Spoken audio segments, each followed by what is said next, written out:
we're good. Okay. Please join me in the Pledge of Allegiance. Salute, pledge.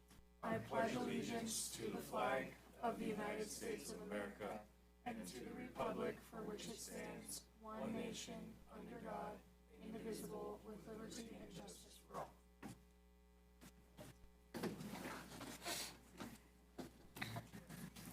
Okay. I don't think we have any presentations or recognitions tonight. So we'll move on to our employee organizations, but I do not see Miss Angie Lucas or Mrs. Hatton tonight. Okay, so we're gonna go ahead to public comment on non-agenda items. We don't have any public comment either. So move on to the consent agenda. Does anybody have any questions or comments on consent?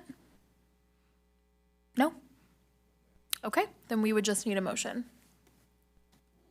Move to approve the consent agenda. Okay, and the vote, Peter? Yes. Ken? Yes. Shane? Yes. James? Aye. I'm also a yes. Okay, moving on, item 10, communications, we have none. So we'll move on to item 11. Our action items are 25-26 third interim budget revisions and report. Mr. Norton. Thank you, board. Perfect. Thank you, Haley. All right, so here we are. It's the third interim. This is estimated actuals. This item is for our 2025-26 fiscal year for Amador County Office of Education. So here at the third interim, this is a state required report for any district office or county office who has received a qualified or negative certification for its second interim certification. This report reflects our actuals through April 30th of 2026 and projects our estimated actuals for the remainder of the fiscal year through June 30th, 2026. With this report, unlike other interim reports, the third interim requires no certification, so we will not be asking for a positive, qualified, or negative certification, but simply an approval of the interim as well as budget revisions as they're outlined here. From this report, not much is expected to change for the end of the fiscal year, but provides us with a good estimate for our year end as we look to utilize it for budget build going forward. So overall, with the revenue components, here is a pie chart of our estimated overall revenue for the year, expected to come in at roughly 13 million. The largest piece of the pie is other state aid at 4.8 million, driven primarily from AB 602, or our special education funding from the state, followed by other local at 4 million, of which roughly 2.8 million comes from our district office, and through district-funded ADA serviced by the county. In addition to additional support services to our district students through services such as speech, NPS, et cetera. And so then if you look at our revenue comparisons from where we were at second interim to third interim, you'll see the major changes really took place with our other local. And this was primarily tied to a new CYBHI bridge grant that we had that supported our CYBHI initiatives, as well as a behavioral health grant, and some increases that we had with regards to our Medi-Cal billing as well. So this led to our overall increase of about $147,000 from one interim to the next. Quick question, Mr. Norton. Does this include the recent May revise where the governor was bragging about spending an extra 40 or 6% increase in special ed, or that's a later topic thing? That'll be a later topic. So this is just the third interim. So this is for this fiscal year. Okay. The May revision adjustments will take place for next fiscal year. Okay. So we'll be talking about that as we go forward. Thank you. Can I ask you a quick question? So when you say other local and 2.5 million is coming from the district side, is there any mechanism where that money ever gets paid back, or? So it's basically the district is contracting with the county for these services, so it's not like a loan. Okay. It's basically they are paying the county for these services, and just it's what we is required to make sure that these services are fulfilled for our students. Okay, so it's an invoiced item, pretty much? Yes. Okay, thank you. And so then we look at operating expenditure components. I lost my place, sorry. For the year, we're looking to come in at $13.6 million. I always like to use this one as opposed to the last one because it really kind of ties together your salaries and benefits here. 62.3% of our overall expenditures are roughly tied to salaries and benefits, so $8.5 million overall. As has been noted and discussed at prior meetings, our operating expenditures makes up a greater portion than most county office budgets, or really school districts in general, with 35.6%, or 4.8 million in total expenditures. And this accounts primarily for the services that we have that we've talked about with outside contractors, such as speech, physical therapy, or other special education related services, like NPS students and things like that. In looking at our comparison from second interim to third interim, the overall change was only a decrease in about 29,186, so not much of a decrease of what we had before. Some of the major movements had to do with employee benefits. We had some overestimates when it came to our STRS and PERS. Basically, the people filling certain roles were anticipated to have some STRS and PERS costs who did not, through an hour piece or what have you, for whatever reason they did not incur it. So that's where we had a decrease there. In addition, some classified expenditures declined due to unfilled vacancies that we had. So other notable changes on here were increases to psych and other NPA special education services, about to the tune of 82,000. And then expenditures tied to new grants, such as the behavioral health one mentioned, the CYBHI grant, and increased Medi-Cal services costs. So for overall, our ending fund balance, it increased by 176,000, of which the bulk is tied to restricted funds, and it's tied to those new revenue pieces, the CYBHI, as well as the the behavioral health grant. So as we look to the multi-year projection, with this, I don't want to spend a ton of time on it because really it has changed significantly from this, what is pictured here, to what we're going to look at with our budget adoption. But for at the time of what we had with this, the main takeaways really would be that we're projecting to have a 4.27 reserve percentage estimate for FY26, which is a slight increase from what we had at second interim. Other assumptions in the out years did not change too much, and our reserve in the out years decreased a little, but stayed relatively consistent below the reserve requirement, which we know we need to address with the 27 budget. So again, this has changed with the 27 budget adoption presentation, and we'll get to that a little later. Yes? Okay. I might have missed it, but how come our benefit costs went down 180? What caused that? Yeah, so I did explain it was the STRS and PERS contributions. Essentially, we had over budgeted for it. There were some positions that could potentially incur STRS and PERS, but if they don't reach a certain amount of hours, or if the position didn't call for it, they didn't necessarily earn it. So we had budgeted for it, it didn't happen, so that's where the decrease came. So we had actually essentially over budgeted for that particular benefit. All right, and then the operating expenses, they've gone up about 275. So that was tied to the increased NPA and psych services. There was 82,000 there. Liability services increase. Behavioral health grant and wellness center expenditures increased, as well as our behavioral services. Yeah, I did tie that into services. Okay, No worries, yeah. thank you. So this is what our year over year looks like. Again, this is off this current multi-year. Again, it will change as we get to budget adoption. And then our reserve requirement, we are looking to hit that 4.27. Overall, again, not much has changed here from second interim.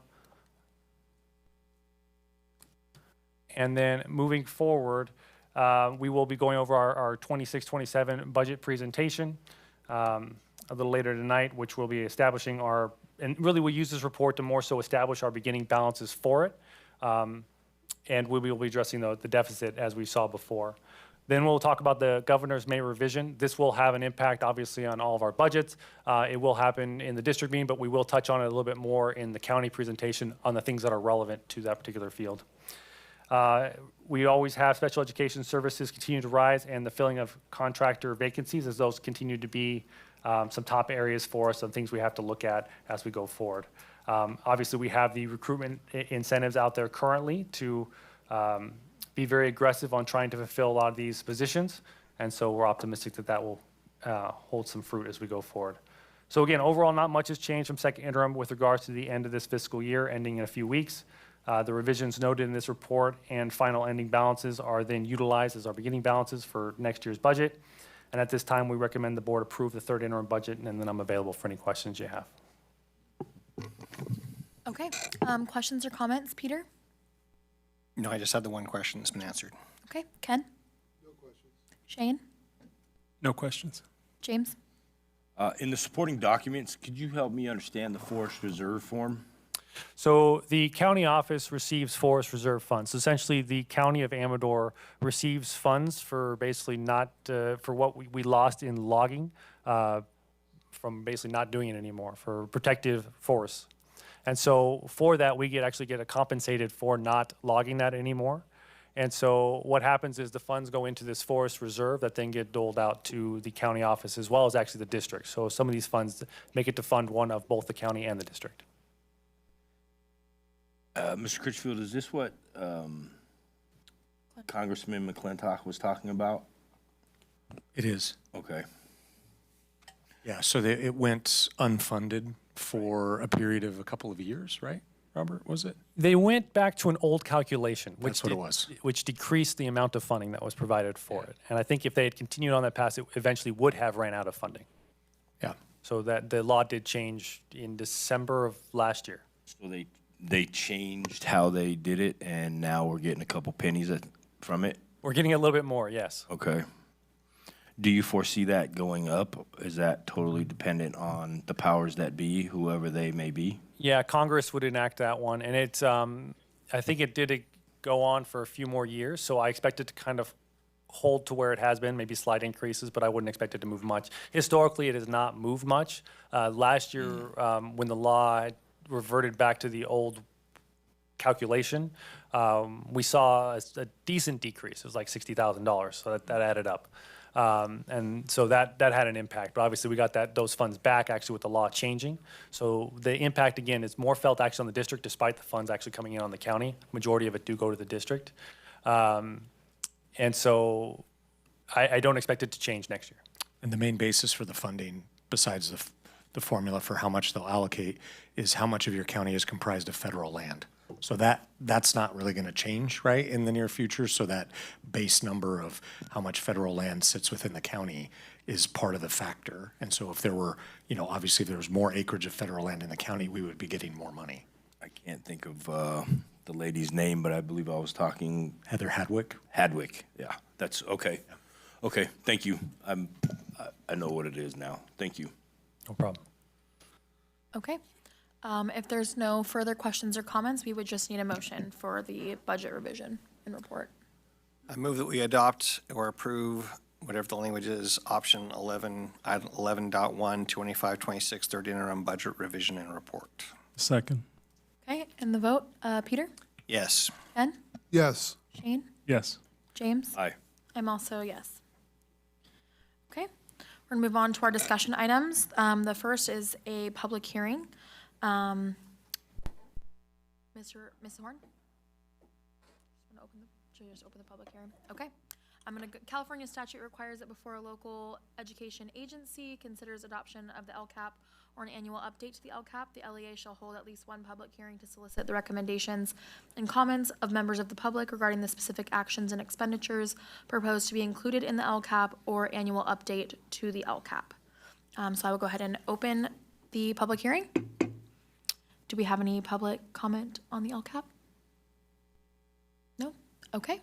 Then we'll go ahead and close the public hearing. Okay. And then we're going to move on to item 2, the 26-27 Local Control Accountability Plan, first reading. Thank you. All right.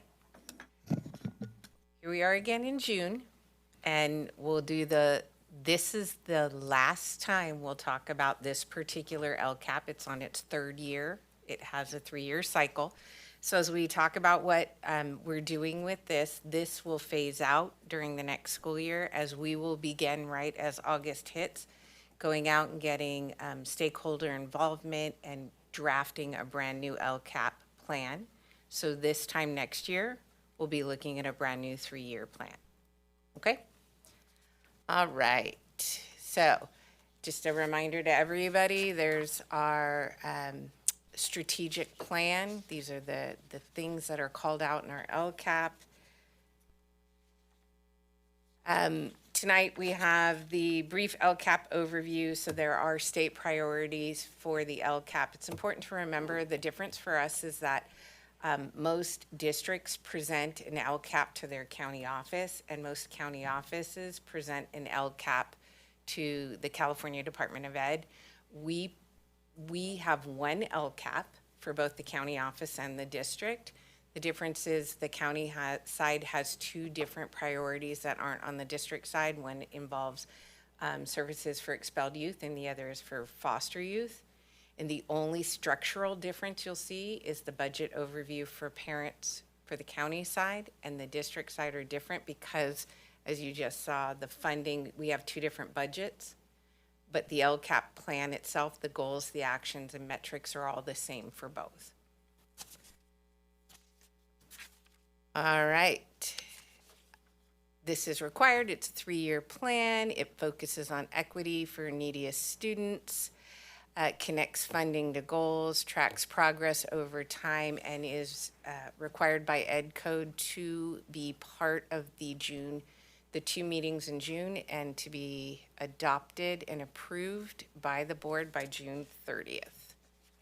Then after your approval, the LCAP then is posted to our website and lives there during the year for the public to be able to see it. This is just a reminder of what the timeline looks like. So as we are finishing the 3-year, so we're implementing all the things that are in the 3rd-year plan while tangentially starting to collect input for the next LCAP. So this is a busy year for us on LCAP. We'll be doing all the things in this plan and finishing it out and then creating the new plan. All right, we have 2 goals in our LCAP. One is an academic goal, one is the engagement and well-being goal. They have not changed since the 23-24 plan when this came to be. And it's for growth, and we want to see more engagement. For the academic growth, we do use the CASP. We also use Renaissance and other local assessment measures. And for the engagement and well-being, we use the California Healthy Kids Survey data and surveys that we give to our families. So part of the LCAP requirement is we have to engage with our educational partners. So on the left side, you'll see all of the different meetings that we engage with. We have the APAC, DLAC, school site councils. You'll see tonight all of the SIPSAs are on the Unified School District meeting. Those were all reviewed and voted on by all of the site councils. We have surveys that go to district and site managers, students. We also get feedback from our community advisory committee, which is special education, and our labor partners. On the right-hand side are themes from the feedback we got through various surveys and in the meetings where LCAP and these priorities were discussed. There are no real surprises. The feedback, academic support, facility support, staffing support, we heard the same things that we continue to hear. We need to hire more qualified individuals. We'd like better facilities, and we're working towards some elementary math curriculum, so we'll have exciting news on that coming up. Just to remind you, since the last time we looked at dashboard data was the beginning of the school year, that the colors represent on these little icons where we are in the dashboard: orange, red, yellow. Blue is our, only blue is graduation rate. But this specifically calls out, so when we look at LCAP, there are specific student populations that are called out. And in this slide, you can see the ones that are listed to the right are our student populations that are scoring in the red level. So this is a lot of what helps drive our decisions on how we want to spend our LCAP money. All right. Quick question on that Yeah. previous slide there. On the slide before this, none of the parents expressed a concern about the chronic absenteeism. And so just trying to understand, if we are red on our chronic absenteeism with English learners, Hispanic, 2 or more races, socioeconomic disadvantage, student disabilities, is that the kind of thing where the state is giving more doom and gloom than it really is? Or this is a severe problem? That, again, trying to understand that particular piece. It's a combination of both, I would say. Our chronic absenteeism in comparison to the state numbers, it's pretty decent in a lot of ways. Okay. We have seen statewide a decline in school attendance or a rise in chronic absenteeism since we came back from COVID. It continues to be a focus. But what we are seeing when we look at our subgroups is some of our subgroups tend to have higher rates, and those are the things that we're trying to drill down and figure out. We also, I don't know if you remember, I presented a heat map at one point where we looked at the days, particular days where we had the highest amount of absenteeism and started targeting, finding the patterns and how we can curb those things. Those and that digital campaign, the how your kids are doing texts and emails, are actually causing, we are seeing a change in our chronic absenteeism, and it's improving above the state level and faster than the state at this point. Okay, that's encouraging. That was going to be my next question regarding if any of those technology tools were helping in that regard. And you seem to be saying that, yes, they are. They are. And as Mr. Norton and I have had multiple conversations, for the small amount of cost, they are earning their keep, so to speak. Because of the huge impact and importance of ADA and all that. Yeah. Okay. All right. So can I ask you a question? Yeah. So our graduation rate is 97.3. Our college and career readiness is 37.6. So essentially, 60% of our kids aren't ready for college. Is that what I'm reading? No, I don't know if you remember, I believe the actual quote I used here was wonky math when I presented this in the winter. The way that they pull that data for college and career ready does not include any of our dual enrollment data and all of the other pieces that we have. We actually were working on this today in CalPads to try to clean up our reporting and figure out where it's falling short. It seems like it's not, the systems aren't talking to each other appropriately, and when we look at our actual completer rates for our A through G, which would be our college and career ready, and all of the matrix that the state uses for the dashboard, it seems that somehow it's being underreported, and we're trying to look on the backside to figure out where the disconnect is, because our numbers are not matching with what the state is reporting for college and career readiness. So as an example, a student could take foreign language via dual enrollment, and in our system, reporting to CalPads, that student would show as not being college ready, but they are college ready. Their dual enrollment, foreign language does count as an A through G requirement, and they are 4-year eligible. So it's a systems issue, but we have to report the number that comes out of our system, but we believe it's low. So right now, you're trying to figure out what the real number is? Yeah. We're trying to clean the data up enough that we won't see that kind of huge chasm. So here's my issue. We say 37.6, and then we go, oh, and that's a 1.8% increase. I'd like to see something in parentheses or a note noting that, hey, this number is significantly lower than it actually is. Because for somebody that's not sitting here right now and hearing the discussion we're having, we look like big failures. We're just pushing kids right through.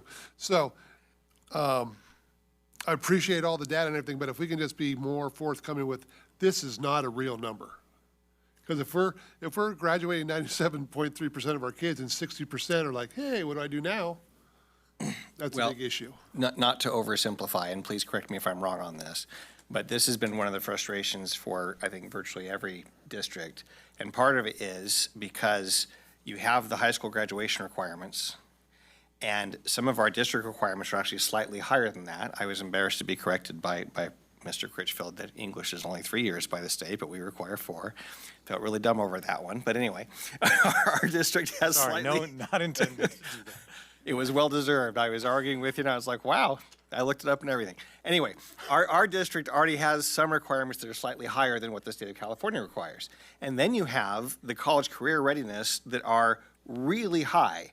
Things like you have to have not just, for example, a business, career tech, whatever class, or an ag class, or an art class. You have to do it all.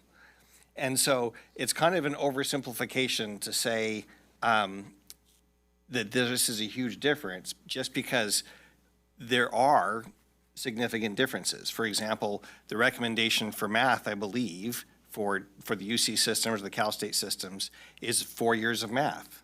And yet, the state requirement for math, I believe, is only 2 years, and we require 3. So there's numbers all over the place, and personal opinion, and I'm not trying to say this is meaningless, but in some ways, it kind of is. There is an obvious discrepancy between high school graduation rate and the college career indicator because they're two very different things. Now, should we continue to encourage all students to be college career ready? Absolutely. Am I making any sense at all, or am I just wasting our time? I don't know. I actually think the best answer I can give you is going forward when we present the dashboard slide, I'm happy to put a separate metrics that's not measured by the dashboard to say how many kids met the A through G requirements, which is what Peter's talking Right. about, that the state system or UC system, how many CTE completers. We have those metrics and we can report them out, and they're more closely related to our graduation rate. Yeah, so I get all that. That's perfect. Because I just want to make sure that the numbers we put out there in the public for people that don't come to these meetings are understood. So a little side note Yeah. would be perfect. Because I know we're doing better than that, but that's just not what. doesn't show up that's on not the what this dashboard. page says. Well, the good part is, because we probably should have started this way with LCAP and budget tonight. Remember, part of the state requirement is this is only a discussion because you're required to have your public hearing and present your LCAP and budget, and then it can't be approved at the same meeting. So we have that meeting next week. So Patty could take an attempt to make a quick revision to that slide and have that slide updated for next week's presentation. I would appreciate that. That'd be awesome. Absolutely, no problem. Not to put more work on your plate, but here's some more work. Thank you. I was just going to add maybe just another slide, just with some narrative to explain the discrepancy, just so it's easier for not only us, but the public to understand. That's actually what I was gonna say. It's a good idea. I mean, what do I've heard for the last 8 years that you got to explain it as if you're speaking to I don't know, 5th grader, 2nd grader, kindergartner, or whatever it may be, and that extra slide can provide that translation, if you will, Absolutely. and clarity. Because I agree that this totally makes us look, I like the word wonky. Yeah, wonky math. I also have another question regarding the red marks and the concern with the English learners. It seems like multiple categories, not just that category, but multiple categories of students are in multiple of these categories. Have we, how do I ask this?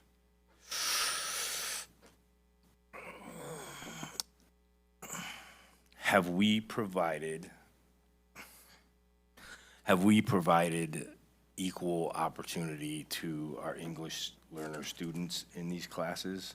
Meaning translated textbooks and all this stuff. Have we given them an equal opportunity to not be in these categories? And I don't want to say I know the answer to that question, but what would be the answer to that question? The answer to that question is there is always room for improvement. Okay. We have a DLAC, we have the District English Learner Advisory Committee. They're very active. In fact, that quite proudly, we just went through a federal program monitoring, and all of our English learner and DLAC, all of those things came through with no findings. So we're meeting the letter of the law, the spirit of the law. We can always improve. Right. And that is one of the things we were talking about the last 2 days with our MLT team. We talk about with our strategic plan leadership team. As we're making our goals for next year, we were just meeting, so MLT is our multi-tiered systems of support. So it's a teacher, leader, and a principal from each school. As they met the last 2 days, that was part of the work that we're training our new teachers, and we're starting to look at what are the academic supports we can give around that. It is a focus we are actively working on. I appreciate the training, the new teachers portion of what you just said, because I feel that I have heard from families that the new teachers don't know the proper process for their student to have that equal opportunity. I know this is a tough topic, but it needs to be talked about. It's very bothersome to see And I feel that if it is dove into deeper with more detail, more frustration will come of it. But I also have spoken with our English learning students, and they and their families don't even know that process of how to be provided the tools to be successful. So the more we can do to fix that, I feel the better. Absolutely agree. Yeah. All right. Ready to move on to the big numbers? All right. Goal 1 of the LCFF, so the money, as we move into the budget conversation, that we are receiving the local control funding formula, 6.4 million is earmarked for Goal 1 in academic growth. When you see the words "no new actions added," that is because, remember, we're using those actions from the last 3 years. Next year, you'll get the final report on this LCAP and then a brand-new set of actions. We're still focusing on quality first instruction, professional development. To your point, Trustee Marzano, the bullet of addressing persistent subgroup gaps, especially for our students with disabilities, ELs, and long-term ELs. So long-term ELs, we used to refer to them as LTELs. They're now being reported on the dashboard a little bit differently, that ELPI, so you saw some different reporting. That has changed in the last year, so you might see different acronyms, and if it's ever confusing, just let me know, and I'll come back to. On the brighter side, according to the dashboard, just glancing at it a moment ago, county side, we don't have enough data to report because we have too few students. But on the district side, our long-term English learners are actually in the green category, not red. So we are showing real growth in the long-term students. That's at least one little blip of something positive. And to your point, Trustee, your last point. I'm looking at the bottom one, and I just realized I could actually answer your question right now, or we could answer it together. I will make the slide, but if you dig into the actual LCAP that's attached to this, under Goal 1, I believe it's 1.8 and 1.9 are the goals for A through G completion and CTE pathways. You'll be able to see the actual percentages from 23 until last year.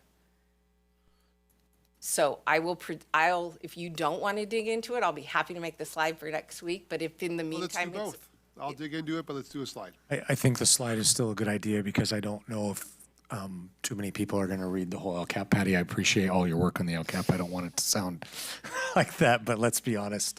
I don't think a lot of people are going to read the whole LCAP. okay. I think time has proven that. Yeah, no, I will make the slide for you, but if it was a burning need, I know exactly where to find the info for you. I have another question, Ms. Patty. I'm sorry to interrupt. And I'm not trying to crap on your cup half full. I'm often overly optimistic. Let you tell the story. So can you help me understand what is meant by his comment? So just so I can get a better picture of it, how many students does it take to go from whatever color to green?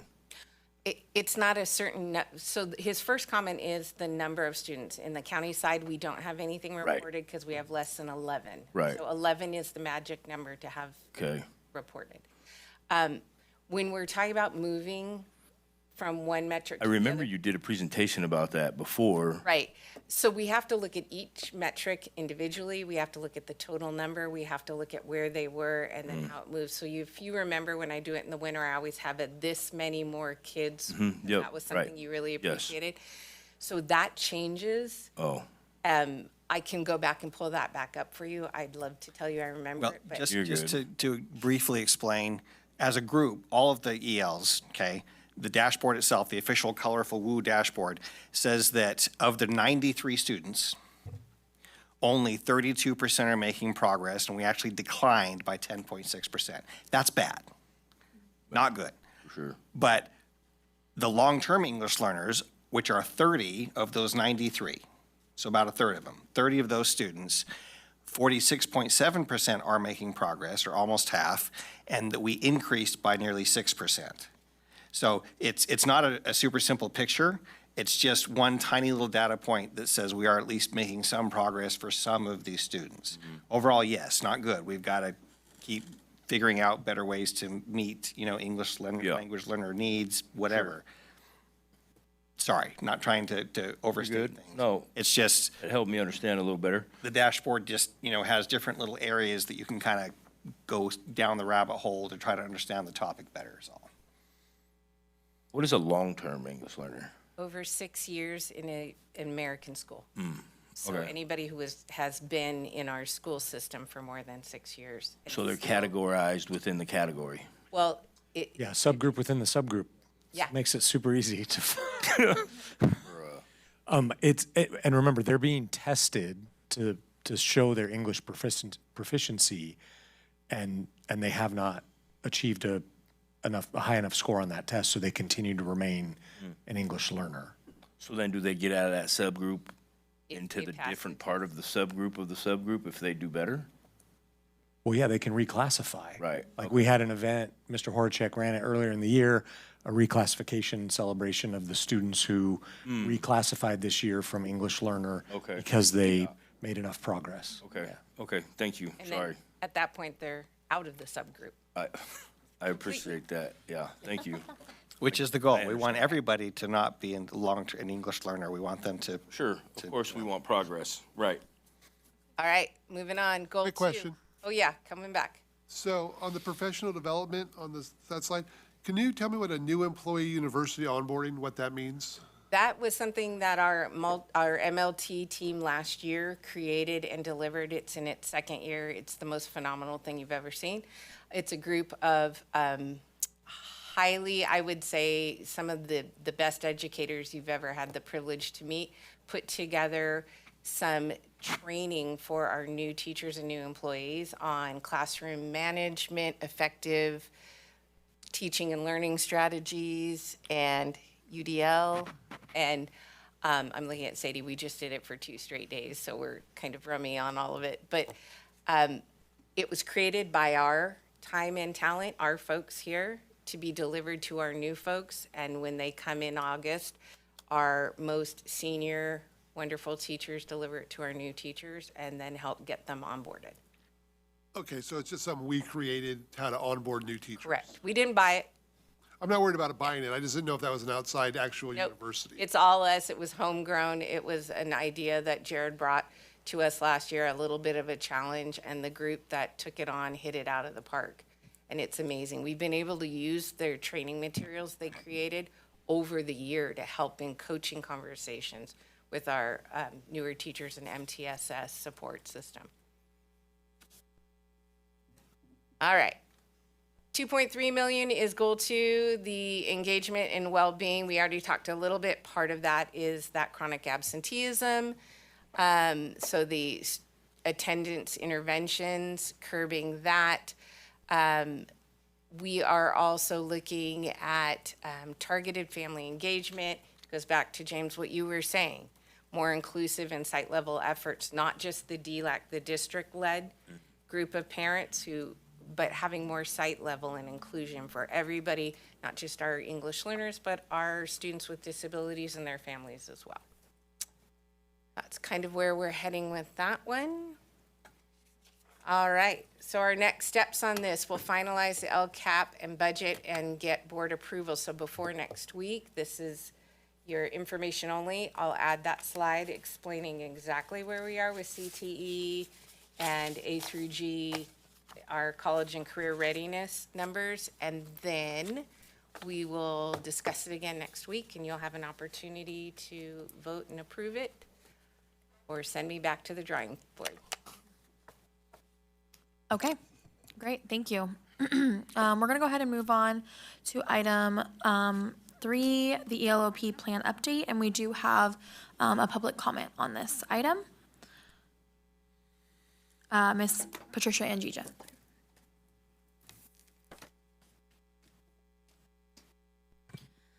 Good evening, everyone. My name is Patricia Angija, and I'm the mom of 2 students in ELOP.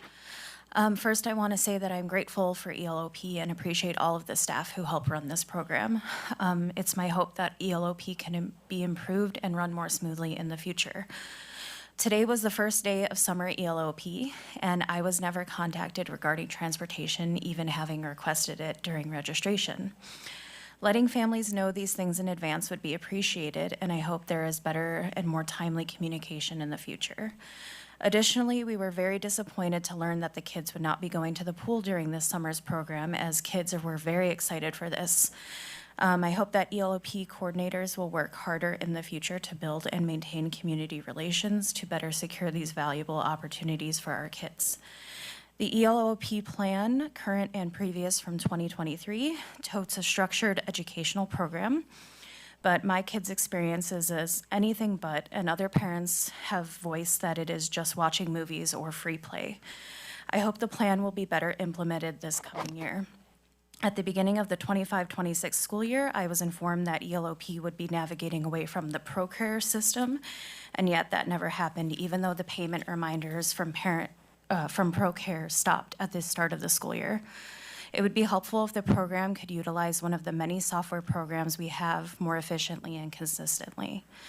A suggestion that I believe will help improve attendance, as is a major issue with chronic absenteeism, is possibly offering before-school care if this is possible. Many families commute quite far for work, and having an earlier drop-off time could help these families make sure their students attend school. Now, the main reason I am speaking on this topic is due to the astronomical rate increase detailed in the ELOP plan. A question that comes to everyone's mind is, why was this not a more gradual increase? Isn't there state or other funding for this program? How can these rates, some as high as a full-time daycare center, be justified? It is an extreme burden on families, those not eligible for subsidies, and especially those with multiple children.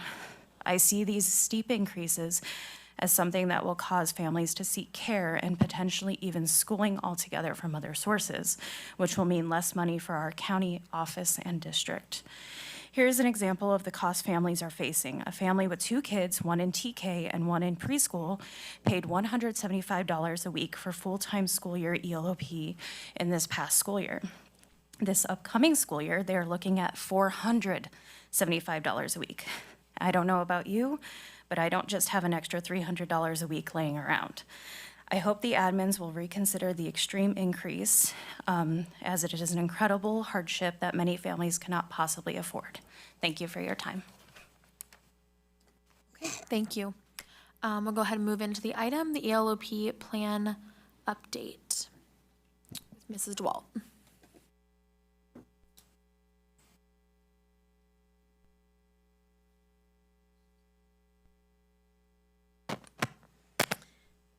Hello, Board. Thank you for the opportunity to talk about ELOP, or Expanded Learning Opportunities Program, for you this evening.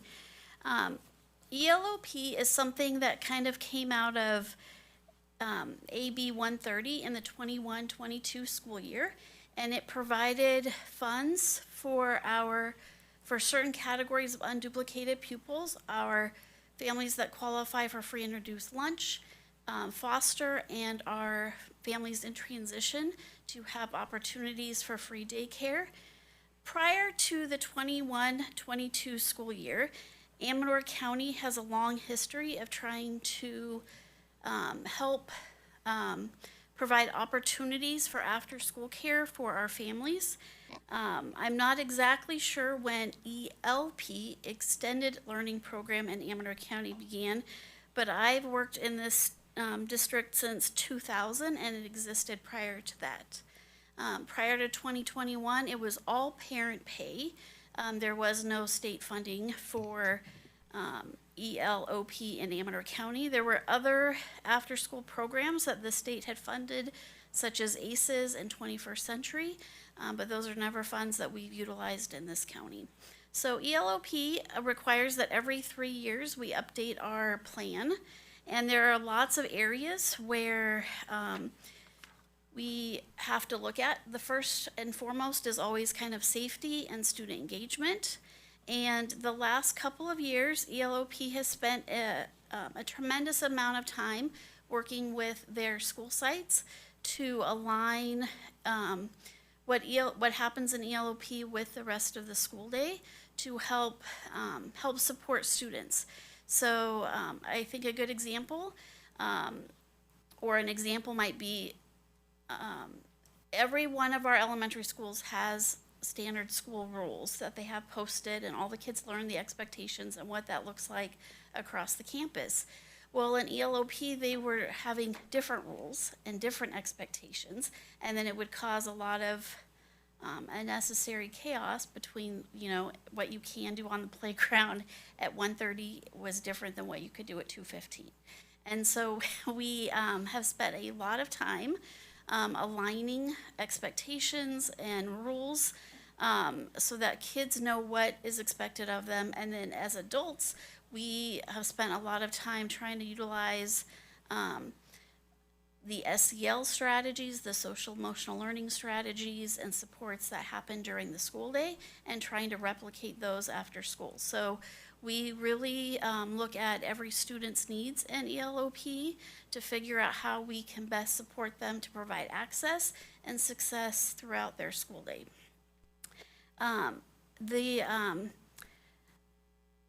The cost for ELOP we have, and it's laid out in the plan. There is kind of a 3-tiered system. One, if you qualify for the 3 unduplicated pupil components, free and reduced lunch, foster, or homeless, then those are funded through the state, and that is the monies that we get. We also, as a system, are only required to provide ELOP in kindergarten through 6th grade. But as a system, we have had a lot of feedback from families that our younger students, TK and preschool, and even some of our junior high kids really needed that level of support after school for safety, and there is a daycare overall issue in this county, and so to try and fill some of those gaps, we've been able to provide, we've been able to use both our parent pay funds and our state funds to kind of expand our care. So we serve students preschool through junior high and ELOP. Just to give you an idea of how much time some of our kiddos spend, our TK kiddos, some of them get out of TK at 11:15 and then stay till 5:30 at night in ELOP. So it is a pretty long period of time. The other thing that you'll notice that's laid out in the plan is there's very strict ratios for our students. So when we're serving preschool students, they have an 8-to-1 ratio. That means no more than 8 kids for every adult. TK in kindergarten is no more than 10 kids for every adult. And then 1st grade and up, it's 20 kids for every adult. So those are just kind of some of the logistical pieces. Quick question on those logistics. If that's the ratio, does that mean you simply have to have an additional adult in the room, or you have to have a whole separate room?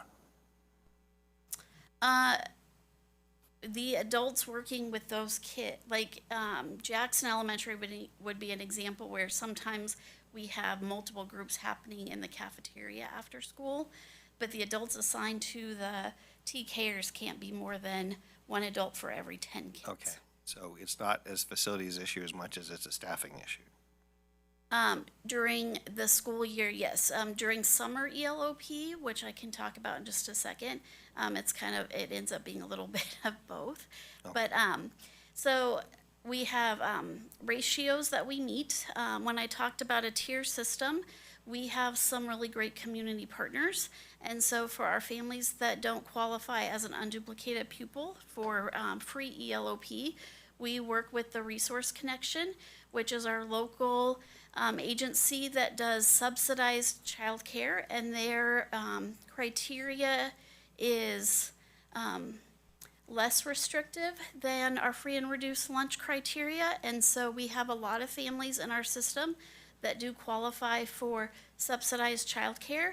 So they come to ELOP, and they that their care is then paid through an agency like the Resource Connection. And then we do have a parent pay piece. This year we looked really carefully at a couple things. The state in this current school year, and Mr. Norton can correct me if I'm wrong, changed ELOP funding a little bit to a two-tiered system. And so they have two different pay rates now. If you have 55% or more unduplicated pupil percentage in your system, then you get paid at a higher rate per student. If you have less than 55% unduplicated pupil rate in your system, you get funded at a lower rate. And so we don't meet the 55% criteria, so that we now get funded at a lower rate. We spent a lot of time looking at how do we hadn't looked at our parent pay costs in at least 6 years. But our ratios and what we're required to staff our students has changed dramatically. And so we spent a lot of time, do we keep trying to support families, knowing that there's this child care issue in our county, which means we'd have to raise costs because the state's not giving us money to provide things like TK and preschool ELOP or junior high, but it's still a need. And so we looked at what private child care costs are. We looked at other similar districts, and we tried to find a middle ground that allowed us to keep serving the number of kids we're serving, but still be able to afford what we are doing. So that was kind of the piece with the changes in cost. To give you an idea, in TK this year, I want to say it was $10 a day, but then keep in mind we now have to have an 8-to-1 ratio for kids, and a lot of those kids are there from like 11:15 until 5:30 at night, charging $10 for that amount of time with no state funding wasn't sustainable. And so there are certain grade spans where we had to really revisit, can we continue care, or do we really change the costs? And trying to keep providing care, we changed the cost. Some of the other things that we have really looked at this year is we are required to provide 30 days, a minimum of 30 days of ELOP outside of the regular school year. We do that during summer, so ELOP actually started today for our summer program. We run from June 10th all the way until July 24th, and we are open 7:30 a.m. till 5:30 in the evening, Monday through Friday. For summer, we also provide transportation, trying to maximize our resources and support the most number of students possible. We offer ELOP at Jackson Elementary and Plymouth Elementary, and we have about 120 kids roughly enrolled at each site for summer. During the course of the regular school year, we have a little over 500, I want to say it's like 520 enrolled for next school year already. 3 years ago when I started, we roughly served about 60 kids in the summer and had about 120 kids that we served during the school year.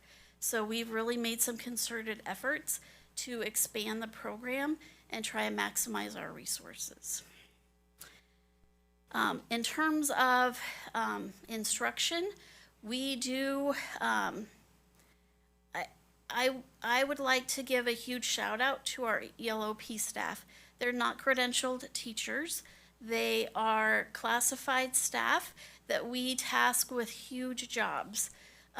We provide access to all kids, so we have students that during their regular school day participate in ESN, have behavior plans, have some pretty significant health care plans, and we figure out how to keep providing their services based on how do we provide them access during the regular school day. And we do that with the least amount of extra support on campus, because by 5:30, you know, the principals aren't there, and I'm not blaming them. Our principals are very supportive of ELOP, but they're not there till 5:30 every day. The office staff isn't.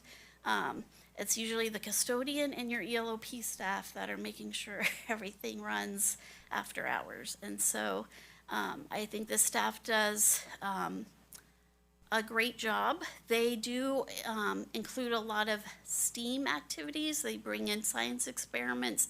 They do a lot of art. They do a lot of physical activities. They do build on the SEL programs, those social emotional learning programs that happen during the course of the school day.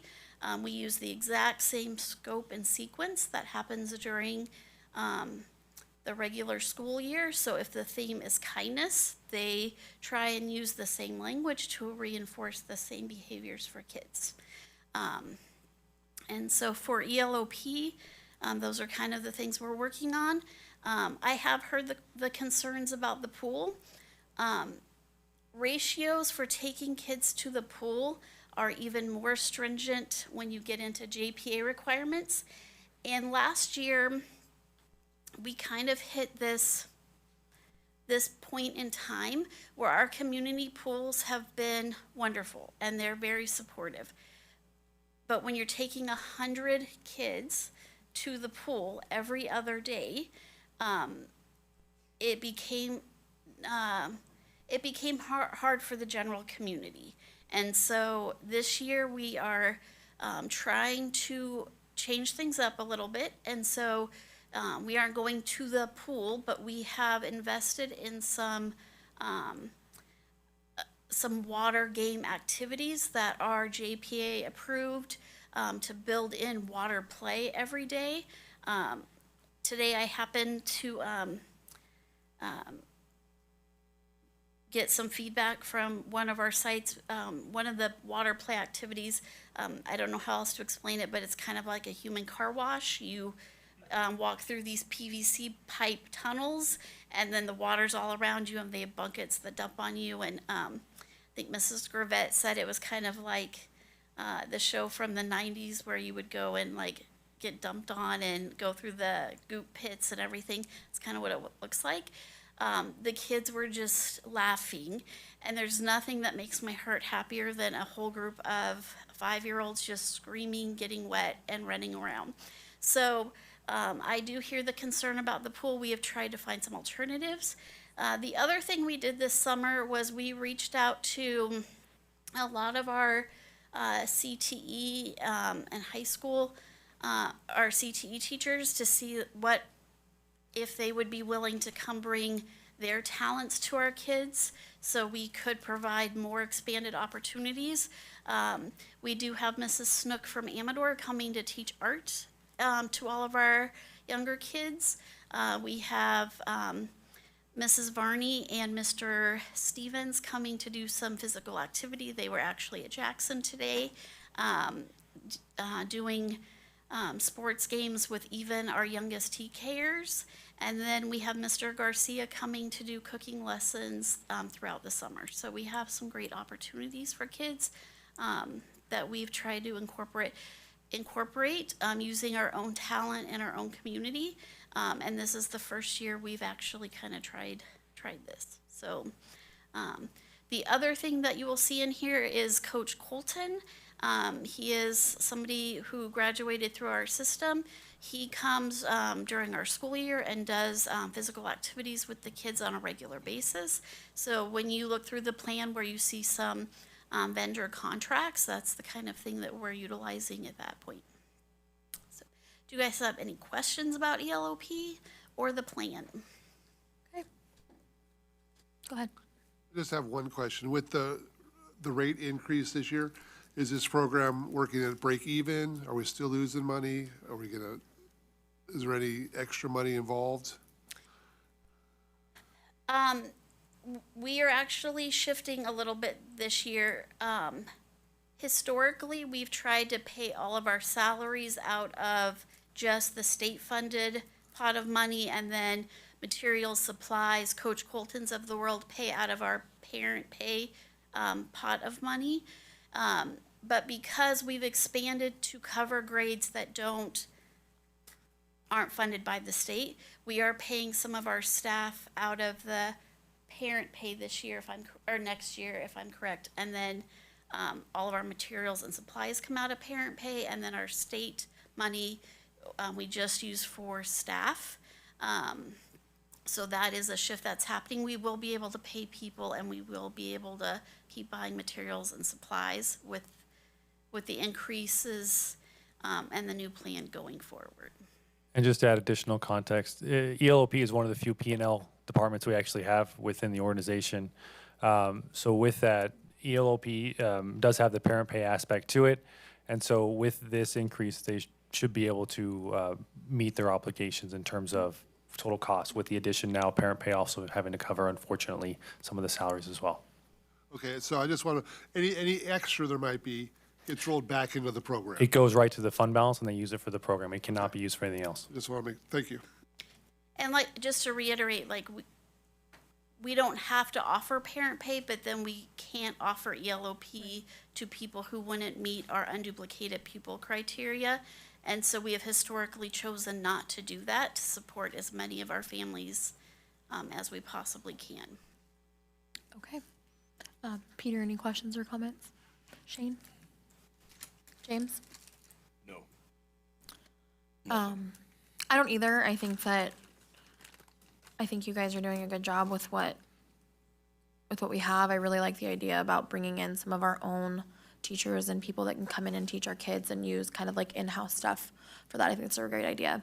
I do have a question about transportation. I'm sorry. I knew you had said that it's not the same as if normal school year was meaning staffed or staffing, right? So is that stand for transportation as well? Like they don't got a full transportation house, probably just the drivers? So during the regular school year, we offer ELOP all at their home sites. And so we don't provide transportation because it's where you Sure, go to they're school. there. For summer only, because we're only going to 2 sites, if your home school is Pioneer, Pine Grove, Jackson, your bus to Jackson. And ELOP is very clear that transportation requirements are homeschool to the ELOP site. So it's not door-to-door transportation or bus stop transportation like a regular school year. It is modified. If your homeschool is Ione Elementary or Sutter Creek and you're going to Plymouth, there is a bus that will go to Ione Elementary, Sutter Creek Elementary, and then Plymouth Elementary. Bus routes get a little tricky because we don't post that anymore. And so transportation is the one with bus route information. And so families now just need to call transportation and they can tell you what time the bus will be at your school for pickup. Because they showed up today, I know what time not because they showed up today. Transportation let us know when the buses will be at our schools and when they leave. But just for safety issues, we don't post where bus stops are and times and all that anymore. That makes a lot of sense. I actually appreciate that. And the majority of our drivers do not work beyond the school term. So we have agreements in place where our drivers are getting paid to work those extra days and a stipend as well to entice them to work in the summertime. And even ELOP staff, it's volunteered. I mean, we pay them, but they have to volunteer to work during the summer. They're regular school year employees like the rest of our. ELOP families are ahead of time informed regarding transportation situations and circumstances, I'm assuming, So right? part of our enrollment process, we have, for better or worse, I was an elementary principal for a long time, so I'm very used to TK and K enrollment kickoff, which I actually still help navigate for the district. And so we aligned that kickoff with ELOP registration open enrollment. So the first Tuesday in February every year, we have a big push for TK enrollment, kindergarten new enrollment, summer ELOP enrollment, and the next school year ELOP enrollment. open enrollment for ELOP will end the Friday before March break. That's what happened this year. So that way we can figure out who is enrolled after that Friday. They can still enroll, but they go automatically to a wait list. And then if there's spots available at their site, then we enroll them as quickly as we can. It is based on staffing and space. For summer, we having more than about 110, 120 kids per site also means that we're using about 4 classroom spaces and the cafeteria every day. So for a school like Plymouth, it means that those spaces can't get deep cleaned until after Friday, July 24th, and school starts on Wednesday, August 12th. And teachers are gonna wanna get in there and all those things. And so part of summer is also navigating, like working with Joe Cruz and all of his staff to make sure we're still honoring the school and making sure they can do what they need to make it all fresh and ready for the next school year, but still using the space for summer. Okay. Well, thank you so much for the information. That was enlightening. And I appreciate all the ELOP staff. I was there at Plymouth today and they were rocking and rolling all day. So, okay, thank you so much. Okay, we're gonna move on to item 4, the public hearing, 26-27 annual budget adoption. I'm gonna go ahead and open the hearing. It says, in accordance with California Education Code 42127, the governing board of the Amador County Office of Education is required to hold a public hearing on the budget proposed for the upcoming fiscal year. This hearing provides an opportunity for public input and transparency regarding the county's financial plan for the 26-27 school year. The proposed budget has been prepared in strict adherence to the requirements of California Ed Code 42126. This comprehensive document outlines the county's anticipated revenues and expenditures across all funds, reflecting the financial resources allocated to support educational programs, operations, and services for our students. The budget to be adopted by the board on or before July 1st, 2026 represents the culmination of a thorough and collaborative process involving county staff, school sites, and community input, aims to responsibly allocate resources to meet the diverse needs of our student population while maintaining fiscal stability and accountability. Are there any comments on the public hearing? No? Then I'm gonna go ahead and close public hearing. Okay, and then the 26-27 annual budget adoption. Thank you, board. Thank you, Haley, again. All right, so with this item, I am pleased to present the Amador County Office of Education's budget adoption for the 26-27 fiscal year. As we open this presentation, budget adoption is our definitive operational blueprint for the upcoming fiscal year. It translates our values into action, directly allocating resources to fund our staff, maintain vital programs, and ensure we meet the diverse needs of all of our students across Amador County. Adopting this budget by July 1st is a legal mandate by the state of California and takes into account state budget initiatives and changes outlined in the May revision, and provides a guide with the multi-year projections on our long-term position and planning as we look to the future, fiscal health, and sustainability. Note in this discussion item, or this is a discussion item only, the formal adoption will actually take place at the next meeting. So this is just for discussion only tonight. So as we look at the budget cycle, just to put tonight in perspective, we're at the budget adoption phase of the budget cycle. This takes place every June and formally initiates the 26-27 fiscal year. So this is the kickoff for the year. Note that the state budget is often finalized after our local adoption. So in August, we will be potentially utilizing the 45-day revision window to address any unexpected shifts out of Sacramento with the final budget that comes out of the state.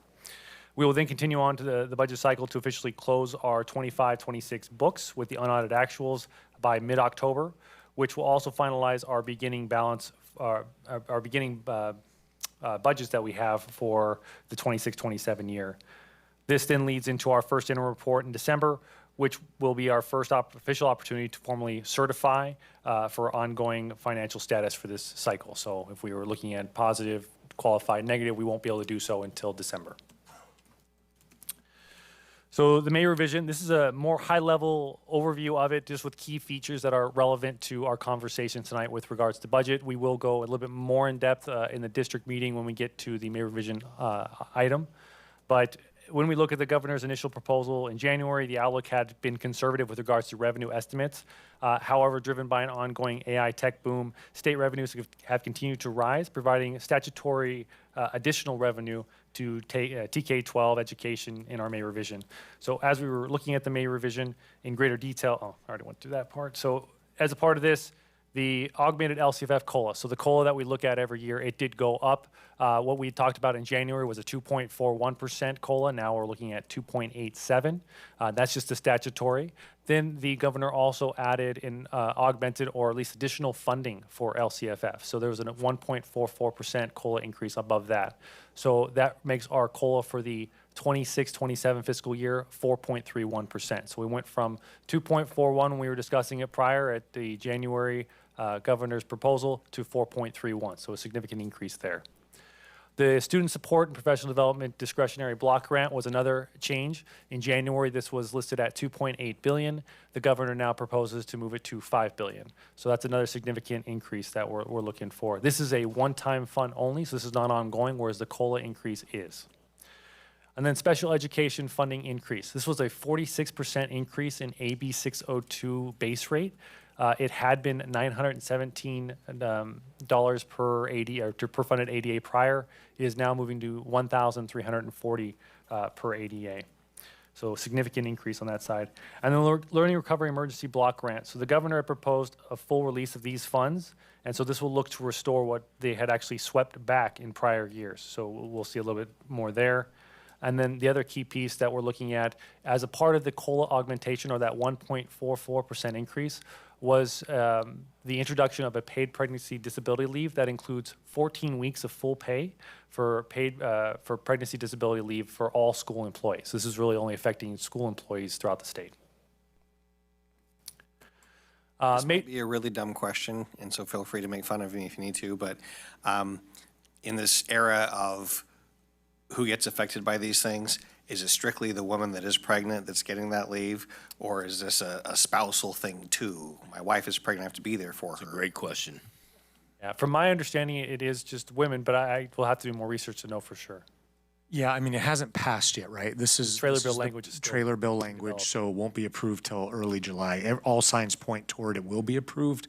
What I've read is it's considered disability leave, so it's the individual who is actually having the baby. Okay, I would hope so. That's a little more rational than, yeah. It's a good question though, because my husband gets parental leave, like paternity leave through his job for each kid. Anyway, it's not a weird question.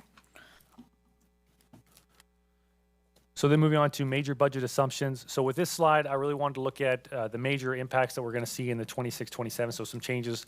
I wanted to start with fiscal stabilization plan, topics that we've talked about a lot, the health and welfare transition. So with our exit from self-insured medical insurance officially concluding September 30, it does technically cross into this year. There is still potential for liability. However, at this time, we have actually budgeted nothing with regards to excess claims from the county side with regards to next fiscal year. So we are looking to run out that transition for FY27 and move on from it. And then vacancies and contractors, we have launched strong recruitment and retention incentives to fill open positions and reduce our reliance on costly outside contractors. However, because vacancies remain at this time, the unfilled, or at least they remain unfilled, we are continuing to budget the full contractor costs, so we have not pre-booked any speculative savings, assuming somebody comes and joins our staff here. Revenue notes: with news of the May revision of the special education funding, this has had an impact directly on our county side, so you'll see that in here.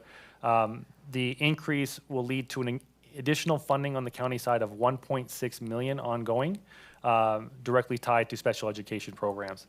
At this time, that is mainly going to be offsetting the local contribution that comes from the general fund and providing and basically noting less resilience on ACUSD support, as we saw with the topic we actually talked about, the third interim.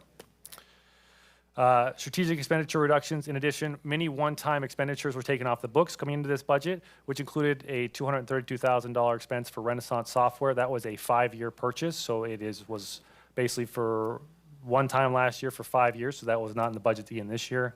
A reduction in estimated expenditures tied to non-public schools. We are optimistic we have a few folks coming back into the fold, which should help reduce some of the expenditures in that sense. With CYBHI, the startup costs have ended there. That'll also reduce costs by about $100,000, and are projecting to reduce some special education tied settlement expenditures to the tune of about $50,000. So these were all positive moves that were reflective to help reduce some expenditures this year. So from an overall revenue component, with the adjustments in mind, for the 26-27 fiscal year, we're projecting total revenues to come in at 12.4 million, almost 12.5. Our revenue portfolio is really consist of the other state funds you see is now transitioned to 50.5% of our total funding. LCFF sources is 26.3. Other local revenue is 14.6%, and then federal funding comes in at 8.7% on the county side. So how does that compare to last year? So looking at where we were from last year, we actually go down $700,000 from where we were the year prior. This drop is entirely structural in nature and expected. It reflects the $1.75 million reduction we've built in to reducing the Unified School District's contribution from the district to the county in support of the special education, alongside with the expected sunsetting and spend out of various local grants, as well as a reduction in the amount of funds we're anticipating for Medi-Cal reimbursement funding and things like that. And you'll note that whereas we have the 700,000 reduction, you'll see the increase in the other state. The other state increase is the special education funding increase. The other local is where you'll see the USD contribution. And then furthermore, we did not qualify for Title I or Title IV from the federal allocation point, so you'll see that did tick down a little. We do not get much Title I or Title IV on the county side, so it's not much of a decrease that you'll notice. Why aren't the other state and the other local, why aren't they offsetting? Because it didn't necessarily need to be in this particular case. There are other state grants that also went down that weren't, that you don't see here, because the total of the special education was 1.6 and there's only 1.4 increase. Right. So part of that was due to the fact that we had other state grants that did not go, or that went down. And so there were some other pieces that were in play that make that happen. I don't have the exact calculation built in, but even with the other local, we do see reductions in Medi-Cal. I know that was a major one too, that had a couple of $100,000 built in there that were reduced. We had an audit finding last year that came into play that actually boosted us $300,000 this last year. So there were some other one-time benefits that came in. And we'll look at the expenditures and you can see it didn't need, like, it's not offsetting because we had other things that took place other than just those two things. They were mainly offsetting, but there are other features at play. If that makes sense. All right, we'll see. Fair enough. So again, other operational expenditures here. We see that the combined expenditures for the year is looking to be 12.6 million. I like to view this one better, that combines the salaries and benefits, because you really kind of help tell the story. 68.4% of our expenditures are tied to salaries and benefits. That's 8.6 million. And then other operating expenditures are 3.7. The 3.7, which is the next biggest slice of the pie, that does tie into a lot of those contractor field positions that we have that are that we've been utilizing from year to year. And so again, how does that compare to the prior year? Question, Mr. Yep. Norton, on the previous slide. Please. When you say books and supplies, does that include the discussed technology refresh, or is that separate? Technology refresh is talked about going to be on the district side, so not so much on the Okay. county. So that's not part of the books and supplies then, that's, It is not. There may be some technology pieces built within there. I know we have some, I can't think of the word, assistive technology pieces that come into play. Right. And so there are pieces like that built into this budget that are specifically tagged towards special education services. So there will be some technology aspects of it, but in what is the district presentation, it is not necessarily part of that, but I could see it being impacted by that. thank you. Okay, so looking at the difference here as we transition from the third interim to the budget adoption, what happened? So on the certificated side, we sit now at 3 million. This is a decrease of 173,000. This had to do with a strategic reduction in 2 director positions. So with that, you'll see that kind of decreases that particular piece. Classified salaries increased. This had to do in large part to negotiated agreements with regards to the bargaining unit. Employee benefits are relatively stable. Coming in just a slight change of 25,000 and kind of impacting between the two. Books and supplies are relatively unchanged with a slight increase from third interim, reflecting increases to Prop 28, foster youth, behavioral health grant expenditures that we have. Operating expenditures do tick down quite a bit, and those had to do a lot with the major adjustments that we talked about the earlier slides, where we listed the Renaissance charges. There was the $232,000 charge that's now gone away. The CYBHI expenses, again, a lot of large startup costs. The expected reduction in some NPS expenditures for this next year, as well as settlement agreement expenditures. This is why we did not need necessarily as much contribution or revenue, because we had a decent decline in our operating expenditures from year to year. And then in addition, other outgo decreased. This was due to additional projected indirect coming in from Fund 12. So our indirect rate actually goes up next year. Indirect is for, we're looking at, and in this case, for instance, other funds. So other funds in the county side would actually include Fund 12, which is child development. It went from 4% to 7, and that difference incurred the additional 100, well, it's not just that, but that was a major piece of the $120,000 decrease in other outgo. We had more indirect coming from other funds. So with that, the projected fund balance, because our budget expenditures were 12.6, narrowly exceeded our budgeted revenues of 12.4. We are projecting a modest net decrease in our fund balance for the year of $168,915. This leaves us with a projected ending fund balance of $613,731. Of this, $537,000 resides in our unrestricted reserve for economic uncertainties, which overall is what we're looking for. We have a 4.25% reserve requirement, which we need a 4% reserve on the county side. So we have met our threshold for our reserve requirement here. So then in looking at our multi-year projection, what are we looking like down the road? In 26-27, we just talked about how we got to the 4.25%. In 27-28, we're looking to build upon that slightly to 4.38%. And then in 28-29, our reserve is projected to rise further to 4.88%. Included assumptions in this multi-year projection are as follows. For revenue estimates, we use the FCMAT provided LCFF calculator. Basically what it does is it takes our ADA, our unduplicated pupil count, state provided COLA estimates, and kind of wraps it all into, this is what the estimated revenue you should be receiving with regards to your LCFF calculation. And then we have to do other various state grant calculations along the way, which also help give us our estimates for the year. And so you'll see those changes over time. In addition, the out years projections include annual step and column salary increases of approximately $86,000 in FY28 and 29. Conservatively, no changes were added for health insurance or contractor vacancies. And then additionally, expiring one-time grant revenue and expenditures were factored out, with some ongoing expenditures expected to roll into unrestricted funds. So there was some transition, some restricted funds we had ended, so they transitioned into the general fund. But as you can see, we're still meeting our reserves across the board. And so thanks to the strong trajectory that we're looking at here for the third interim, at this time, if we were to certify, we would be certifying as positive at this time. At least that would be my recommendation to the board. And I do need to add a caveat to this slide. As with the budget still being discussed at the state, there are different caveats that occur.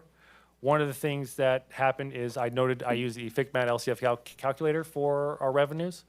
They just updated it yesterday afternoon. So it updated with a change in what is the differentiated assistance. Currently, our county office receives $300,000 for differentiated assistance. They are doing away with the differentiated assistance program, and it sounds like that is happening. And so with that, they're transitioning to what they call universal targeted assistance. So it's, whereas differentiated assistance is more looking at districts you have that have high needs and it really wants you to target that. The universal target assistance is now looking at the whole. We're a single district county, so we're still looking at the whole. But because of that, the funding result changes from $300,000 on an annual basis to $500,000. So it is going to be a positive noted change. So we are still looking into what this means in terms of how those funds need to be utilized. But when this report comes to you next week, it will include a $200,000 additional across the board on an annual basis, which should help the reserve percent as we look forward. So that's why I wanted to add that caveat there. And so you can see the fund balance year over year over time. Again, this will be subject to change next week. So when you see the changes noted that I just had, you will see them reflected in this chart as well. but it is a much stronger outlook than we have seen in the past few reports. So then as we go moving forward, while the numbers tonight are healthy, our long-term stability requires ongoing vigilance regarding 3 key fiscal items. Per our conversations over the past few years, prudence, conservative approach, and ensuring efficiencies are key to maintaining a positive outlook in the long run. Therefore, looking at our structural deficit elimination, really with the addition of the special education funding, this has really helped us eliminate a lot of reliance on any one-time funding. And so this will help as we have the positive outlook going forward, and really we're shrinking that down. So we need to make sure that as there is any one-time funding that comes into play, we are very careful with it to not include any ongoing cost to that, so we can maintain the positive outlook as we go forward. Other things we talked about, contractor vacancies. Again, that comes into play, continuing with the recruitment incentives and seeing if they are not working, what else can we do to try and close that gap. And then in addition, health insurance strategy. Whereas we are now transitioning away from the self-insured model, we want to look at really aggressively exploring alternative health and welfare avenues. Our goal is to lower the systemic expenditures while providing affordable, accessible health care that helps us recruit and retain the absolute best talent for our schools. Even next week, the CalPERS board is having a meeting to go over their preliminary rates as well as discuss other avenues of what they have. So we have a few folks who are going to be going and speaking on behalf of Amador County to try and encourage more access, more plans available to our folks to hopefully help with the offerings that we can have on that regard. And then as well, looking ahead, we're going to have an updated fiscal stabilization plan. So that'll be something that you'll see at the next board meeting as well, which will tie into the budget. And then the broader horizon, California is preparing for a transition in governance with a new governor ahead alongside projected long-term structural state deficits, the volatile boom and bust of tax revenue cycles provided in their outlook.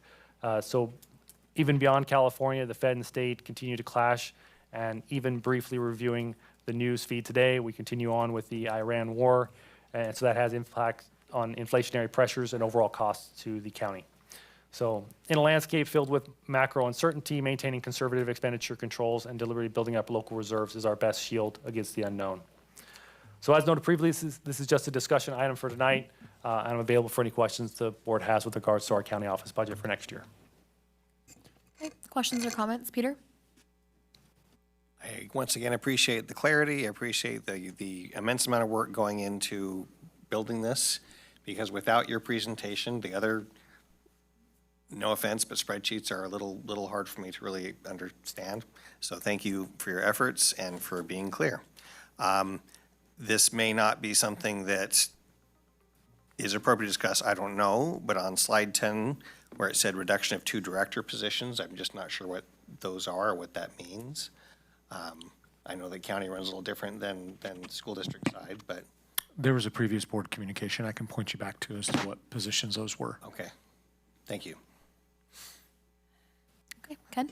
I would just echo Peter. Thank you very much. And no further questions. Shane? No question. James? No, thank you for your work. Appreciate it. No, I don't have any further questions on this. This is just a discussion item, so we're going to move on to our board policy updates. Mr. Critchfield? Yeah, both of these items are first reading only.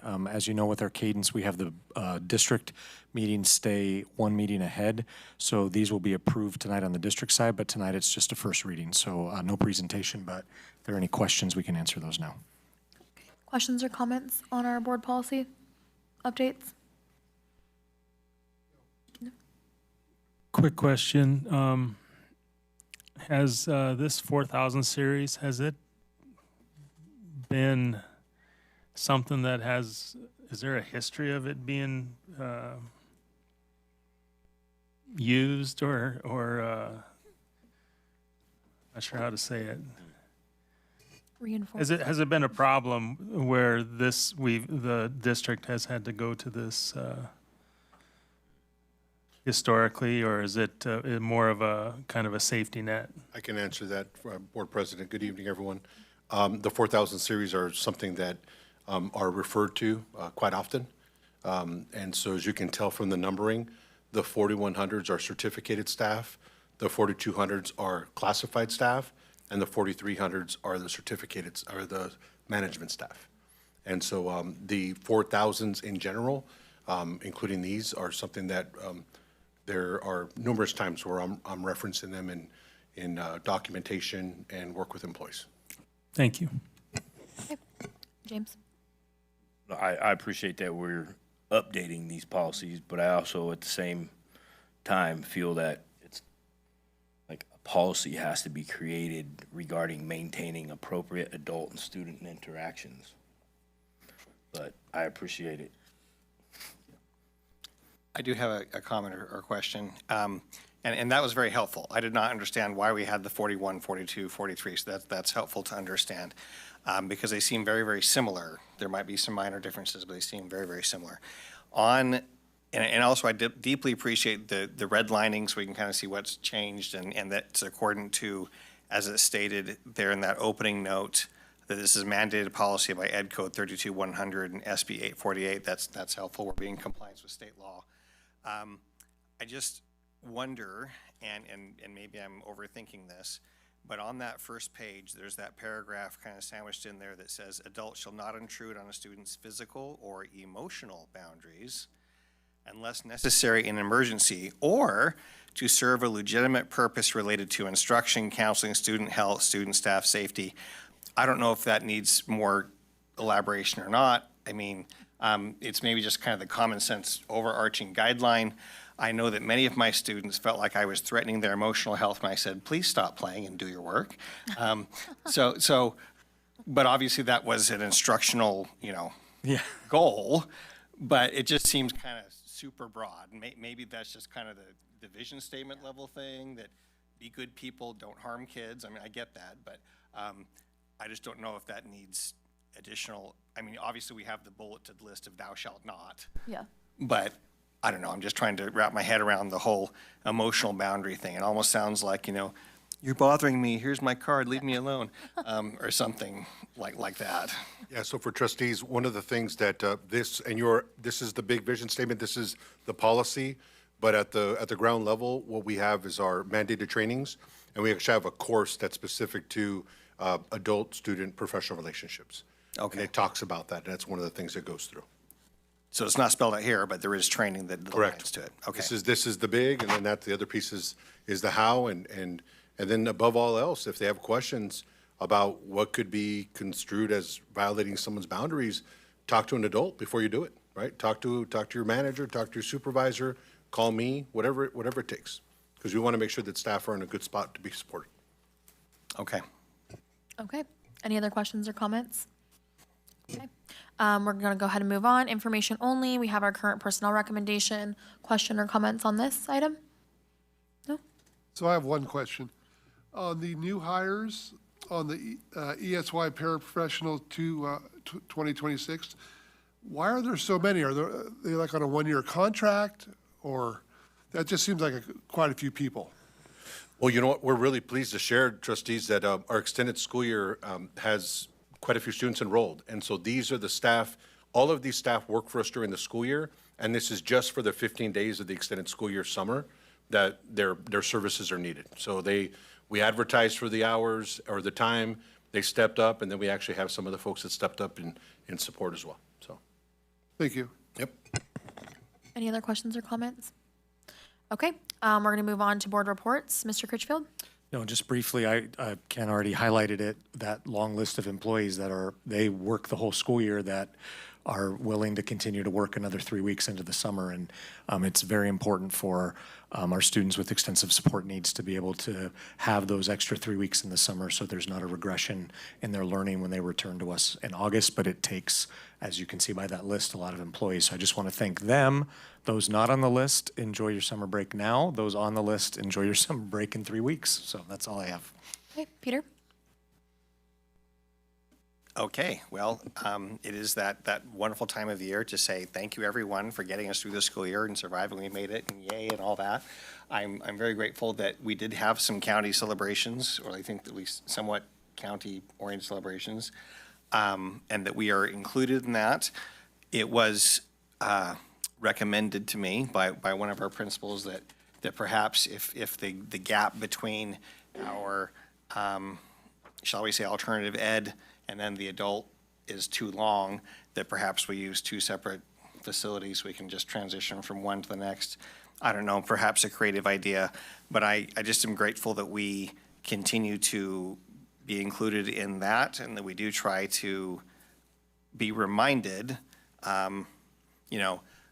why we're here. And so the chance to attend those ceremonies is a chance to witness not only the success, but to be reminded of both the people on the stage and then very numerous people in the, behind us who are there to cheer on and celebrate people having accomplished something. And so I just appreciate that because it's important for us to remember who we're working for. Okay, great. Thank you. Ken? Yeah, I would just like to also say I really enjoyed the graduations last week and was overly impressed with the leaderships we had at our high schools, our junior highs, adult ed, Independence High. It was very impressive and I enjoyed going to all those. Was worried about it being too hot, but it really didn't matter. It was just watching the kids' celebration. It was great. Shane? Just repeating what both Peter and Ken said. Want to congratulate all the graduates, including the ones at the ceremony that was held in Sutter Creek. I think that everyone should attend those at some point to see that how important it is to never give up and keep, if you have a goal, to keep focusing until you achieve it. I would also congratulate the 8th grade promotion students, but I also want to remind them you're on the way. You still have a ways to go, so keep it up and finish the next 4 years strong. I had attended the separate subject. I attended the Amber County Homeless Task Force meeting several weeks ago, and I was surprised to hear the number of homeless students we have. And what I would like, I don't know if it needs to be on the agenda, but I would like to get, a list of the resources available on what the district provides to help those students. And if it's some type of flyer or some type of posting, I think it'd be good to always make that readily available so that when those families are in dire need, they can find that information quickly. Okay, thank you. James? Gonna piggyback off of these gentlemen here. This time of year is always my favorite. I particularly enjoy the adult ed and alternative learning graduations, as I was one of those attendees at my education times. A GED recipient myself. I love hearing the stories, looking at the families, just happy and enjoying the labors, enjoying the fruit of their hard work and labor on that stage. Congratulations to all the graduates and the 8th graders and their promotions. I was thinking the same thing as Shane. The celebration for these 8th grade promotions is 100% needed, and it's awesome to watch. But also don't forget you got 4 more ahead of you.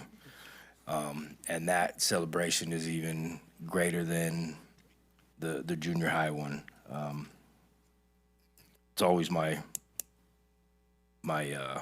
most liked part of the year is the graduations. Thanks. Yeah, of course, I enjoyed all the graduations. I will say, I think that adult ed is something that everyone should go and celebrate at one point. I didn't expect this to be, but it is one of my favorite parts of the end of the school is going to see that. They made comments at adult ed graduation about how, it's almost a little bit more impressive when you have like, quote, real life going on, and then you go ahead and finish and do something, or you're going back after a long time. It is really impressive to see what these people put their minds to and what they can accomplish with all the things that are going on in their life. I can't imagine going back and trying to finish high school now that I'm much older with a lot more things going on than I did in high school. Also, just wanted to give a shout out to all the people working at ELOP this summer, and of course extended school year for our special needs kids. doing a lot of controlled chaos out there in the heat. So just for them, enjoy their summer when they're done, and the rest of our teachers and staff, please enjoy the rest of your break. With that, our next meeting is going to be next week here, June 17th. Open session starts at 5:30, and with that, we are adjourned.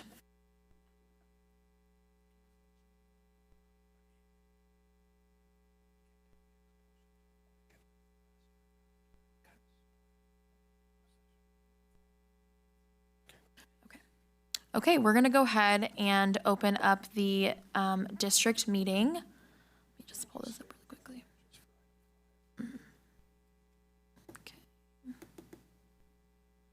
Okay, all of our board members are present.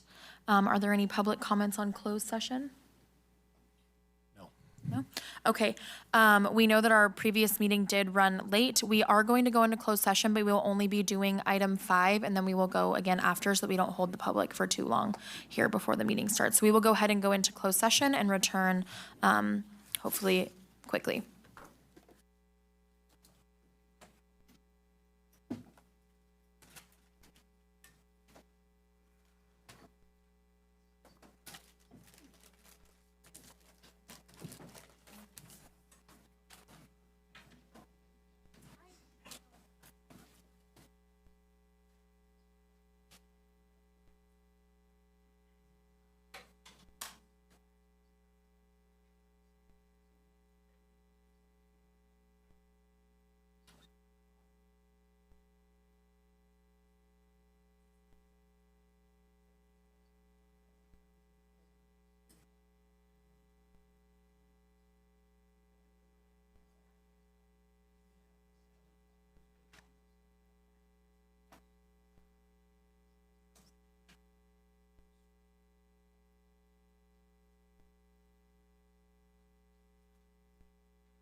We apologize for the delay. We're going to take a quick restroom break and we'll be right back.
Okay, we are going to go ahead and suspend closed session. We will have to return after our open session has concluded, but we do have a report out on item 5 in regards to expulsion case 2526-1.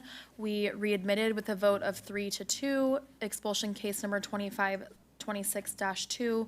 We readmitted with a vote of 5-0, and expulsion case number 2526-3 was readmit with a vote of 5-0. Are there any deletions or corrections to the agenda?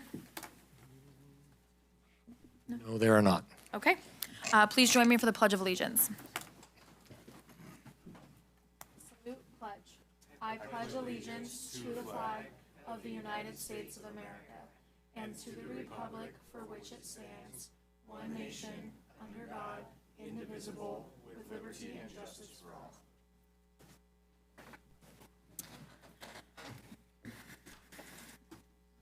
We have challenge coins. Okay, presentations and recognitions. We have our challenge coins for educational services. Thank you. I'm going to go ahead and turn this over to the secondary team.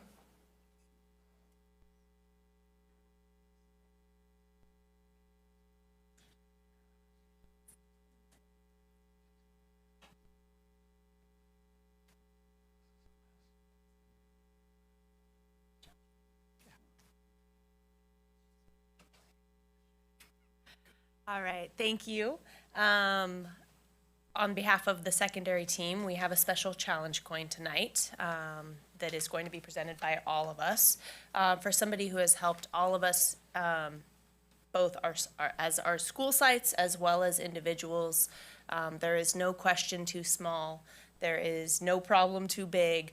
And this person is, without fail, will drive to whatever site is needed at any time of day to make sure that we are all supported.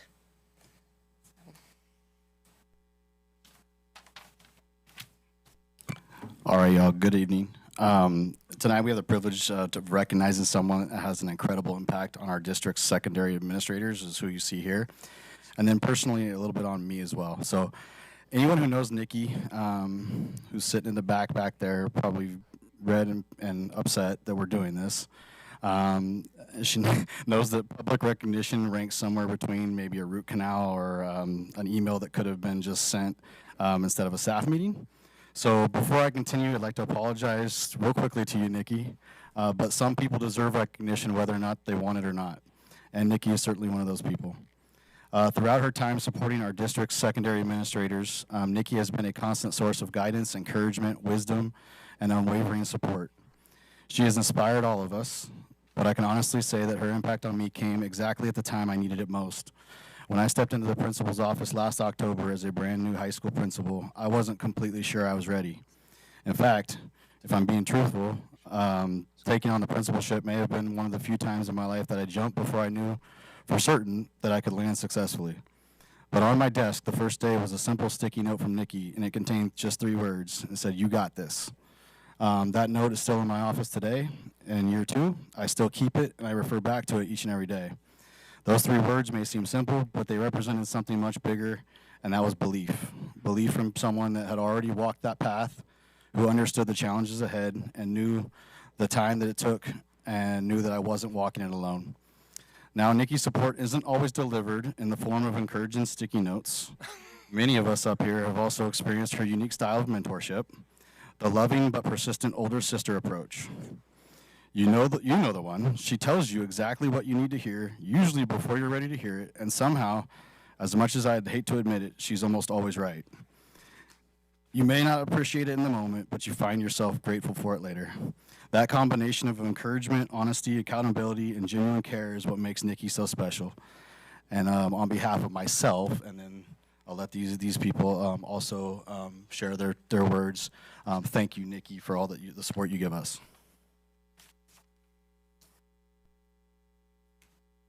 Thank you, Caleb.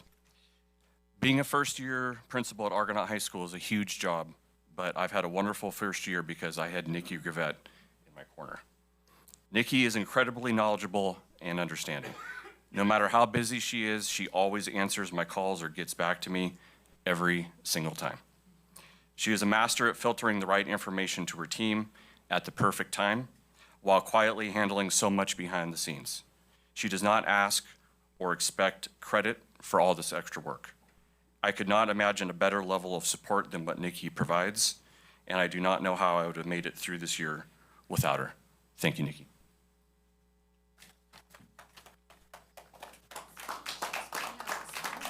Thank you. They said it. I don't like being up here, so. We call this a sneaky coin. She was here for other reasons. Can you speak into the microphone? She was here for other reasons, and we knew she wouldn't show up if we said she was getting a challenge coin. So the team that's here tonight wanted to take advantage of that. Nikki was on the verge of not continuing in administration like 10 years ago, and then became my VP, and I sufficiently messed her up for a year and then left her at Amador, and I just can't imagine our system without her. So thank you, Nikki. We appreciate you.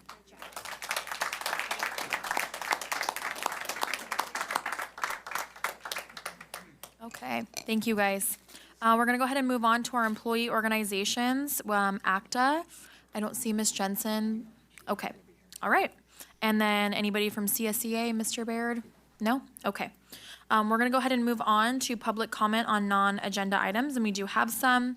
A person wishing to be heard by the board shall first be recognized by the president and shall then proceed to comment as briefly as the subject permits. Individual speakers shall be allowed 3 minutes to address the board on non-agenda items.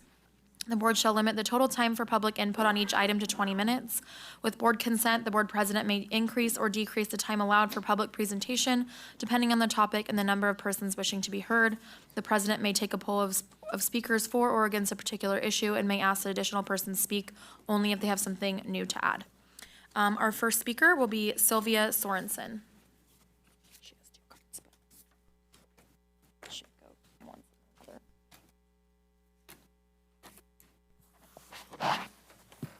This is for your first card, Ms. Sylvia. Okay. Good evening, board members, cabinets, and community. As we recognize Parental Rights Month this June, I would like to take a moment to reflect on the role of parents, educators, and communities what they play in education of our children. From the very beginning of our nation, education was viewed as one of the most important pillars of free society. Our founding fathers understood that the future of our country depended on an educated and informed citizenry. Thomas Jefferson believed that education was essential to preserving liberty and protecting against tyranny. He argued that the citizens must be educated in order to think critically and make informed decisions and actively participate in self-government. John Adams shared this vision. He wrote extensively about liberty, rights, responsibility, and Republican government, and believed education was essential to sustaining a free society. George Washington also emphasized the importance of knowledge and learning. He encouraged support for institutions of education because he understood that the strength and future in the nation depended on an educated population. What is notable is that these leaders viewed education as a partnership between families, teachers, and local communities. They recognized that learning is most successful when parents are actively involved and when strong relationships exist between students, educators, and families. As we continue to discuss new programs, technology, and initiatives in our schools, I hope we remember that the foundation of educational success has always been people. Teachers who inspire, parents who guide, communities that support. These are the influences that leave lasting impressions on children and motivate them to succeed.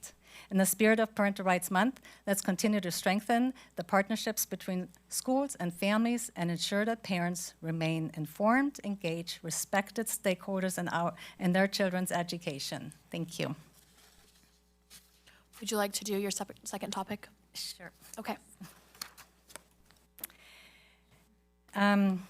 As yet another technology platform is being discussed today and promoted as a way to empower student-driven learning and community, I'd like to take a few minutes to talk about some fundamentals.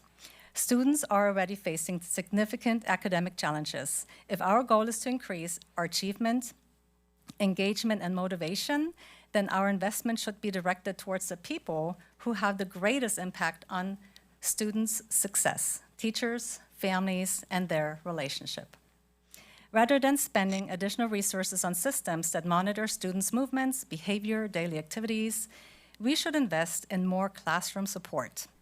Additional instructional aides and willing parent volunteers can provide the personal attention students need to stay engaged, focused, and connected to learning. Meaningful relationships between teachers, students, and parents leave lasting impressions. When students feel seen, supported, and encouraged by their teacher or teachers around them, they are more likely to persevere through challenges, take ownership of their learning, and strive for academic success. These human connections cannot be replaced by technology. We should also consider the track record of the many educational technology systems already in use that schools have adopted over the years. Yet, academic performance has not experienced a dramatic turnaround that was promised. If technology alone were the solution, we would already be seeing substantial gains. CASP results suggest that more technology has not reversed academic decline. Rather than chasing the digital solution, we should focus on practices that produced stronger student outcomes in the past. Looking back at the past years when schools demonstrated some of their strongest academic performances, we find that schools relied less on constant digital monitoring and more on direct instructions, student-teacher interactions, classroom engagement, and community involvement. Those fundamentals, not surveillance, algorithms, or data dashboards, have always been the foundation of educational success. Technology can be a useful tool, but it should never become a substitute for the relationship, mentorship, and personal attention that helps students thrive. If we truly want to empower and strengthen student learning, we should invest first in people, not in systems. Moms for Liberty stands for parental rights and getting back to basic. Thanks for listening. Thank you. Okay. Next, we have Patricia Angija.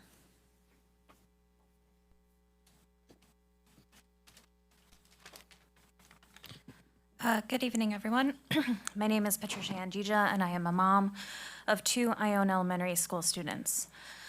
It is very intimidating to get up here before you to speak. It is also very time-consuming to go through the agenda packet in a thorough manner to ensure I am making educated statements and asking valid questions. This is not only true of myself, but of many other community members who take the time to attend these meetings, whether in person or online. It is disappointing that sometimes when people do take the time to speak and ask questions, they are treated like they are wasting the board and the district's time and just being pestering. As elected officials and as public employees paid with taxpayer dollars, your actions should match your words of encouraging and appreciating public participation and involvement. The point of public comment is to provide potential perspectives and offer questions that perhaps no one up there has thought of, as the agendas do tend to be dense.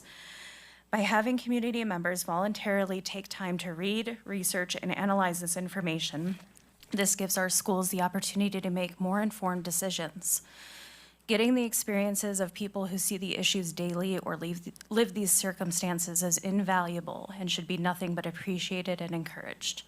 The best way to show this is to encourage more involvement is when we are asking questions. When you are asked questions, please take the time to answer or get the answer from the cabinet. I know the Brown Act can limit this during public comment, but all of you have the opportunity during the discussion of a specific agenda item or at the end of the meeting with board or superintendent reports to get these questions from the public asked and answered. This would go a long way in showing the public, staff, and your fellow board members that there is true transparency and that you are knowledgeable about the agenda items and the school's most important matters. Not answering questions publicly that are asked in public creates distrust and confusion, as not just the person asking the question would like to hear the answer. I have heard many other community members and even board members ask extremely valid and well thought out questions that are met with silence or "I'll have to look into that," and answers are never given. There is no follow-up or accountability. Staff should be prepared with additional information on agenda items. For example, the superintendent should know the major deferred maintenance and whether it is being put off in anticipation of school sites closing. It should not require the maintenance director to be present to answer this question, as the superintendent is the one who makes the call on what projects do or do not get done. So I ask, please, please, take the time to address the public's questions and concerns. It will go a long way in building faith and trust in our district. Thank you. Okay, thank you. The next is Ronnie Gold.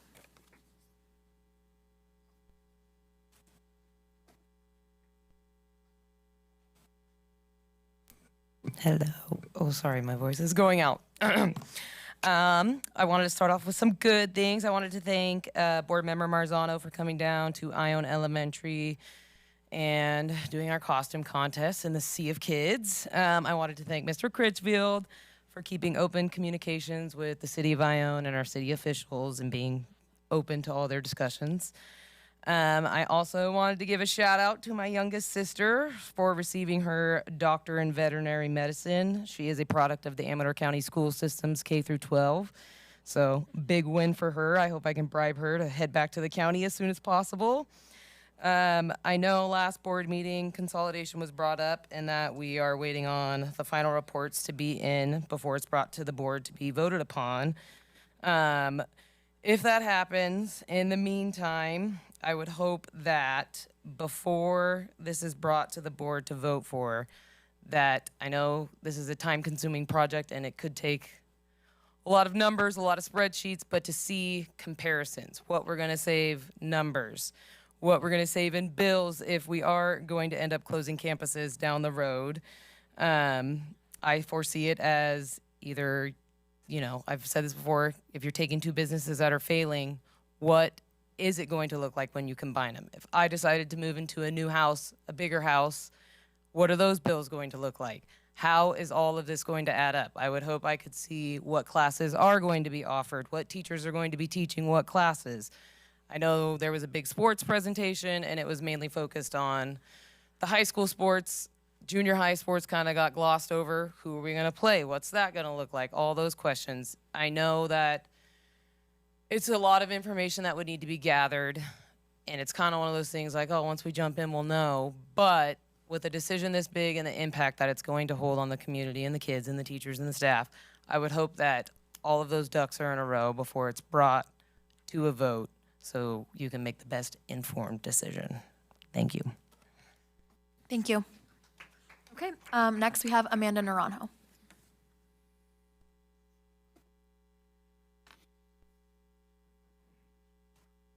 Can you hear me? Yeah. I'm Amanda Fisher Naranjo. I am a parent of a graduate. He just graduated last week. My son's been in the district since kindergarten, so K through 12. And I just wanted to come up here and give my thanks to you all. I know some of you are newer to the board, some of you are older. A lot of you have been with the district for a long time and have been very, very supportive of my son and all the things that our family has happened. But beside that, there's a lot of negativity thrown at all of you in our district, and I wanted to bring some light of a student who has done very well. He was accepted to 5 colleges, declined all of them, and enlisted in the Navy. But with all the growth we have, that is a direct reflection of our staff and you guys. So keep that in mind when there are people frowning upon you. Okay, thank you. Thank you. Okay, we're gonna go ahead and move on to item 12, the consent agenda. We do have one public comment before we get into this. That's Patricia and Gija.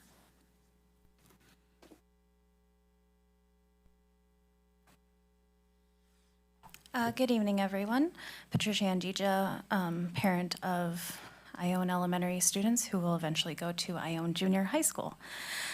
So I was reading through this item, and some glaring things that kind of stood out to me that I hope will have questions on them would be Ione Junior High went from orange to red in chronic absenteeism and green to red in suspension rate.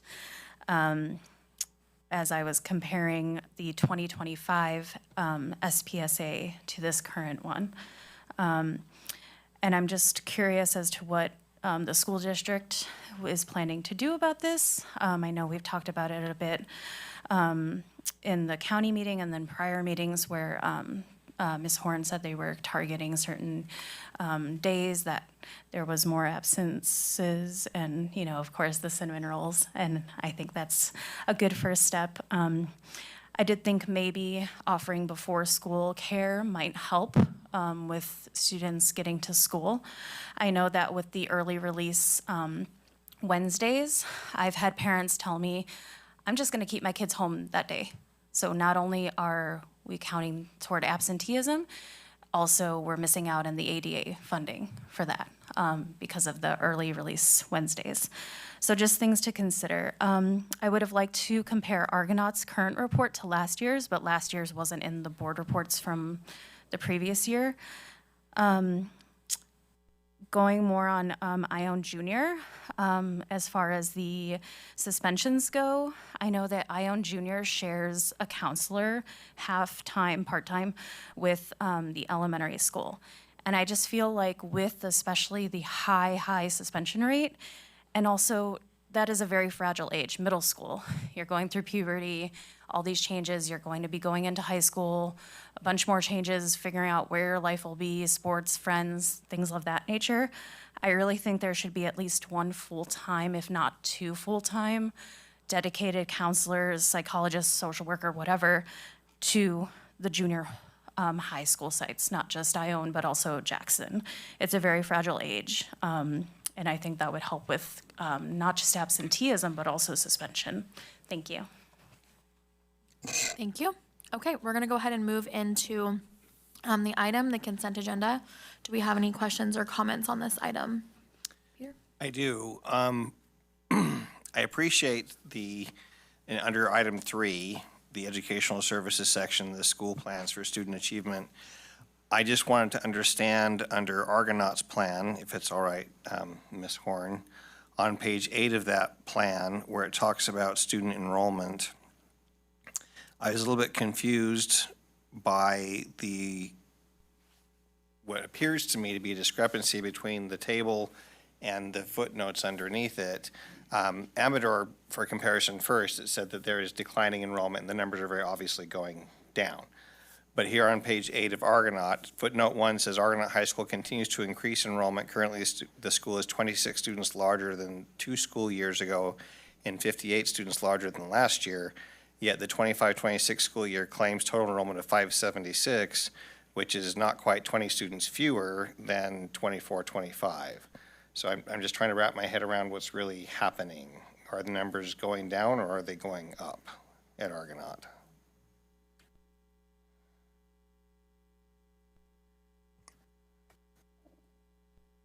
I'm going to need a minute to look at it and figure it out for you too. I don't understand it. Okay. I'll dig into it and get you. I know that sometimes with the formats they force you to use and the data putting in things can get a little wonky. Just trying to be clear on our overall trend because Amador shows a very steep decline in students, but this doesn't seem to be clear. So that's all. Thank you. Thank you. I'll get back to you.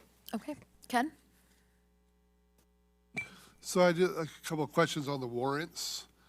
On warrant 60083288, it looks like that's to El Dorado Hills for transportation. I guess that's the program we're trying to start where we use other school district buses.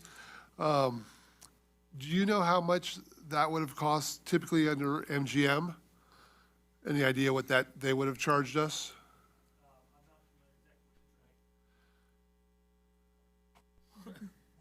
So it's a $1,300 charge for transportation of the Argo tennis, softball, and baseball. I could say it would at least be $2,000. I mean, I don't think we have any MGM trips that are below that when we're taking a bus of any kind. So I don't know the exact details of that trip, how far it went, where it went, et cetera. But and is that the only time we've used them is for those 3 teams? Offhand, I'm not sure. I know I've seen a couple of different invoices, so I think it has been multiple trips. I just don't know how many offhand. And do you know, have we ever reciprocated and done anything for that school district in terms of getting their students? I don't believe so, but I'll have to look that up too. And then just offhand, I saw a couple different charges for produce. They equaled about a little under 14,000. Do we have any projections on what our school farm might be able to reduce that to in the future? Yeah, we don't have any projections. I can definitely look into that though. I'm just curious. I mean, 25% would be huge. Yeah, I'll have to look into that one. I don't have that answer. Okay, so maybe next meeting? Okay. That's all I have. Okay, Shane, any questions or comments? No questions. James? questions or comments? No, I don't have any questions or comments at this time. Okay. I do not either, so we would just need a motion for consent. I move that we approve item 12, the consent agenda. Second. And the vote, Peter? Yes. Ken? Yes. Shane? Yes. James? Aye. I'm also a yes. Okay, moving on, we're gonna go on to item 13, communications. We do not have any. So we're gonna move into our action items. We are on 14.1, Minga Services. Do we have we do. We do have two comment cards here. Our first speaker is Sylvia Sorensen.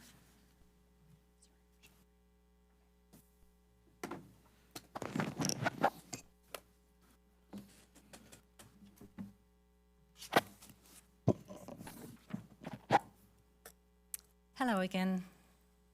Thanks for the opportunity of letting me speak again. This is about Minga. It is being presented as a solution for improving student behavior, engagement, and school culture. The question is not whether we want positive student behavior. We all do. The question is whether adding another technology platform will produce measurable improvements that existing programs have not. Students who want to skip class or break rules often find ways to do so regardless of the technology being used. As students themselves have pointed out, those who abuse traditional hallway passes will likely find ways around digital hallway passes as well. The result is that the majority of students who already follow the rules become subject to additional monitoring. What struck me the most was not the technology itself, but how students described its impact. Many expressed that Minga creates a culture of distrust, where students feel that they are presumed guilty rather than trusted to act responsibly. Students should not have to worry about taking longer in the restroom, could lead to questions, assumptions, or scrutiny. For some students, bathroom use is a private matter. A student should not have to explain that they are managing a medical condition, digestive issues, or menstrual cycles simply because a timer suggests they were gone too long. These are personal matters that deserve dignity and privacy. My greater concern is student data, privacy, and the continued expansion of digital monitoring in our schools. Amarillo County Unified School District currently has nearly 200 approved application and platforms. How many are regularly evaluated for effectiveness? How often do we review whether they are actually improving student outcome? We also learned that parent consent for Minga is forwarded into the district's annual technology use agreement. Parents deserve clear and transparent notice whenever a system is introduced that collects and manages student information. Ultimately, this discussion comes down to priorities. Should we continue investing in more technology platforms, or should we invest in what has always made the greatest difference? Teachers, classroom support, parent involvement, and meaningful relationship with students. The most significant improvement in education comes from trust, engagement, human connection, not digital monitoring. Thank you. Okay, thank you. Our next speaker is Ronnie Gold.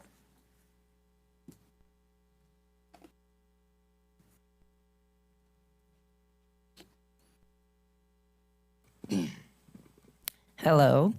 As a parent, I'm not 100% sold on the idea of the district adopting the Minga software.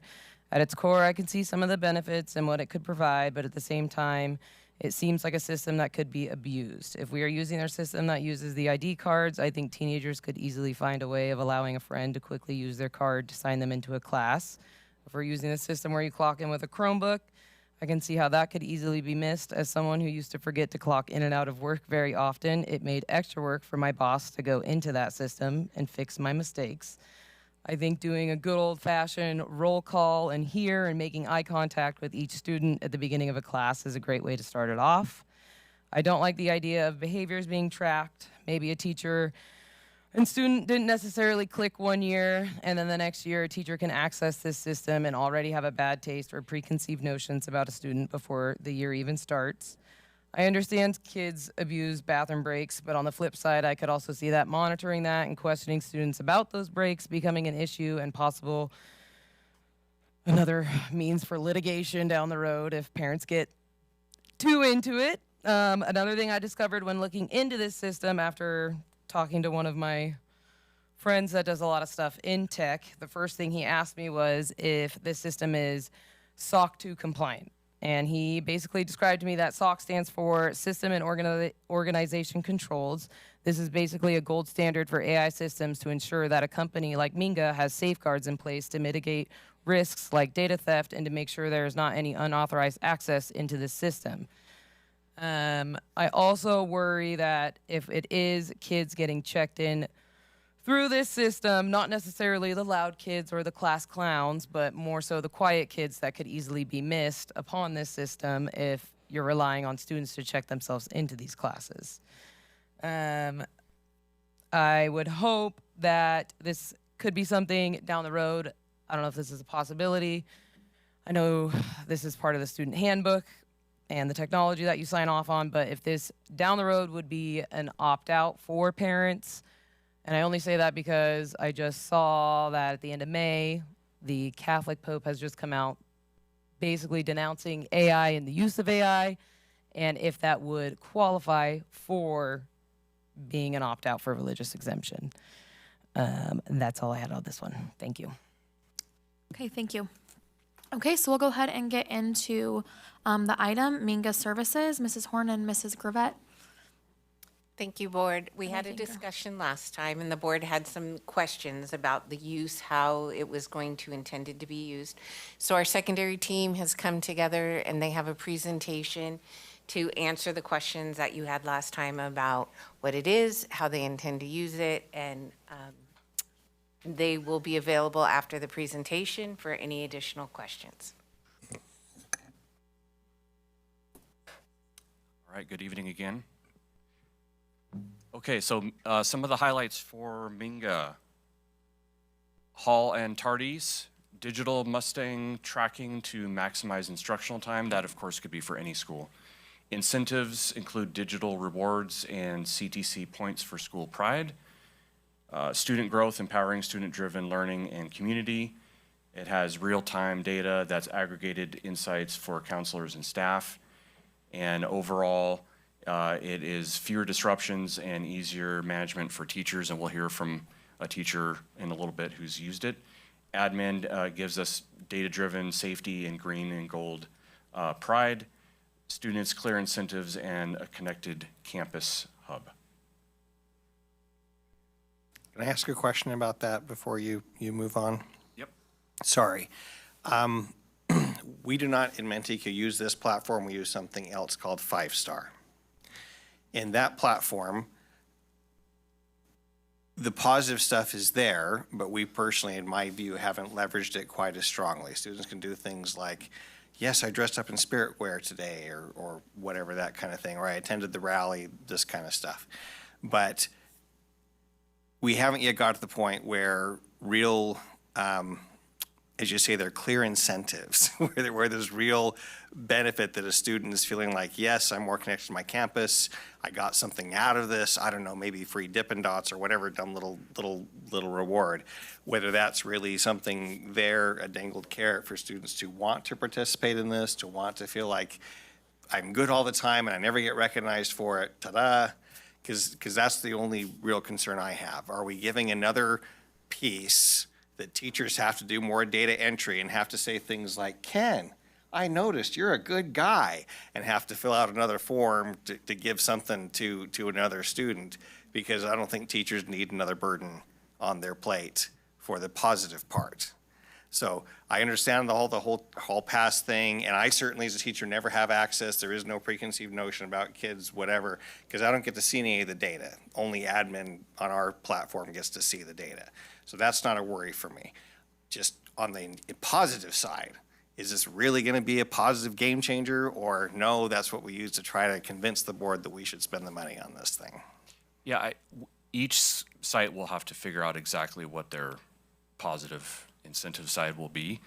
I don't know exactly what it's going to be for each site, but Mr. Hess, who's used it as a teacher, can probably give you some more details on that. Awesome. So, yeah, and he's up next. Perfect. Yeah, and before doing the slide, just to piggyback on that, we do have the Courage to Compete cards, which is a management in and of itself, making copies, getting it out, reminding teachers. They have to fill it out, get it back. It's something we have in place. And so I think it lends itself to your question a little bit, and also this next slide is why do we want Minga? It's not a new shiny bell. It's something that's going to help us be strategic and purposeful for things that we're already doing. We're already doing MTSS and PBIS and doing these recognitions of students. This will help streamline it, be a little bit more effective and efficient in things that we're already doing on paper. It's developing that student autonomy and direction, okay? So I tell them we trust, but we verify, okay? So they already do have passes, and they have paper passes that they'll go to another class and then to another class and then back. Some of them are out of class too long.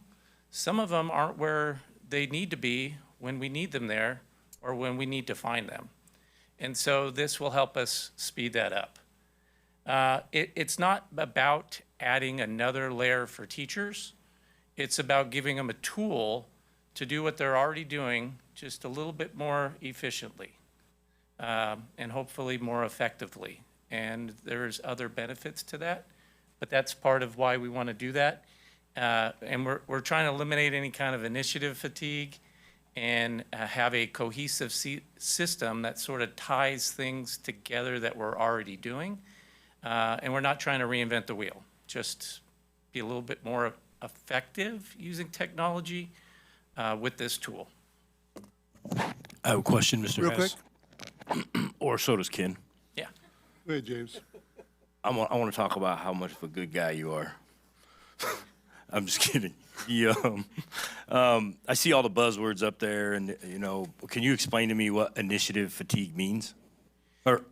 So from a teacher's perspective and a new administrator's perspective, we have a lot of buzzwords like MTSS and PBIS, and we're constantly improving our programs by adding new things for teachers. And so everything does feel like a new initiative whenever you hear new terms. And so the fatigue is every year there's something new, okay? But I'm a math teacher, I'm a shop teacher, I'm an English teacher. I'm here to be in the classroom and interact with students so they can learn this content. And I understand pedagogy and teaching, and sometimes teachers can feel that anything new is just one more thing to add to their plate to learn in a very limited time when we're professionals who are trying to do their best for students. So initiative fatigue, yeah, a lot of the buzzwords, we try to condense the slide as much as possible, and there's probably a lot of edu-speak. But the bottom line is teachers get tired of new things that just add to their plate, and you guys have been saying it. This isn't meant to add to their plate. At the very least, it's just they're going to be doing the same thing with a different tool. At the very best, it's going to be easier and not get in the way. I hear you say that, and I also heard you say it's going to help speed it up. Do you know how? Yeah, for example, clipboard. So right now, I don't know what that is. I know what a clipboard is. a clipboard, so teachers lay out their rooms differently, especially like a shop, a music room, or a science lab. But usually they have a station where there's a pass to go to the bathroom. So a student's gonna have to ask to go to the bathroom, right? They're gonna have to go there, they're gonna have to write a pass to go to a study hall class, whatever it is. They have to interact with the teacher, and there's somewhere in the classroom where they're gonna have to get the pass or write the paper. It is already, depending on the student and the timing, a very minor interruption, or it sort of interrupts the flow. I mean, it varies. So in this case, right where the passes were is where the kiosk can be, which is type in the student number, and they're going where they need to go. Okay.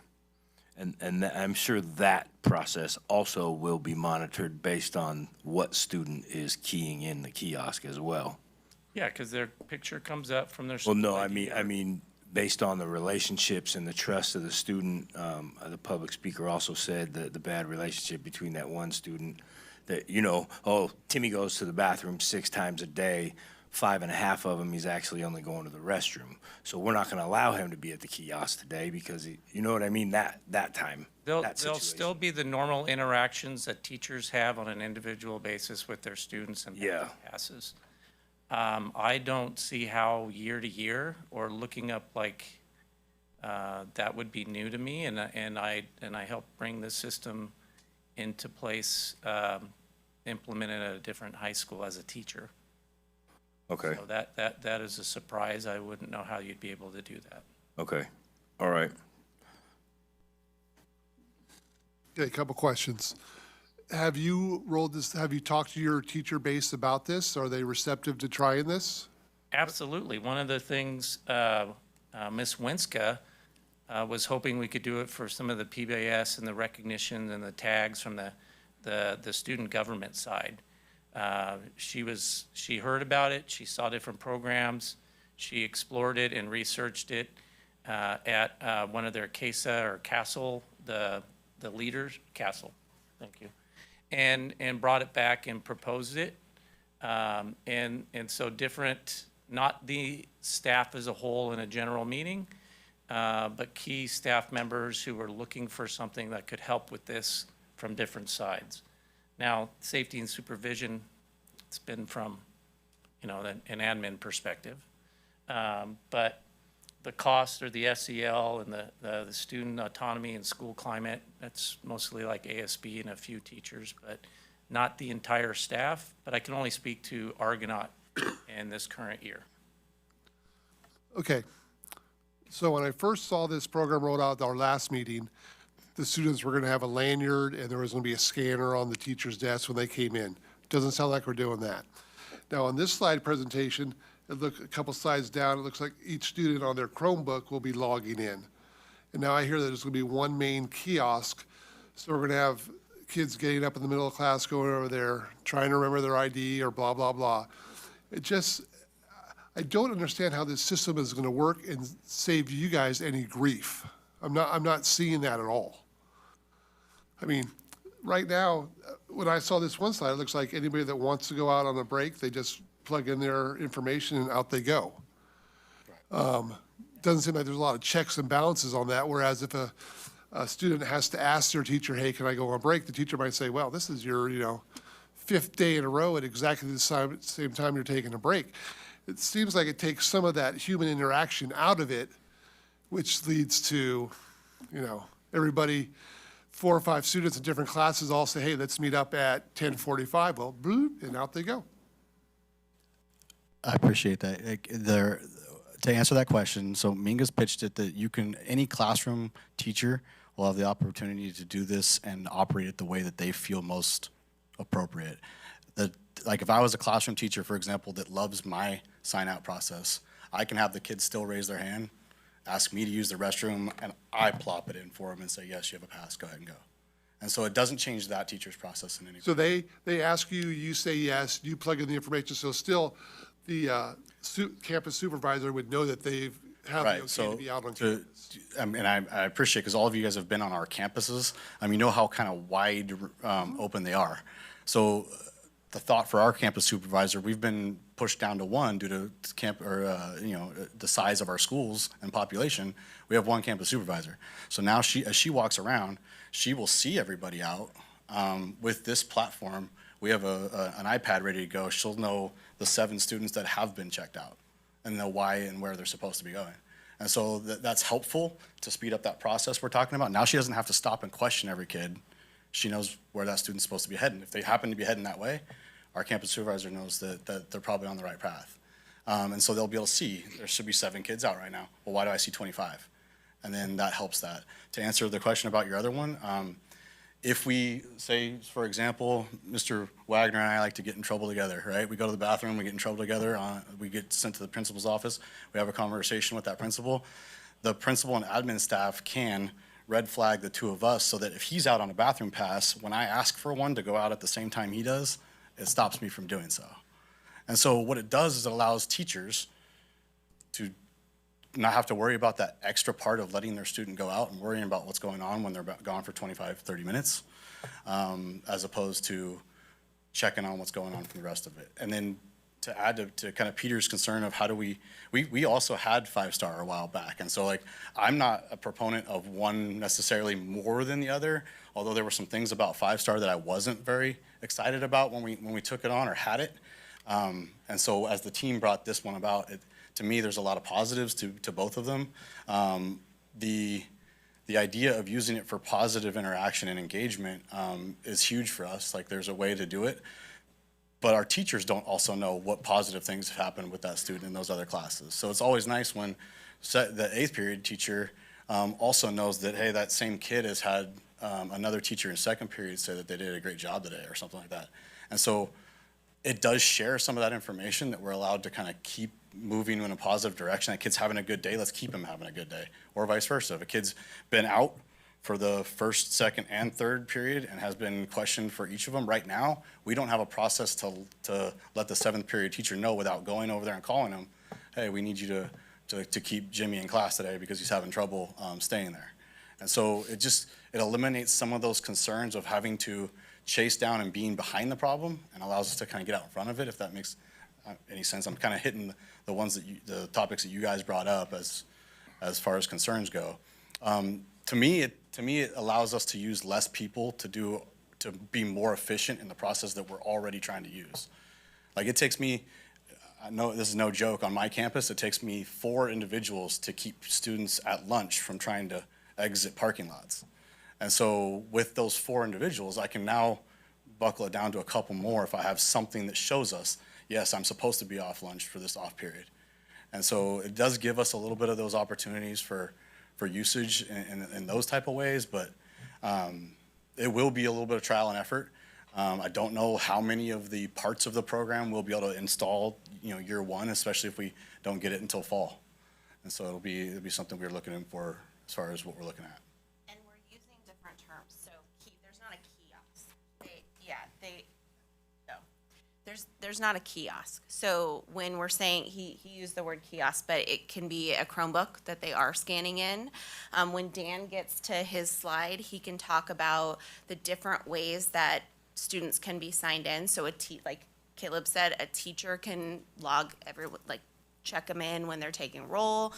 Students can use their ID cards to scan, so it can be the autonomy of the classroom teacher and how the site determines they want everyone to sign in and use the program and the platform to make the most sense for them. So to be clear on that, are you intending to have this replace Aries for attendance or no? No. No, but it'll one-way deliver attendance issues or Right. 2 areas. Right, fair enough. For what it's worth, as far as efficiency, some kind of digital platform is wildly efficient. In my classroom, all they do is give me the little letter R. I see them, I nod, they'll scan the little QR code, which is how our school works. They leave, they come back. It's wildly efficient for the hall pass thing, and I never, ever, ever want to go back to write your name on a clipboard, look at the clock, see if you know how to tell time on an analog clock. I don't want to go back to that. So that piece is wonderful for what it's worth. So my last question would be, without 100% teacher buy-in, this won't work. Because you'd still have people out there that wouldn't be accounted for in the total head count that are roaming the campus. So how can you assure me that you do have that 100% buy-in, that everybody's going to take the time to log in the student when they want to pass versus saying, yeah, go ahead and go. As they're in the middle of doing a lecture, and they don't want to go over to their Chromebook and enter that. That's where I'm losing touch with it, is that it does seem like it's a lot more work than previous. And I also have to respect the fact that, all of you showed up tonight, and I have to take, your opinion matters tremendously. I just want to make sure it's something that's going to work. And I think, Ken, can I speak to the buy-in part? I mean, this is one of those things where this will be if approved, this would be the system used to monitor student safety. This is not about, I don't want this to come across like I'm being a jerk about it, but it's a you have to type of system. Like if you have a system, and we've implemented, when I was a principal, we implemented systems. This is, you work with your staff to make it work. There's enough autonomy for different things, but this is not something teachers have a choice on. They're responsible for student safety, and if this is the system, then they have to use it. And so we provide them with the supports and a little bit of autonomy to use it, but it can't be a choose your own adventure where do they use the system or not. It's either everybody uses it or nobody uses it. I hear you on that, Mr. Critchfield, and I mean no disrespect by this, but teachers struggle doing it the old school way too. Understood. And when I had those systems as a principal, those became individual conversations with teachers. Then you have to work through with the ones who might be struggling with it, either struggling with it intentionally or unintentionally. Right, for sure. And just to add to that, like, the systems are already there. This is the tool we're gonna try to use to help streamline and make them more efficient for our use. And so, like, I have had conversations when systems aren't working with full participation. So it isn't going to be something new that hasn't already taken place. It'll just be a tool that we can use to help us move forward. So, I'll turn to the next slide, but I'm pretty sure we hit all of these through all the questions. But yeah, I think, positive recognition and rewards, I would love to see this take off. Each of us has a different way of celebrating and rewarding kids. But I would like it to be something that each of our teachers can see without having to dig through an entire Aries, list of things that are going on all through the discipline sides just to see the positive reaction. So I do think that that's going to be huge. Engagement, I think the biggest piece, and I think I hit on this already, is the communication. It allows teachers to know information that is happening in classes previously to them that they would not have been able to know without having conversation with administrators that as they've come through in the office. So I'll kind of defer my time a little bit more towards everybody else. I hit on one of the safety behaviors that it's going to help us with. I now can take 1 or 2 people off of my lunch duty list as far as tracking students headed to parking lots. And no offense, that's a tough one. Our system at lunch is pretty fun. If you want to come see a relay system on our walkies, it's interesting. But the other schools have a little bit of information as well. So. All right, this is mine here. For teachers, I've been in a weird spot this year where I've transitioned from teacher, coach, ASB advisor into an admin role and really had my eyes opened up to that there are many different teachers who do things very, very differently than I did as a teacher. And so rather than just kind of reading each individual bullet point, one thing that is really exciting for me in this new role for Minga is the pass system, not necessarily for hall passes, but for study halls. There are legitimate reasons for teachers to request a student to come in during their study hall, and then there are not so legitimate reasons, or there are paper passes that the intention is to go to one class and the kid ends up somewhere else. That accountability piece, I think Mr. Hess said it, that trust but holding you accountable, that's going to be huge for us to make sure that everyone's safe. When we have a fire drill or some kind of an emergency procedure, at the touch of a button, we know where all of our kids are supposed to be, and whether or not they checked into that teacher where they're supposed to be, and then returning. But that data driven for the safety concerns, our campus supervisor, there's one. And we use golf carts to monitor all over campus, but only having one campus supervisor, it's going to be so huge to be able to have everything all in one location of where the kids are supposed to be and then redirect them to where they're supposed to be. Our kids are smart and they're going to catch on really quickly that this is just what we do here, getting back to those systems. So the campus security piece is going to be huge. And then my heart is always probably going to be in the ASB world. Different tools to be able to celebrate our kids is going to be huge. Being able to recognize individual achievements, spirit days, all of those things, those communications are going to be really big.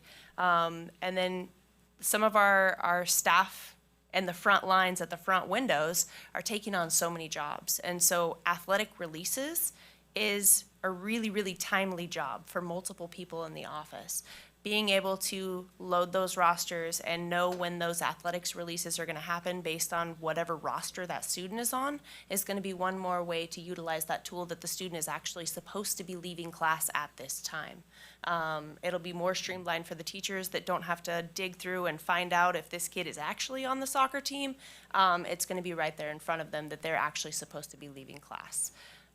So I can see those ways that this is really going to help kind of take a little bit of the jobs off of our attendance secretary and kind of move things forward.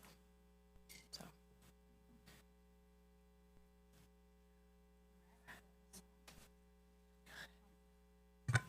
Good evening.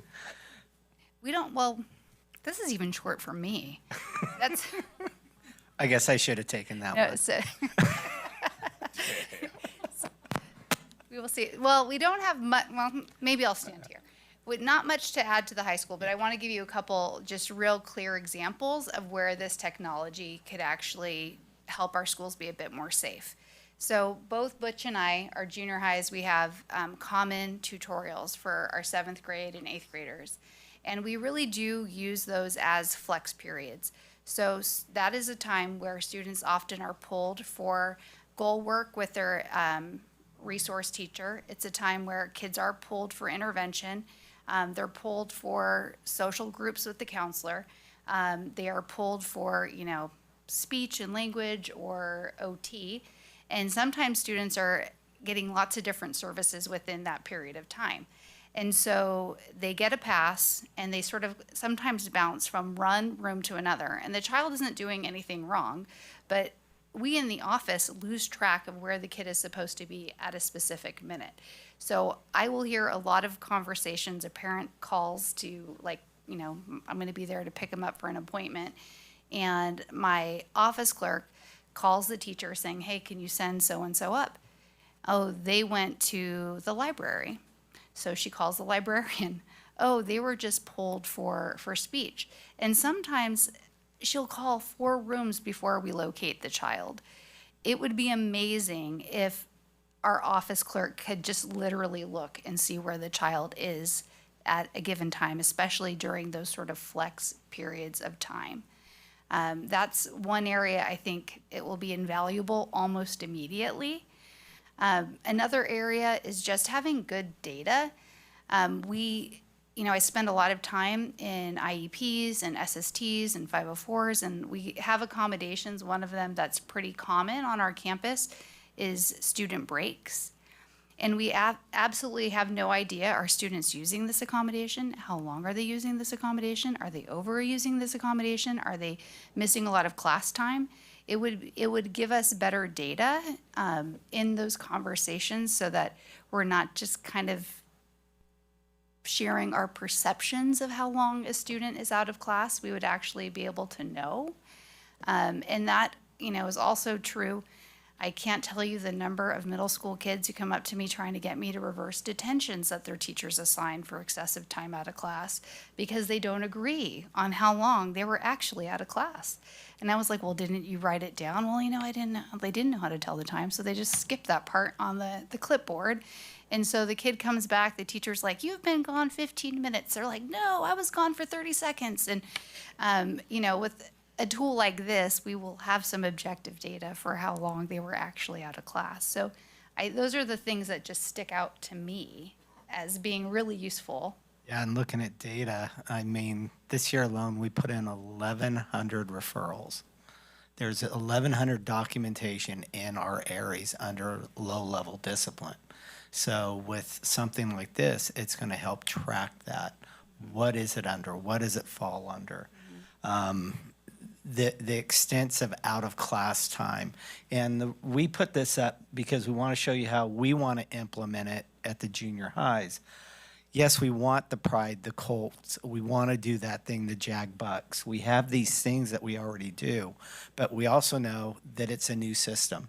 So let's get it in, use what we know is a great tool the data for core implementation for digital hall and behavior documentation.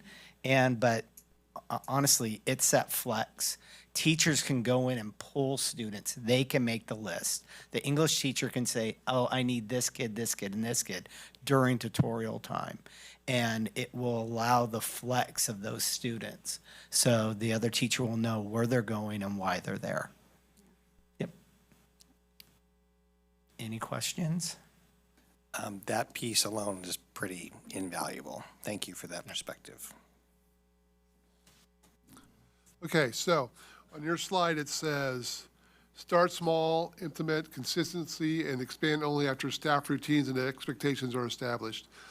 So if we agree to purchase this tonight, it seems like the first time you'd really get to look at it probably is when the school year starts. Is Minga in that $19,000? Are they providing training? Is that another cost we're going to have where the teachers have to go to the training? Yes. Yeah, no, they provide the training. Okay. What about the teacher time to get trained? No. Yeah. What? We'll end up training our teachers and helping them do that. Trainers model. Okay, so secondary principals and vice principals are going to get trained, and then it's going to be on you to train your staff. And they have site-led days on their Wednesday collaboration where the site leaders. So the afternoon on Wednesdays? Yep. On the site-led days, they get the autonomy to decide what training their staffs need. So let me ask you, if we do start the program, I'm assuming if we vote for it tonight, it could be ready to go in August. When do you think as a group, you can report back to us on how it's working? December, November? I would say at least a quarter, maybe a little longer, so November, December. Okay, so I would just like to make that, I'd like to make that a condition of if it gets approved, we get some feedback on how it's working. Yeah, I think that's a great idea. Yeah. Our data may be small, but the usage of it would be. But you'll have a feel. Yeah, we can definitely. That's all I'm looking for is that, 19,000 reinforce what you guys think will really work, it's starting to make sense to me. I just want to make sure we don't spend it and lose track of what's happening, because it's not just for me, it's for the public too. They're going to hear what you have to say. Yeah. All right, thank you. Okay, if we could have, are we to the last slide?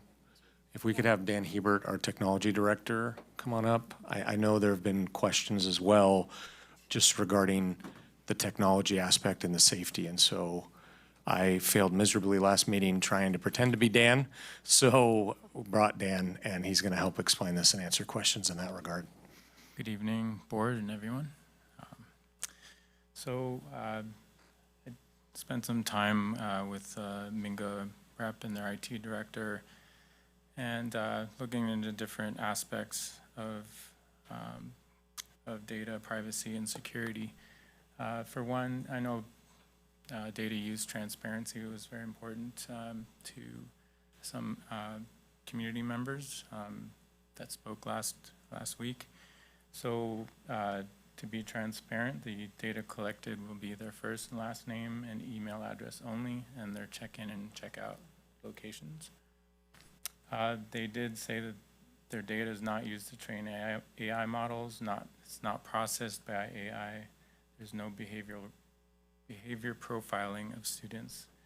And I asked them what happens when a student unenrolls from a school. They said that their data is depersonalized, so it's they're not able to identify the student with that data any longer. I think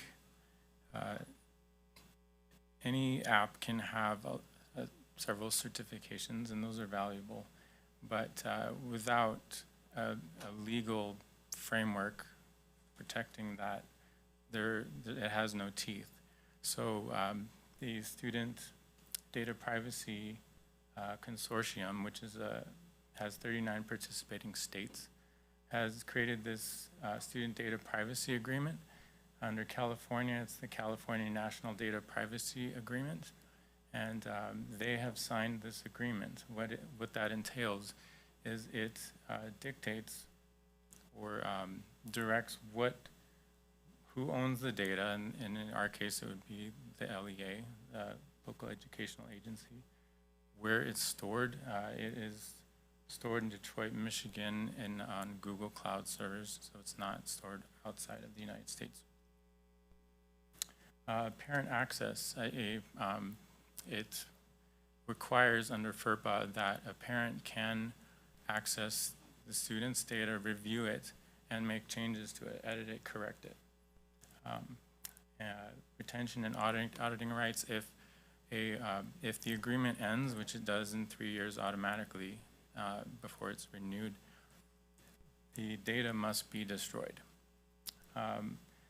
We have auditing rights. We can give them 10 days notice or less if there's a data breach. We can audit their data and security practices. There's no advertising allowed with the data. They are required to abide by cybersecurity compliance standards, which are listed on the far right.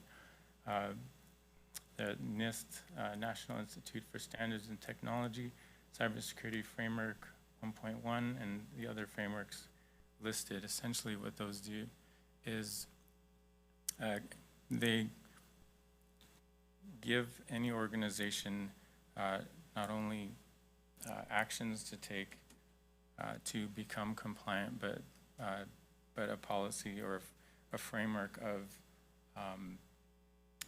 cybersecurity practices. So what else? We have non-disclosure requirements and also sub-processor obligations. They must meet or exceed the standard that the data protection or privacy agreement explains. So under technical security, their encryption at rest and transit is military grade. Their infrastructure requires multi-factor authentication for their staff. I asked them when's the last time they did an independent cybersecurity penetration test, and it was last in August of 2025 with pretty nominal and normal results. And they did segregate their database to prevent data leakage or in event as another school district is compromised or something like that. To answer the question about SOC 2 compliance, they are not SOC 2 compliance. It is pretty heavy standard, but they are required to abide by the other very standard cybersecurity practices and standards listed there, and they did have the independent penetration test. So I think that's about all I've got. Any questions or? Any questions for Dan? Comments? I have a question. What does military grade encryption mean in tech world? I know what it means in other worlds. So it's just a standard that the military follows in terms of. And I'm assuming it's what those letters and numbers are? Right, like TLS 1.2, when you see the HTTPS in front of your URL, when you see it in the address bar, it's the size of the encryption key and those types of standards. Does not being SOC 2 compliant have anything to contradict with being military grade encrypted, blah, blah, blah, blah, blah? No. SOC 2 compliance is similar to the NIST standards, only in that case, an auditor came and went through all of their practices and et cetera to make them SOC 2 compliant. But they would have had to follow those standards to become SOC 2 compliant. Is there a different standard that software like this or a whatever this is called, a software, yeah? Would that be the right term to call it? Software like this, is there, I'm assuming because we're dealing with students and privacy, they are to be held accountable by somebody higher than them, a higher echelon of somebody, who would that be that they're held accountable to? That would be us, the parents and us, legally. So like, there isn't like, I don't know, I don't even know, there isn't an organization that makes sure that they stay within their guidelines. Is that what? Well, they're very different, the two things, because the Cal NDPA that you've talked about is student data privacy, and that's why we only provide first name, last name, email. We're not giving them home address information or any of that type stuff, right? The real privacy information. The SOC 2 compliance is when you or I want to go to a company and want to spend our money or trust them with our data. Right. Well, that's a more rigorous standard because there's all kinds of personal information that you may choose to provide that company. So they're two very different things. Okay, so I guess, okay, I'm just, I mean, I see military grade encryption and all those things, but I still am, and I've been thinking, like, as trustees, it's not for us to determine if this is a cool or good app. It's our job to determine if it's secure, effective, legally compliant, and fiscally responsible. That's what our job is. And me not knowing any of that stuff and trying to get the knowledge from these people, him, right? That's what I'm trying to do. And I'm not gonna sit up here and pretend like I'm a computer guy. They know I'm not. Other people know I'm not, but I'm just really concerned about security, privacy. This is kids we're talking about, and I know people say, oh, military grade encrypted, wow. But the Department of Veterans Affairs gets hacked all the time, military gets hacked all the time. You know what I mean? Like, let's be real. True. Right. You can put locks on your doors and absolutely do all that, right. but sometimes someone breaks in and for sure you make the best effort you right. can, and that's what these standards do. Is yeah. And the other thing, and this is just a me problem, maybe not necessarily a everybody else problem, but when I hear this thing being discussed and talked about, I'm going to refer back to my comment last time. It makes me feel like California Department of Corrections carrying your ID around to go from the classroom to the yard. That's just me. I don't like the way that feels to me. So that's all. Question for Patty. So it was just mentioned, is this a 3-year contract we're entering into? So is it really $57,000 is the cost?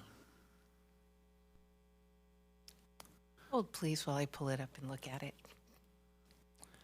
Maybe while she's looking that up, Dan, if you could come back and explain. So I met with Dan today just to help me better understand this as well with all of the concerns that have been thrown out. And could you say that one of the things you said to me about our technology strategy and for safety and what you will and won't say, maybe? I think that is important for the board to hear. Right, because this is a public venue, and any threat actor online can harvest that information even easier with AI these days. I explained, and he suggested I make a board report every so often, just to keep you informed. But I told him, well, there's one thing I can't tell the board in public is all of the strategies and efforts we've made to secure the school district, their data, the students' data, the parents' data, your data, because it gives, the threat actors an upper hand. So it's just a constant thing. We do it. It's a constant effort. I can tell you that much. But and the evidence that that there's a very involved strategy is if you ask any principal or teacher how long it is to get something through the technology department, it takes time. And that's not because Dan is slow.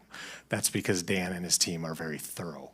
And so people who lack that understanding go, well, why can't I just have this app or this very quickly? And it's like, no, it's going to get vetted by Dan Hebert and his team. And when he shared that with me, I'm like, I think that's important for the board to hear that. And because the majority of the work our technology department does is just completely unseen, right? And when we think about student data and privacy, I mean, I don't think about Minga first. I mean, this is first name, last name, email. I think about Aries and the work that Dan and his team have done to lock down our filter and our system, because Aries does contain all of this, not all, but a large majority of sensitive information regarding our students and staff.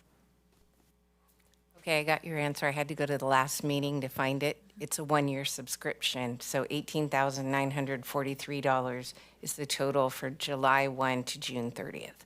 So it's 1 year at a time. And I thought we did that because of all this too, like, let's give it a try, right? And we're not locked in for more than a year. So if this, we'll have to be honest with ourselves and look to this team to say, is this working or not? Any further questions or comments? Is that the end of the slide presentation? Okay, just want to make sure. Was that the end of the? Yes. Okay. I might come across as an old guy sitting on the porch yelling, "Get off my lawn." But you Google search Minga controversies, talks about logistical headaches, teacher burnout, technical vulnerabilities, bathroom tracking and privacy. When I looked at your first slide, to me, I'm reading that, it comes across as the data from, how you did in a video game. When I went to school 500 years ago, there was so much, there'd be times you'd be looking forward to teacher interaction. To me, this looks like it's just another layer of separating students from the teachers. And, you look at it, I think there's some students that might be their only chance of having some kind of interaction with a person for that day. So I'm definitely still, I've not been convinced that this is something that we could use, and I appreciate all of you taking your time to come and present your view. It helps me. Again, I think I'm coming across as yelling, getting off my lawn, but that's just my 2 cents. Further questions, comments, Peter? I confess, whenever you make comments like that, I have to have my little conversation with Grok. You can like or dislike that particular AI. And it does say that yes, admin love it and some teachers don't. But overall, the big players out there who give software reviews give it a 4.6 out of 5. And if it's only for 1 year, and if these people truly believe that it will make a strong positive impact in their schools, then we need to give them the tools and give it a shot. Okay. Ken? Any more? Shane, anything else you wanted to add? James?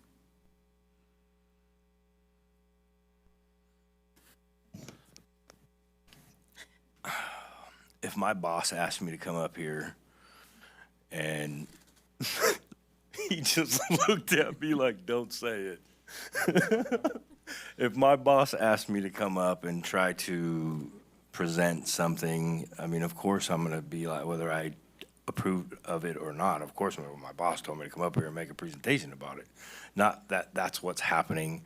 No, can I address that yesterday- though? This was their idea. Yeah. They wanted this because I want my site principals to not be getting dictated a bunch of things from me.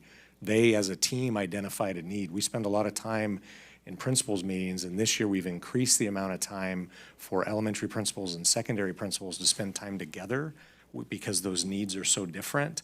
And this is a result of that. I did not do any research on Mingo whatsoever. This is this team.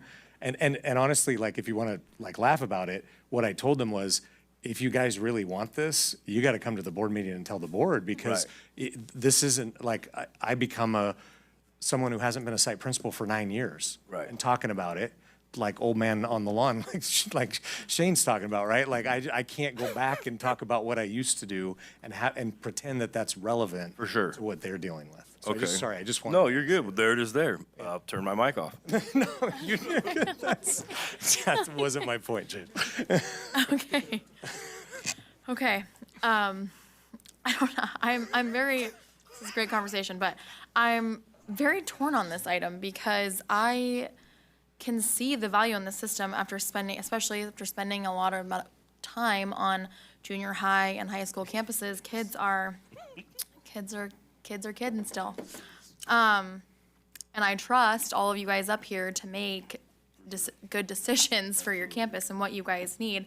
On the other hand, for me, seeing all the ways that technology has improved our way of life, but also the dramatic way that I personally see technology has been very much detrimental to our kids and to education as a whole, and that's an opinion of mine. I'm not gonna say that's like based in some sort of statistic or something. But also the state's passed legislation to ban student cell phone use on campuses very soon. The district is having discussions about not doing one-to-one Chromebooks for primary and potentially elementary kids. Junior high teachers are voluntarily making students practice handwriting and do handwritten essays to curb using AI, et cetera. Then the more I look at my experience with teaching and now with my own kids, I feel like the less like techie I get, the better off my kids and my students were. So this is hard for me because I'm like, maybe I'm like being old these days. I don't know. I'm thinking about it. I'm like, what's wrong with the paper pass? Like, I don't know. I didn't say like it's, but I do get where everyone's coming from. So for this I am a little bit torn about because I can see the value, but I also have some sort of like internal conflict. But with that, this is going to be a very long evening. So we need a motion on Minga. But first, thank you guys very much for all coming. I know it's late coming, doing this. Please enjoy the rest of your summer.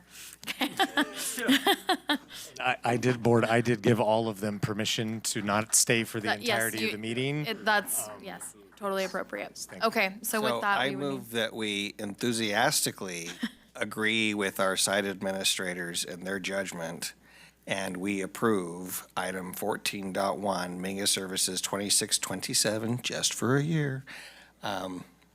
Let's give it a shot.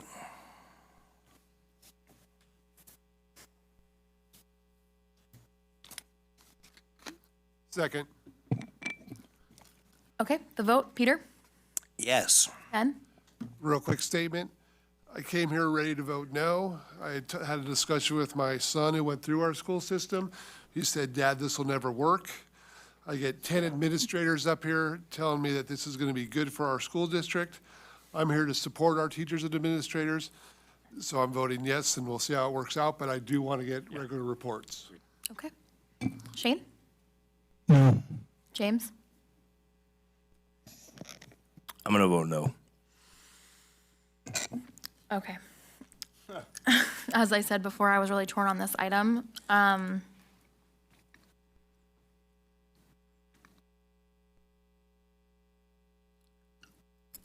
I think for 1 year that this would be good. I do agree with Ken that we need to, I would like to see updated, kind of just see how it's going, things like that.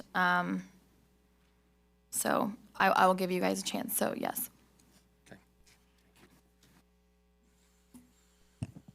Okay, moving on to, well, first of all, before we get any further, we need to extend our time for like, just do it for a long time, please. Because we're here for a while. I move to extend our time for 2 hours if necessary. Oh, that's a tough one. Okay. Second. Okay, and the vote, Peter? Yes. Ken? Yes. Shane? Yes. James? Aye. And I'm also a yes. Okay, I just lost my place. We are on item, sorry, 14.2. 14.2. ACTA coaches salary schedule. Mr. Norton. Thank you, Board. For this item, we have the updated ACTA coaches salary schedule for FY27, presenting a change reflective of the agreement with ACTA regarding the high school athletic director job description. What you'll see are the changes shifting the stipend from 8% to 10%, and as opposed to being reflective of the 183 salary schedule, it will be reflective as of the 193 salary schedule. Thus, the noted samples for the stipend calculation have been updated as well to reflect the updated amounts. And at this time, I recommend the board approve the updated salary schedule, and I'm available for any questions you have. Okay, questions or comments? I don't understand why there's a column 3 and a column 6 and a step 1 and a step 25. Can you help me understand why there's two separate amounts? It's to give a range of where they would, how much somebody would make if they were on this step. So it's all based on the placement of the individual who is the athletic director. So it gives the widest range. At the lowest, you're going to make this amount. At the high end, you're going to make that amount. And so that's why we have the ranges listed there. It was actually meant for clarity. So this, okay, well, so this is strictly for the athletic director. It's not for other positions. It's just the athletic director stipend. The only change that's being made is for the athletic director, and that description is just for the athletic director, yes. Perfect, thank you. Any other questions or comments? Okay, then we would just need a motion. Move to approve item 14.2, ACTA coaches salary schedule. Second, All right, and the vote, Peter? yes. Ken? Yes. Shane? Yes. James? Aye. And I'm also a yes. Okay. Item 14.3, tentative agreement between California School Employees Association, Chapter 239, and the Amador County Unified School District. Dr. Pellis-Walis. Good evening, trustees. What's before you is the tentative agreement we reached with CSEA Chapter 239. This would establish a summer programming stipend for our transportation and nutrition services staff that are working during the extended school year or the extended learning opportunity program. It was ratified by the unit on Wednesday, May 20th. Fiscal implications are included as part of this with respect to the tentative agreement. And if we had the number of staff, 6 for nutrition services, 13 for transportation, the potential total cost of the district would be an additional $30,875. Staff is recommending approval, and we thank our partners with CSEA for being able to reach an agreement with us on this. Okay, questions or comments? If not, we would just need a motion. I move to approve item 14.3, tentative agreement between CSEA, Chapter 239, and ACUSD. Second. And the vote, Peter? Yes. Ken? Yes. Shane? Yes. James? Aye. And I'm also a yes. Thank you, trustees. Okay, and then item 14.4, sunshine proposals 2627. Dr. Pellis-Walos. Yes, good evening again, trustees. What's before you are 2 items under this. The first is the local Chapter 239 CSEA and their initial proposal for negotiations for the 2026-2027 school year. And then companion with that is our initial proposal as a school district for CSEA local Chapter 239. We look forward to negotiating with our partners from CSEA, and it's great that we can sunshine together. And this would be for negotiations for the next year. Okay, any questions or comments? If not, we would just need a motion to approve those proposals. Should we run A and B together on a motion? Is that all right? That'd be great if you could. Move to approve agenda item 4, Alpha and Bravo, sunshine proposals, 26, 27. Second. Okay. Can have it. And the vote, Peter? Yes. Ken? Yes. Shane? Yes. James? Aye. I'm also a yes. Thank you, trustees. Okay, and then item 14.5, 25-26 third interim budget revisions and reports. Mr. Norton. Thank you, board. Thank you, Haley. So this item is for the 25-26 third interim estimated actuals for Amador County Unified School District. As noted with the county presentations, this is a state-required report when a school district or county office receives a qualified or negative certification at second interim, and so we have. So this is where we have this report today. As noted before, this reflects the actuals through April 30th of 2026 and projects the actuals through June 30, 2026. And again, with this report, unlike our other interim reports, there is no asking for certification of positive, qualified, negative. We are just looking to approve the report as is and the budget revisions that are addressed here. Okay. So with the revenue components, here's a pie chart of our estimated overall revenue for the year, which is expected to come in at overall at roughly $62.9 million. The largest piece of the pie and accounts for roughly 80% of our district revenue is the LCFF revenue at just about $50 million, followed by other state revenue at $9.5 million, other local at $1.9, and federal revenue at $1.4. Revenue comparison that we have from second interim. With this chart, we saw, we look at, so overchange. So on the LCFF revenue side, we saw an increase of $266,000 tied to, this was an ADA adjustment that we had an undercount from our continuation school. And so that ADA adjustment was in place, and so the effect is actually a positive $266,000 for the district. Federal revenue saw minor reductions tied to the forest reserve and final federal funding figures coming in, just under estimates that we had previously. State revenue increased due to the addition of the LCFF equity multiplier by about 100,000, updated ag incentive grant figures of 31,000, and other minor state aid adjustments are filtered in there as well. Other local revenue decreased by 229,000, tied to various state grants and adjustments with updated year-end actuals, such as the Cal Shape grant that we have and the K-16 healthcare grant. So this led to an overall estimated increase from what we had at interim of 212,000 for the remainder of this fiscal year. So our operating expenditure components, this is the total expenditures for the year. We're expecting to have 64.3 million. Again, I like to look at this slide when we break out salaries and benefits. Roughly, we saw a net change overall of roughly 3,000 from second interim, but with this, you see that 73.2% are salaries and benefits that we have for our staff. Other operating expenditures, now that we're at the end of the year, we did see decreases to our utility projections. I'm going to actually go to the next slide now that I start talking about some of the differences. So yes, like again, roughly 3,000 change from the second interim report. We did see some operational expenditure declines. This had to do with some utility expenditures that we saw coming in lighter than estimates for the year, as well as some telecom, health claims data, and other various grant expenditures. Other notable adjustments included a reduction to our other outgo. This was tied to a reduction in what was needed for our ELOP contribution and an elimination in contribution to deferred maintenance, along with increase to capital outlay tied to additional tough sheds that were purchased for art supplies, as well as technology infrastructure for the year. With regards to our ending fund balance, with the updated revenues and expenditures, we're expecting an overall increase in our fund balance of $259,000. The bulk of this is tied to the LCFF adjustment with returns to revenue, and so on the unrestricted side is where you see the biggest growth when we come to our fund balance. So as I noted in the county meeting, I don't really want to spend a ton of time on this MYP because as we talked about, a lot of the information has changed as we look to budget adoption. But for the sake of this, the main takeaway would be that our reserve percentage for the year is looking at about 3.41%, with a slight increase from second interim, which does note that we will meet our minimum for this fiscal year.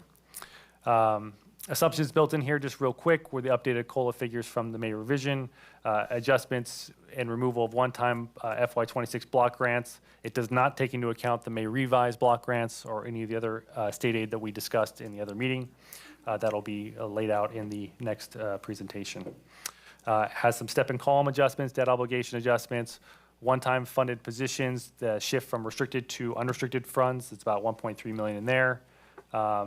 Some staffing attrition, transportation adjustments, and positional adjustments that fell into this MYP, as well as estimated County Office of Education contribution increase of 300,000 in this projection. Labor agreements also came into play with totaling 1.6 million in increase for 26-27 and a reduction in FY28 of 121,000. So again, overall, this did change for next year, so this presentation is still relatively moot, but I just wanted to note out the year-over-year, or the current year change of the now 3.41%. And so you do see the year-over-year balances. It does show the decline that we saw in the MYP, but again, we know this is going to change with our next presentation. And the reserve requirement for this year. So at this time, we are projected to meet our minimum reserve. But there is one thing I did want to note here. It is in that little asterisk I have there at the bottom. Due to the County Office of Education showing a potential cash crunch in the month of June, due to a delayed receipt of federal funds in the tune of like $1 million, as well as state apportionment deferrals, the USD is able to prepay expenditures to the County Office of Education for FY27, which would resolve any potential cash crunch that the COE may incur in June. So to that end, this could end up to where the district has an artificial dip below 3% for this current fiscal year, depending upon the size of the prepay. So I just wanted to bring that to the board's attention that that could come about as we look at unaudited actuals and the final figures when they are come about fully. Technically, last year, the district did have also an artificial dip when we transferred from the certificate of participation, or the COP funds, from Fund 1 to Fund 40. And so it was really just a footnote from the CD when that happened, and I would expect a similar one, but we will be inquiring with the CD what that looks like. So in terms of moving forward, the 26-27 presentation is later tonight. The governor's May revised presentation will also be discussed and the impacts of that. And then just addressing the key fiscal questions as we have discussed before, the one-time fund utilization, deficit spending, contractor filled vacancies, enrollment trends, ADA, the consolidation review is ongoing, and state legislation action that has led to increased costs over the years. Again, overall, not much has changed from what we presented at second interim with regards to the end of year fiscal results, which does end just in a few weeks. And these revisions noted in this report are what we then utilize as our final ending balances for this year, starting balances for next year, and that's what we utilize as we build budget for this upcoming year. So at this time, I recommend the board approve the revisions as noted here and the third interim report, and I'm available for any questions you may have. Okay. Any questions or comments on our third interim revision or report? Peter? No. Ken? So my understanding, through no fault of our own, we would have met our reserve, but due to lack of getting the federal funds on time, we may not. Correct. So once we receive those, are we able to go back and then? Because of the timing, no. It's just when they fall. We are likely to get the federal funds in July or August at latest, so it will come in, and we're to the tune of $1 billion. But it will. Okay, so this COE, I mean, this little asterisk sounds to me like that's what's going to happen. It could. It depends on the size of the cash crunch. We actually had a Medi-Cal reimbursement come in for $140,000, which actually lowered the amount that could be required, but we still don't know. It just depends. It's going to be close, and there could be some, so that's why I won't know until the final calculations come in. My current projection says, yes, we will dip below 3%. Okay, so I just want to give you some credit, the whole board, Jared. So it sounds like we did meet our reserve through no fault of our own. It might not look like that on paper, but correct. Congratulations, we're digging out. Thank you.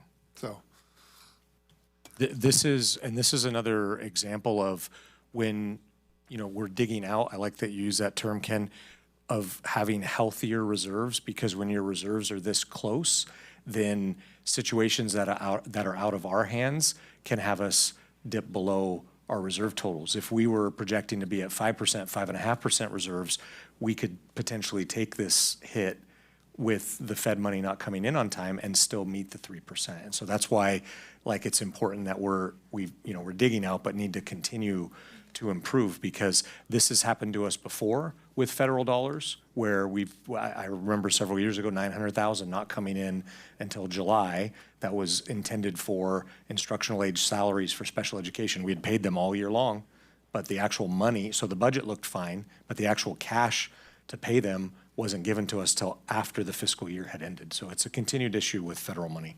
So my point is, in my mind, we met our reserve. Yes. Yeah. Congratulations. And what happens is, maybe on paper it says we didn't meet 3% at the end of the year, but then when that money comes in, like Robert said, you use your ending fund balance to determine your beginning balance. Well, yeah, unless that federal money come in, now that boosts the beginning fund balance, which puts us in a much better position to start next year. Okay. Shane, any questions, comments? No questions. James? No, not at the time. Okay. With that, we would just need a motion for approval for this item. I make a motion that we approve item 14.5, 25-26, third interim budget revisions and reports. Second. Okay, the vote. Peter? Yes. Ken? Yes. Shane? Yes. James? Aye. I'm also a yes. Okay, moving on to our discussion items. Item number 1, public hearing 2627 for the local accountability plan. Go ahead and open the public hearing. California statute requires that before a local educational agency considers adoption of the LCAP or an annual update to the LCAP, the LEA shall hold at least one public hearing to solicit the recommendations and comments of members of the public regarding the specific actions and expenditures proposed to be included in the LCAP or annual update to the LCAP. Public hearing provides an opportunity for all stakeholders to provide comment and feedback on the annual update to the 2024 through 2027 LCAP and the draft 2627 LCAP. Are there any public comment during the hearing? Okay, we will go ahead and close public hearing.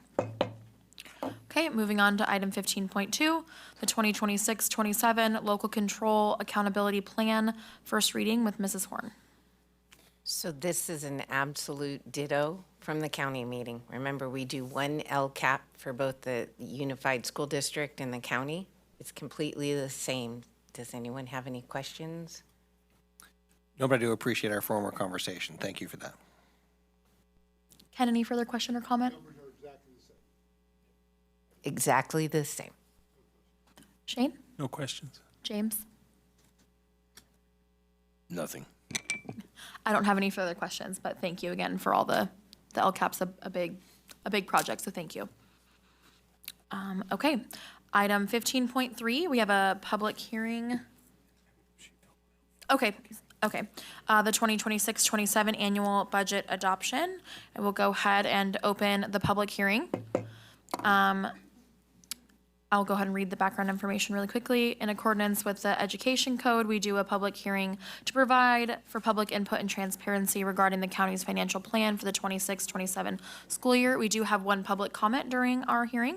It's Patricia Angija.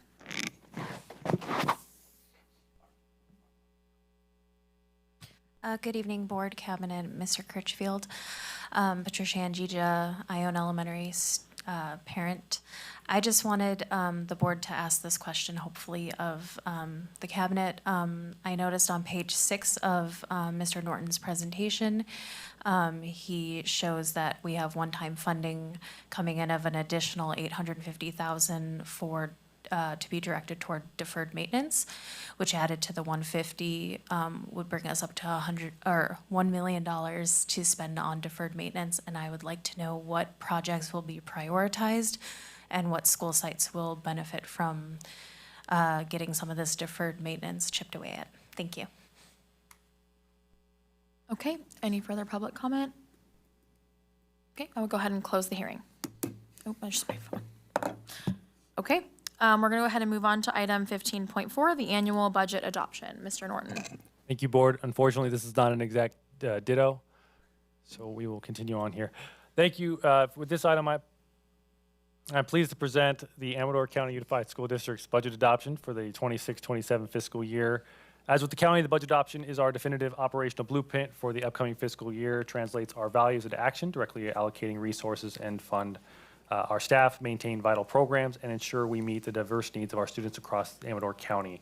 This is an obligation to have the budget by July 1st, and it's legal mandate by the state of California.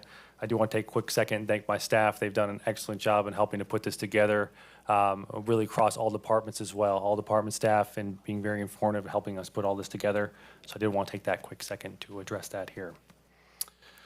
So again, this is just a discussion item tonight. We will be looking to then adopt at the next meeting. Similarly, it's following the same timeline. We're doing budget adoption now, 45 days revision if there are any major changes from the state that would require us to make some kind of formal change. Then we have actuals in October, and then in December we have first interim, which would be the first opportunity for us to then certify our fiscal budget for the year. Some notable things, the governor's May revision, we discussed these in the county items, so I won't go too far into them, but we do have the COLA adjustment boosting from the January from 2.41 to 2.87. Then the governor topped it off with an additional 1.44 to the 4.31%. The Student Support and Professional Development Discretionary Block Grant was upgraded to $5 billion. Special education saw a major increase. I do want to note that this was primarily felt on the county side. However, the district does feel it through the lack of contribution on the next year. The Learning Recovery Emergency Block Grant, those funds were reinstated from previously being swept. And then we had the new paid pregnancy leave that we discussed earlier. So major budget adjustments on the district side. So with this slide, I wanted to look at the major adjustments we have, especially noted with the updates with the May revision. Enrollment ADA are reality. So I wanted to bring this here. Student attendance remains our primary funding driver. For the 25-26 year, our P2 average daily attendance was 3,673.32. Combined with our district-funded county ADA, this brings an additional 65.22, giving us a total of 3,738.54. Our funded estimate ADA is 3,813.22. This is based on a historical 3-year average.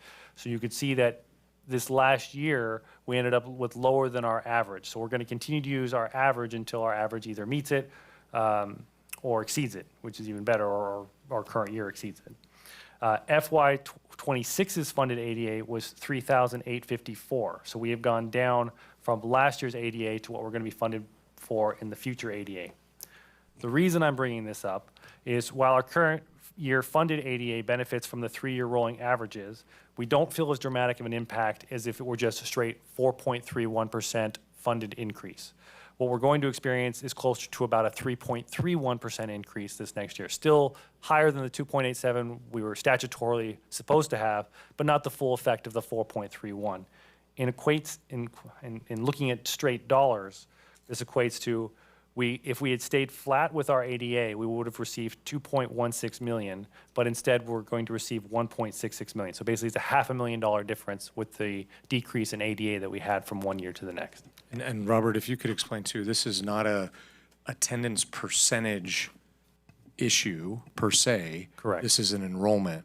So our average daily attendance, while it went down, it's not because students are coming to school less frequently at a less frequent rate. It's because we have fewer students than we did last year. Yeah, and this correlates directly to the presentation you had previously where you reflected our enrollment and yes. it's declining. And so this is the impact of that decline. We see ADA following suit. Now, we did see one increase, which was nice, with regard to the UPP number, and that goes to the efforts of targeting more of the high needs students who we really reached out for and tried to make sure that we had the help with attendance. So our ADA average, in terms of average attendance on a daily basis, went up as a percent basis, but not in terms of our total because our enrollment's still down. So even though that percentage goes up, the total ADA does not go up, if that makes sense. Okay.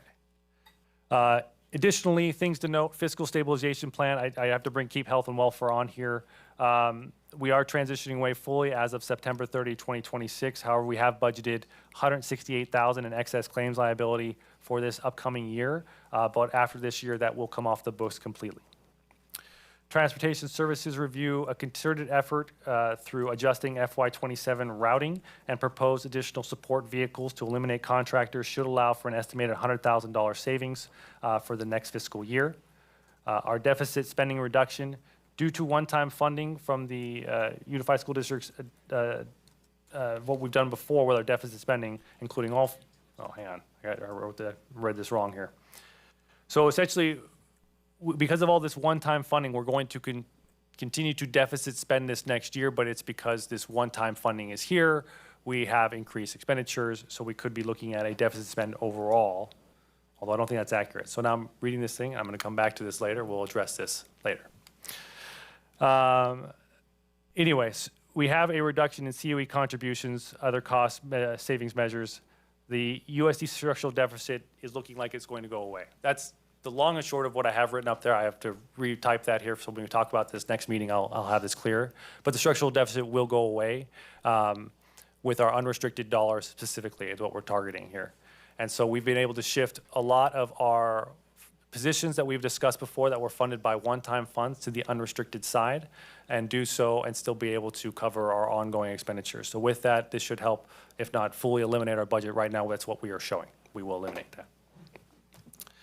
Audit finding adjustment, we still have that into play here. That was $96,000 repayment plan. So that was impacted into this budget. That'll be going for 7 more years. Increase in LCFF revenue tied to COLA increases along with additional state aid. This was tied to the discretionary block grant as well from the May revision. Expenditure notes, we did have the COP payment come off the books, so that's $490,000 that we saved this next year. AB 218, there is no expected increase, which was a nice surprise to see. So we still have the $163,000 budgeted. And the county office contribution reduction, this is what we kind of discussed. The impact of the special education funding on the county office side is that the contribution from the district could actually go down to the tune of from $2 million to $250,000. So a $1.75 million savings. We still have our district-funded ADA to the county office education, so there's still over $800,000 that we do send to the county office as it currently sits before we even get to the $250. And we also see a reduction in our ELOP contribution from 1.8 million to 1.6 million. All right. So one-time funding in the governor's 26-27 May revision, a significant portion of the new revenue was tied to one-time funding. This one-time funds are great as they provide a nice influx of funding for school districts, and the proposed discretionary nature of the funding allows for the district to prioritize various initiatives that can help improve our educational opportunities, outcomes, and operations throughout the organization. However, these one-time funds are also dangerous, as large influx when applied to potentially ongoing expenditures can have a major adverse effect when looking at the budget in the long term. So prior to this budget proposal, the past years, as I've noted before, we had $1.3 million plus in positions allocated to one-time funds. And so with the increase of the COLA and subsequent increase of special education, those have then shifted back to the unrestricted dollars. With this budget, where we are at this point right now, the proposed $5 billion would put the amount of student support to professional development block grant estimate at $3.4 million for the district for the FY27 fiscal year. To that end, with how we plan to utilize these funds, we need to remain fiscally prudent and ensure that any expenditures from these funds are one-time in nature and limit the ongoing costs that can be absorbed by the general fund. With this slide, it outlines the planned usage of these funds, taking into discussion points from prior meetings, which in turn aspects of our fiscal stabilization plan and priorities the district sees necessary for our path forward. First and foremost, the math curriculum adoption. We're setting aside $1.1 million. In 2023, the California Mathematics Framework, ACUSD is in the process of piloting a new math curriculum and looking for adoption in 27-28. So this provides us an opportunity to implement this adoption right away with grades K through 8. So our math adoption, our curriculum aligns throughout the entire elementary and ensures our curriculum is in line with the state standards. With this expenditure not taking place this year, these funds would be assigned for an expenditure for next year. So they will be designated and reserved and held off to expend for next year. Deferred maintenance, we would look at to use $850,000 of the proposed funding to transfer to Fund 14, which is our deferred maintenance fund for projects for that nature. And these would be in line with our deferred maintenance master plan for the different projects. In addition, $150,000 is actually currently allocated from within the LCAP, and that would continue to be done. So the total amount that we will be looking to transfer to deferred maintenance next year based on this budget is $1 million even. Quick question on that one. You mentioned the master plan. Mm-hmm. Is that already prioritized, or is it a constant flux of what gets? I mean, it is. It's about 5 years old now. So, I mean, I can address this now. A couple of things on this. So, like these one-time expenditures with the deferred maintenance transfer, transportation vans, and the math curriculum adoption, there's no action on those items tonight because the board hasn't approved the budget. What we're anticipating is next week, the board would approve the budget, and then we would have subsequent actions to follow that would be in line with the budget, which would include a resolution for a deferred maintenance transfer. It would not obligate us to any deferred maintenance projects. That would be step one, to move the money out of the general fund and into our Fund 14 for deferred maintenance. And then we would come back to the board at a later date, addressing all of the projects and the priorities for those deferred maintenance funds. It absolutely makes sense. It was my conception that Yeah. we have always had, these are things we want to do. That's why it's deferred, right? Yeah. So just curious on the prioritization. Yeah, we'll include the deferred maintenance plan, even though it may be outdated in some respects. We'll include that as an attachment next week at the meeting under the resolution item to move the deferred maintenance money so that you have that reference point. Thank you. I have a question or comment regarding that, and always keeping in mind not violating the Brown Act and trying to make it a public conversation. With the deferred maintenance plan and that binder that was created about 5 years ago, you said, weren't those items in that binder prioritized by necessity, if you will? Yeah, by school site and then necessity within each school site, not necessarily district-wide priority. So we have to go back through that. Some of the items have been addressed. A lot has not, right, been addressed. And so, I mean, we spent a lot of time on that. It's a great starting point. When we put that together, we didn't have a starting point. We didn't have anywhere near current deferred maintenance plan. And so refreshing that, and then if we need to reprioritize or anything like that, will take us a little bit of time before we start spending that deferred maintenance money. The reason I had asked that was because and correct me if I'm wrong, the prioritization of those items in that binder were with consolidation on the horizon. Actually, no. So those weren't prioritized based on consolidation? No. So what happened was when I was CBO, we did a joint effort. We had not done fit reports yearly like we needed to. We did not have an anywhere near current deferred maintenance plan, and we did not have a facilities master plan. And so there's a lot of overlap in those three items. So I went through a year-long process with our facilities consultants, and we did all of our inspections and everything we needed to go through every single campus. And then we created those plans, and then I met with each school staff to then help prioritize what they thought was the most important for their facility needs on their campus.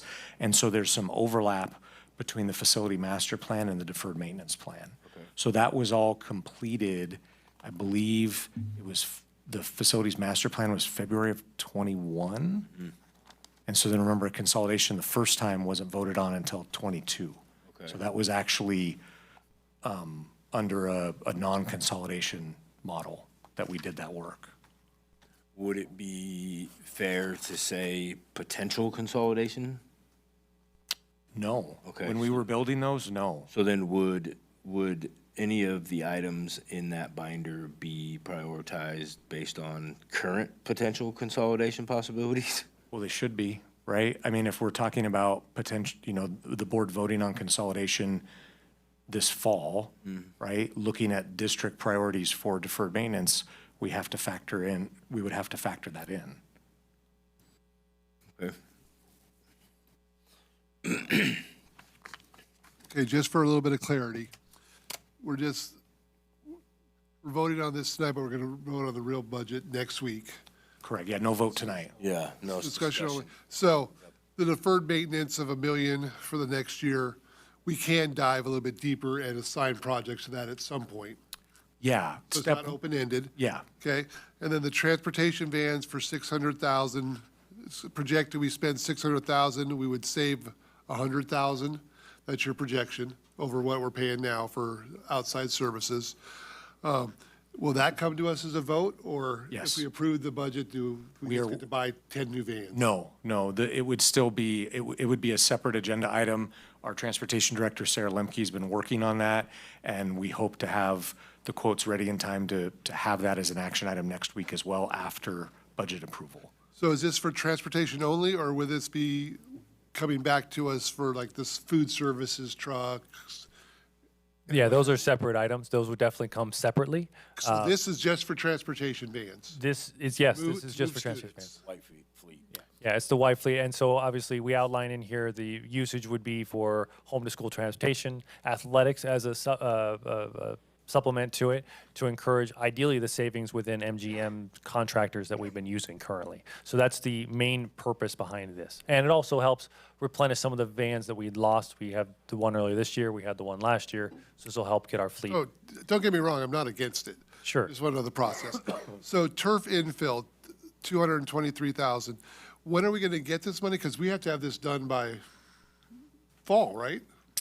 So Are we using other funds right now to get It'll that probably be, done? I mean, because yeah, the timing of these funds coming in, it will probably be pretty early actually in the budget cycle. Usually these one-time funds do come in pretty quick, at least the first good chunk of it. But it would, I mean, it's like with anything, we have it in the budget, it's going to get floated by the dollars we have until those funds fully come in, such as the federal funds on the county side. All right, so we're going to do it regardless and hope that this money comes in to cover it. Well, it will come for the budget, yes, and it will come in next year. We hope. Well, it's the state as opposed to the feds. I mean, I've seen in the budget here, the word should a few times, so I'm not taking anything for granted. Well, yeah, and that's always the challenge with these budgets, right, is we have to approve. Understood. We have to approve before the state even approves, right? It's tricky, Ken. Well, and that's whereas too, there's 3.4 in one-time funds, yet this doesn't add up to 3.4. So it's because this is part of the conversation. This is how we forecast the budget currently. But I mean, everything's subject to change, and we're still going to formally approve next week in the budget adoption. And then all these are going to have subsequent approvals as we go through with each of the different items. I mean, the deferred maintenance is a resolution that we have to get transferred to do it. The transportation vans or quotes we have to come in, get formally approved by the board, and then move from there. So all these, this is just the first step of these are the plans, and then we go from there with the actual action items. One question on those transportation vans, that figure 600,000, that is just for vehicles only. It wouldn't account for hiring new drivers. Correct. That is just for vehicles. Thank you. Yeah. So going back to the transportation vans, we are looking at a total of $600,000 to be budgeted toward the purchase of vans. 6 8-passenger vans was targeted so far in our initial conversations, as well as acquiring 4 10-person passenger transit vans, which, as noted, would replace a couple of vans we lost, as well as help update our current fleet and expand our home-to-school transportation capacities. And then we talked about the turf infill already. So with this, additional one-time projects that could be out there, as we noted, the state is still in the process of finalizing their figures for the year. And so this will be, once the state formally finalizes on July 1st, the total allocation of these funds are still to be determined. Therefore, additional initiatives to support operations are still being considered and evaluated and are not included in this budget. So these are things we've discussed, but are definitely, you would not find them anywhere in our budget currently. Additional vehicles, so we have the allotment we're looking to have, but we could also look to further modernize our current fleet that we have, or even expand it throughout the district. It's looking at maintenance, for instance, or other one-time equipment purchases that we may need. We discussed an excavator last year for maintenance, or potentially even a machine, and speaking with Sarah Lemke, our transportation director, where we could get, which could help eliminate some of the labor costs we have with tire replacements, doing some of that in-house. And so there are some aspects that we could look at equipment or purchases that could help then lower expenditures in the future. In keeping with the fiscal stabilization plan, we talked about a technology refresh, or at least planning for long-term replenishment plan. Our current laptops and Chromebooks are nearing end of life. So if we want to continue down the path of Chromebooks, or if we are looking to replenish all of our laptops, this is a good opportunity to at least set some aside or start to whittle down what that looks like. Additionally, we know facilities still need some TLC, so we could provide additional support potentially in that direction. We know we have $250,000 worth of projects, just discussing with the maintenance director the other day on some that we're looking at for the summer, and then some for the next year as a whole. So it's just a path forward as we are. All right, so those are some of the major adjustments of things that have happened, some things we're discussing, and now we look to the budget as it is.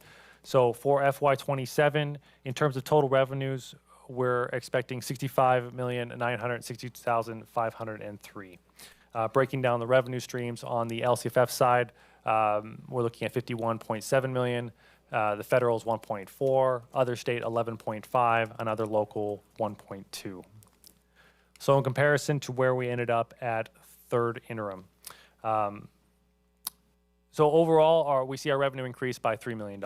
And we have it reflected of a $1.66 million increase in the top line for the LCFF revenue, and $2 million increase other state, and this is the addition of the block grant. We had a block grant last year of 1.1, which is why you don't see 3.4 in there. Basically, part of it is just replacing the block grant we had last year, as well as other one-time funds, et cetera. We did have some local one-time funds come off the books, which is why you see a decrease in other local. The Cal Shape grant, we had the behavioral health grant that came in late, that's coming off as well. We had some E-rate rebates, which actually come in as revenue, which also come off the books this next year, and that led to the bulk of our local revenue decline. Federal funding is budgeted, but only to slightly move. There's slight increases that we're projecting based on some initial results we received so far.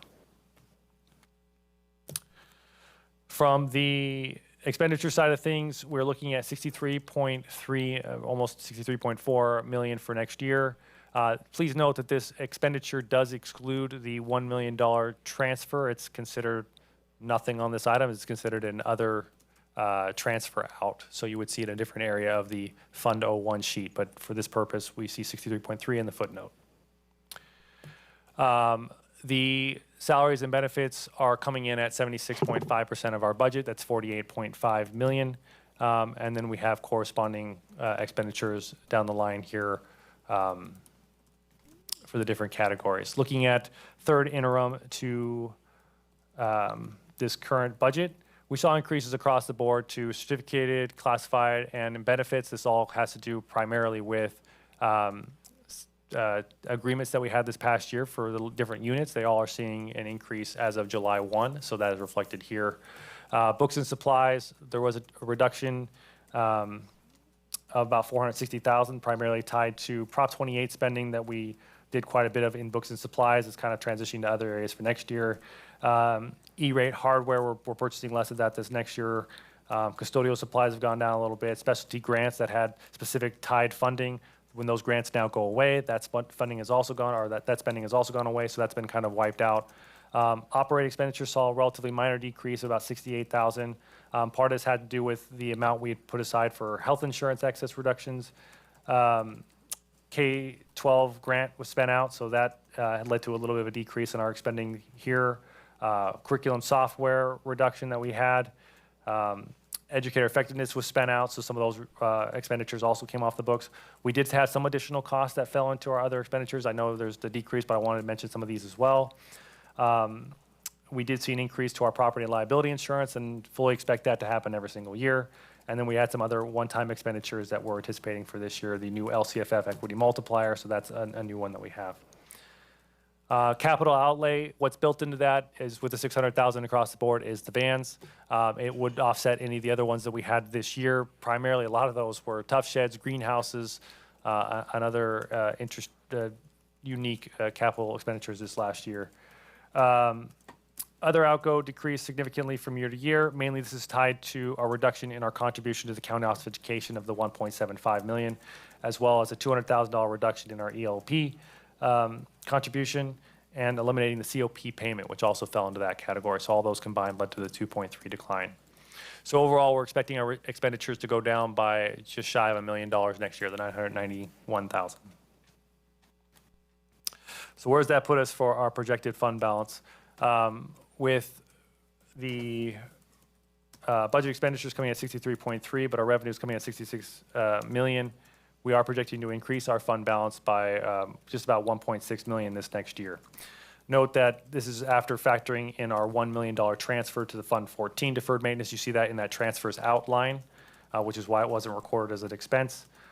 This leaves us with a projected ending fund balance of 6,087,655. Of this, 1.944 is our unrestricted reserve for economic uncertainties. You'll see the 1.1 million that we've now assigned to curriculum, or at least we're proposing to assign to curriculum, and 3 million that is tied to restricted funding. So current forecasts, again, have us meeting our reserve for economic certainties at 3.07%. And again, this is just a note of the prudent one-time spending, so that way we are continue to meet our reserves. So multi-year projection. So this is looking ahead through the lens of what we have over the course of the next couple of years, not just this year, but the others. We are projecting our reserves to go up each year. We're looking at 3.07 this next year, 4.1 the year after, and 5.86. A lot of this is tied to that deficit spending going away. So with that in mind, you will see obviously in year 27, 28, 63.7 million in expenditures, 63.4 in revenue. Well, that would scream deficit to me. That's the spending down of those one-time funds. We do anticipate spending more of it, particularly right there in that year is the curriculum. So that's where that comes into play. But that is, again, a one-time expense. Other notable pieces built into here, we use the FIGMAT LCFF calculator as well to build out our revenue estimates. We do expect to see a 3.3% COLA increase in 27-28 and a 3.09 COLA increase in FY29. This would equate, though, as I noted before, with ADA to really a 2.43% increase in revenue next year and a 2.16% increase in revenue the year after. So that's where that ADA piece comes into play again. Other notable assumptions, the revenue tied to the one-time block grants go away the next year. So this was, again, one time, it's there, it's gone. And that's where we have the deficit for the 1 year, but it's purely tied to one-time expenditures. Again, not repeating, putting deficit or too many expenditures in that area. Other notable pieces, debt payments adjustments. We do see a decrease actually next year in debt payments of $18,000 tied to one of our bus leases coming off the books, and $41,000 additional expenditures in FY29 as our energy loan continues to getting closer and closer to getting paid off. Step and column increases totaling $511,000 for FY28, $519,000 for FY29. Minor adjustments based on current labor agreements are filtered in throughout. CPI increases in supplies and services, so basically our consumer price index, what we're anticipating to see from basically inflation over the next year. And to note, no consolidation effects, positive or negative, are built into this MYP as the board still has not taken action. So at this time, there's strong trajectory as we work on our MYP here, and this is definitely a positive shift from what we've seen before. If we were to be certifying this today, we would definitely certify this as positive. So you can see the net effects here as we look at the year over year. We do see the green bar, which has to do with our unrestricted reserve for uncertainty, continue to climb each year as we move out. The designated kind of fluctuates a little bit as we spend down some of those restricted dollars. The purple goes away. We had it assigned this year. That's that purple little blurb there in 26, 27, and then it's gone the next. So moving forward, while the numbers tonight are healthy, our long-term stability requires ongoing vigilance regarding our use of one-time funds. Per our conversations over the past few years, prudence, conservative approaches, and ensuring efficiencies are key to maintaining our positive outlook in the long run. Therefore, the key fiscal areas continue to be reviewed. Our structural deficit elimination. So this was key this year to eliminate that, and then to move forward as we look at our one-time funds and everything else, making sure we stay committed to not placing ongoing expenditures in there. The enrollment trends in ADA will continue to be evaluated as if we continue down a downward trend in that sense. We'll need to look at making sure our ratios stay as efficient as possible and any other avenues we need to do to reduce costs to continue to move or evolve as our population continues to evolve. Consolidation, as we've noted, evaluation on potential consolidation will have fiscal implications in the near term and long term, which will continue to be evaluated this fall and winter. Health insurance strategy, we talked about this a little bit on the county side. So as we now kind of wrapped up our self-insured model, moving aggressively to reviewing our current health and welfare situation and trying to make sure it's the most affordable options and accessible health care for our staff to ensure we have the necessary recruitment and retention pieces out there. The noted filling of contractor vacancies, continue to work on aggressively recruiting those hard-to-fill positions and evaluate our strategies to ensure that we're doing all we can to make sure we get folks on board. And then in terms of external factors and funding outlook, Broader Horizon California is preparing to have their new governor alongside a projected long-term structural deficit from the state with our volatile boom and bust tax revenue years. Obviously, we have the AI boom now, but who knows what the next year will bring. Beyond California, the Fed and the state continue to clash, and even briefly reviewing the news feed today, you see the wars continuing to proceed and will continue to impact inflation and costs to the district. So in a landscape filled with macroeconomic uncertainty, maintaining conservative expenditure controls and deliberately building up our local reserves are our best shield against the unknown that's out there. And then, as was noted before, we will have a fiscal stabilization plan update and presentation at the next board meeting in line with board adoption. So at this point, that's the budget adoption presentation for next year, and I'm available for any questions or comments you have. Questions or comments on this presentation, Peter? I am blown away. And granted, if the state increases our revenues, then that's certainly a huge factor. But the term digging out, for sure, to go from as qualified as we have been to jump into these kinds of potential positive numbers in the outlying years is incredible. So, well done, everyone involved in making those decisions. And a positive thing to note that I don't have in the presentation, but in some of the more recent reports from the State Senate and Assembly, they've kind of been looking at the student support and discretionary professional block grant. Oh my gosh, it's a little mouthful. And both are in favor of it. In fact, both actually have proposed increasing the amounts. So there may be more funds out there. Now, some also have strings attached in terms of it might be more tied to your unduplicated pupil count. And if that happens, that can have an impact. Actually, I think I have that in my next presentation. So we'll talk more about that when we get there, but I'm jumping ahead. Okay. Ken, any questions or comments? No comments, no questions. Shane? No questions. James? Nothing. I don't either. Thank you guys for putting this all together, though. I'm gonna kind of also piggyback off of Peter's and just say that it's nice to have a positive outlook for once in the last 4 years I've been on the board. So this is good, positive momentum, and this is where I wanted to be. So thank you guys. We're gonna go ahead and move on to item 15.5, the May Governor's Budget Revision. Perfect, thank you. We'll get the presentation pulled up here. A lot of it we've already really discussed tonight, but we'll kind of go through it and we'll try to keep it brief and quick. But please feel free to stop, ask questions, et cetera. Themes from the governor's budget proposal: increases the personal income tax has really helped increase the amount of money that the governor needs to put toward education, and so reaping the benefits of that are definitely out here. Mainly focused on supporting current programs, not really adding new ones outside of, obviously, we have the proposed $5 billion for one-time block grant, but that, again, he was mandated to do something for education. That's one of the ways he chose to do it.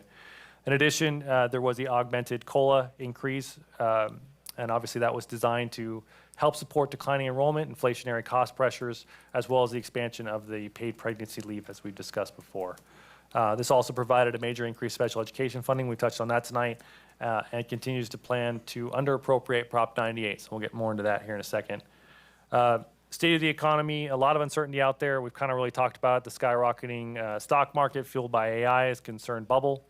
The state's reliance on income tax means it's basically tied to, if the stock market does well, we boom. If the stock market does poorly, so does California, and so does education funding. So something to be in mind. State Fed continue to clash. We've talked about that. Medi-Cal costs continue to rise. The reduced federal support will continue to squeeze the state's budget. Continued structural deficit in the long term for the California state will have an impact as well on what they can set aside for education, and then the continued inflationary pressures. To settle up, this has to do with the basically the governor under appropriating, because revenue is all based on estimates. He does not appropriate the full amount that technically by law he should, and so with that, the under appropriation that's been done, and they attribute it to about $654 per ADA. So what that means is on our district side, they under appropriated it by $2.5 million. So there should be $2.5 million more that we should have somewhere inside of our education funding for the district had the governor not decided to do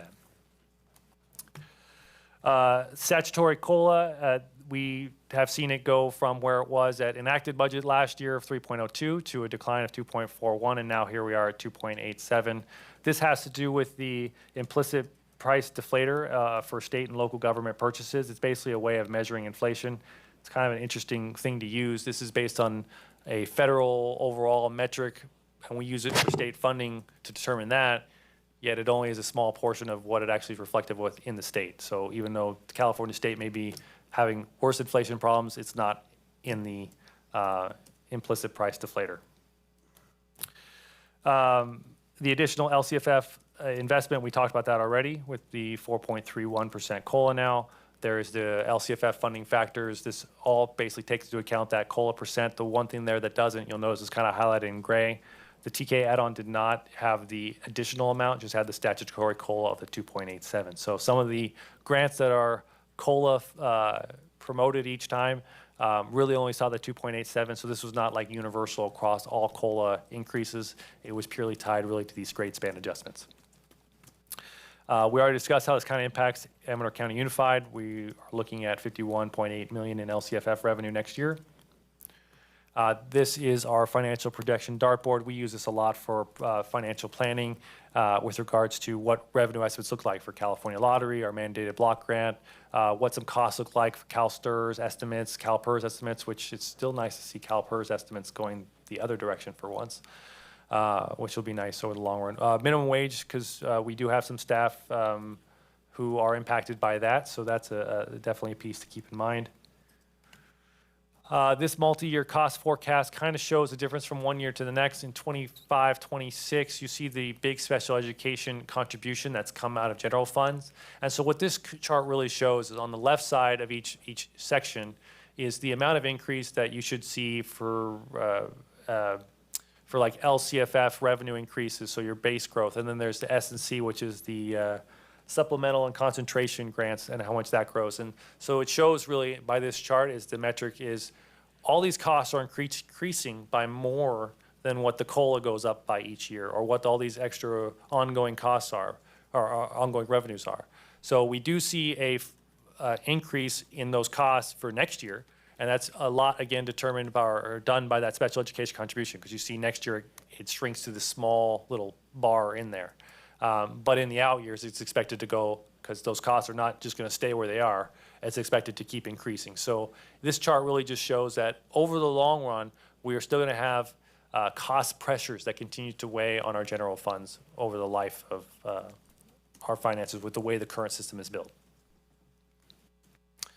Local cap compliance, this really does not impact our district right now, but if at any point we do start to get closer to a 10% reserve, that is basically our cap when there is enough money in the rainy day fund.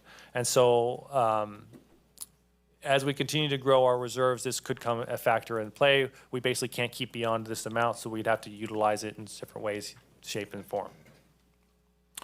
We've already discussed the Student Support and Professional Development Block Grant. This was where I was going to talk about the whole State Assembly and Senate, both very much in favor of it, so this is very much likely to happen. It's just the amount that is still to be determined.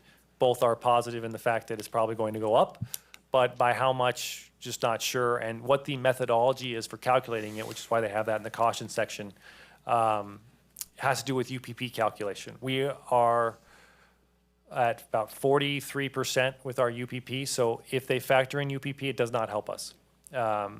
So by the amount they're planning to increase the block grant overall, I don't expect us to have any less funds than what was estimated currently. It just could in fact how much we could have gotten more if they increase that allotment. And then we talked about the special education rate increases. Now you see that 1,340 as the base rate, which was 917 before. So that was a significant increase from year to year. And we already discussed the paid pregnancy leave at this point, adding the 14 weeks of paid leave. So at this point, that is it. If you have any questions, I'd love to discuss more about it, and we'll go from there. Okay. Any questions or comments? No. Ken? Shane? James? Okay. Me either. Thank you, Mr. Norton, very much. We're going to go ahead and move on to item 15.6, the potential cannabis dispensary in the city of Sutter Creek. Mr. Critchfield, we do have 2 public comments on this item. So our first speaker will be Mr. Mark Farian. Yeah, me too. Well, good evening, and thanks for being part of the Amador School District. We have 2 graduates. They're in their 30s, living their best life right now. So Mr. Critchfield was one of their favorite teachers. Yeah, I saw that information gathering that Mr. Critchfield put in the agenda, so I just wanted to say that there's a small grassroots group that is available to help with more and more information as it comes up.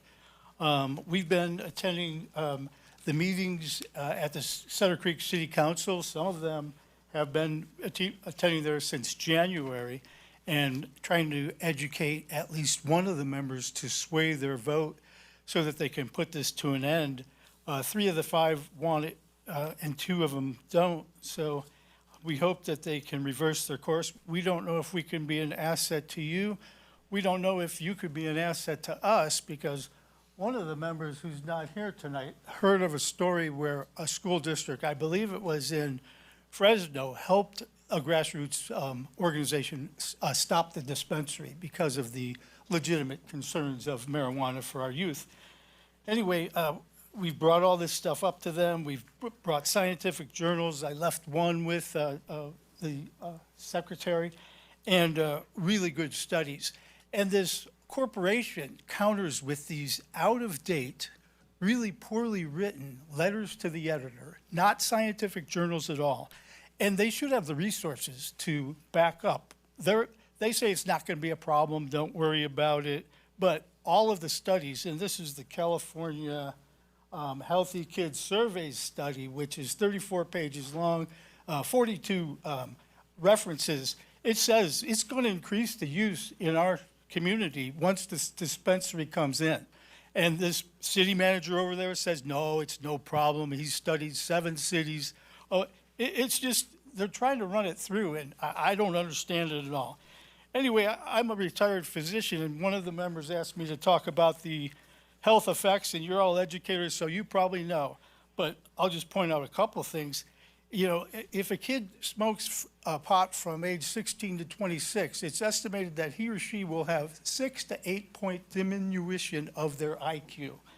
Not to mention, now they've got 95% THC in the products. And in Colorado, the ER visits are astronomically surging with first-time psychosis after one experience with smoking some of this pot.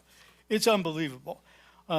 There's all kinds of other things we've tried to educate them about. Homelessness increases in all of the states that have legalized it, but they're really pushing it. Just 3 out of the 5. We're hoping for a change.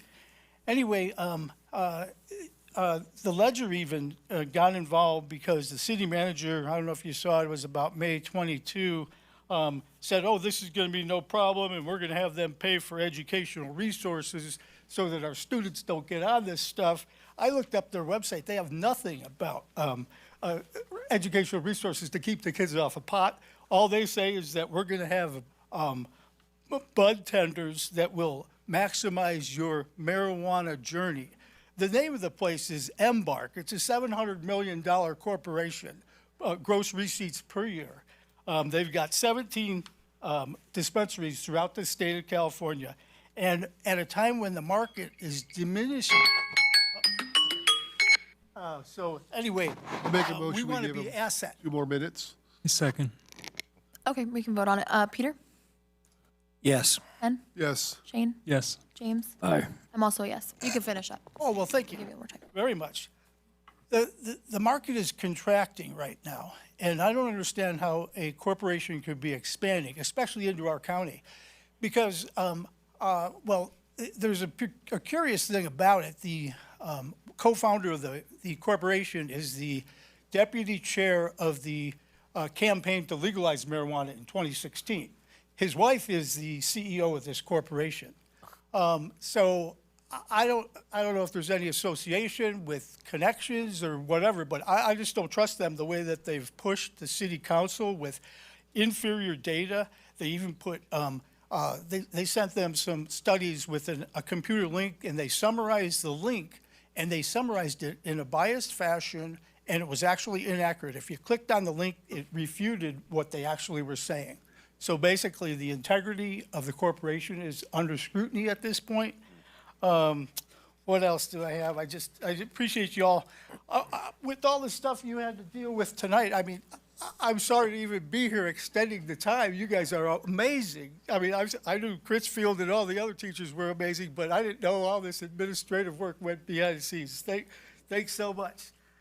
I mean, that's about it. It gets a little dirtier. The CEO was the government liaison for MedMen, which was a $3 billion marijuana corporation in SoCal that went bankrupt in 2024 and left millions of dollars in unpaid taxes and bills. We go to the city council meetings and they basically dismiss us, and I don't know why. there's something fishy going on. I just don't know what it is. But thank you for listening. Okay, thank you. So Also- we'll be an asset. We want to be available. We've got about 5 to 15 people that can do more research, get you any more data that you want. And that story, I should get it about how the school board helped a grassroots in Fresno move. They didn't stop it, but they moved it out of their community at least. And Mr. Farron provided me with 2 different documents, just a single copy though. And so what we'll do is tomorrow morning, we'll scan these and get the copies to the board members. Yeah, okay? and I apologize for not having more copies. No, that's okay. but I We spent can- $60 for at Staples at the city council, and I thought, well, It's very easy for us to scan and send to the board. so much. All right, thank you. Our next speaker is Teresa Ryan.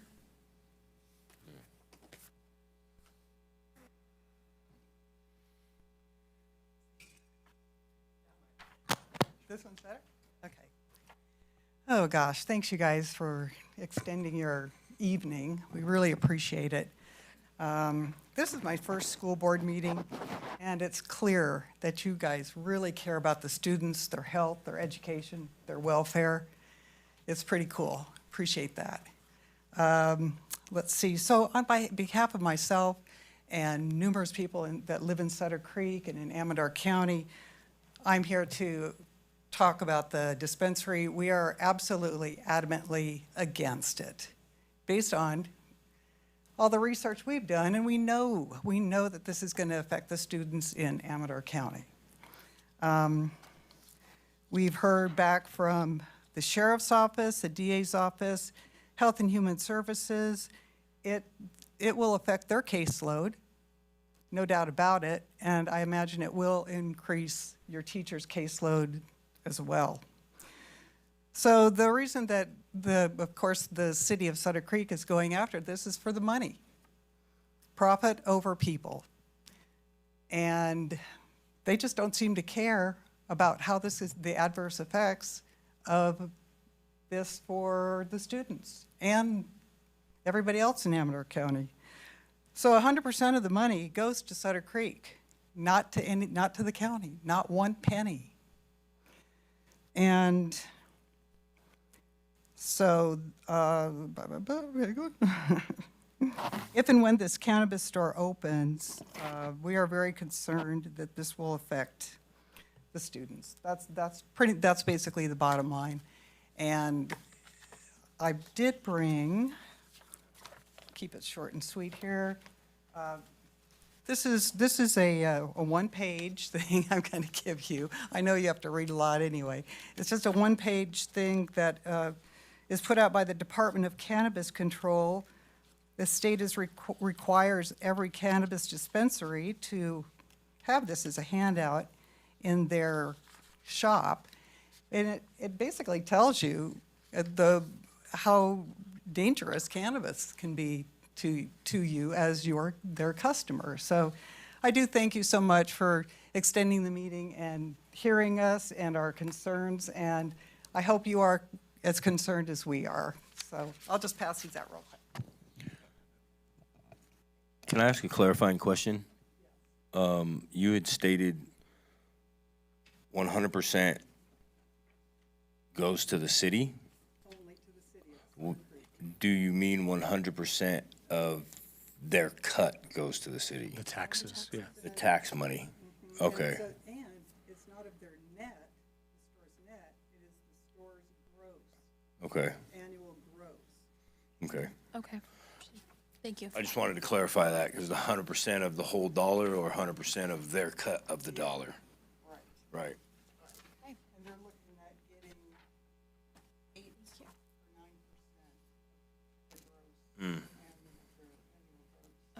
Thank you. Thank you. Thank you. Thanks for sticking it out. I know this was a lengthy meeting tonight. Yeah. Okay, well, yeah, I do want to acknowledge, I mean, we don't always have a lot of people attend board meetings, but, I mean, I appreciate the board and my cabinet with their longevity, but also the public for staying here for these very lengthy meetings. And I think some of the group here only came for this, so sorry you had to wait so long.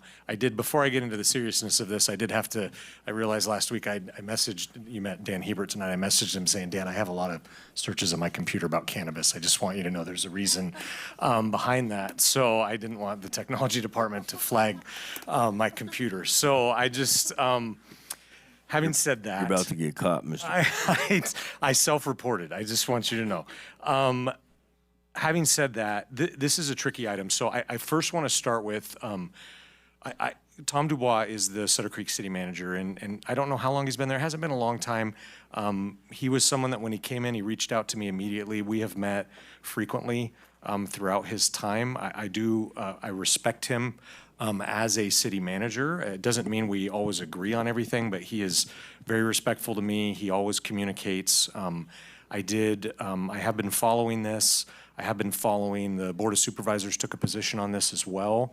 I called him last week out of respect for our relationship. I wanted him to know that this would be, an item on our agenda as well, and we would be discussing the impacts on our youth.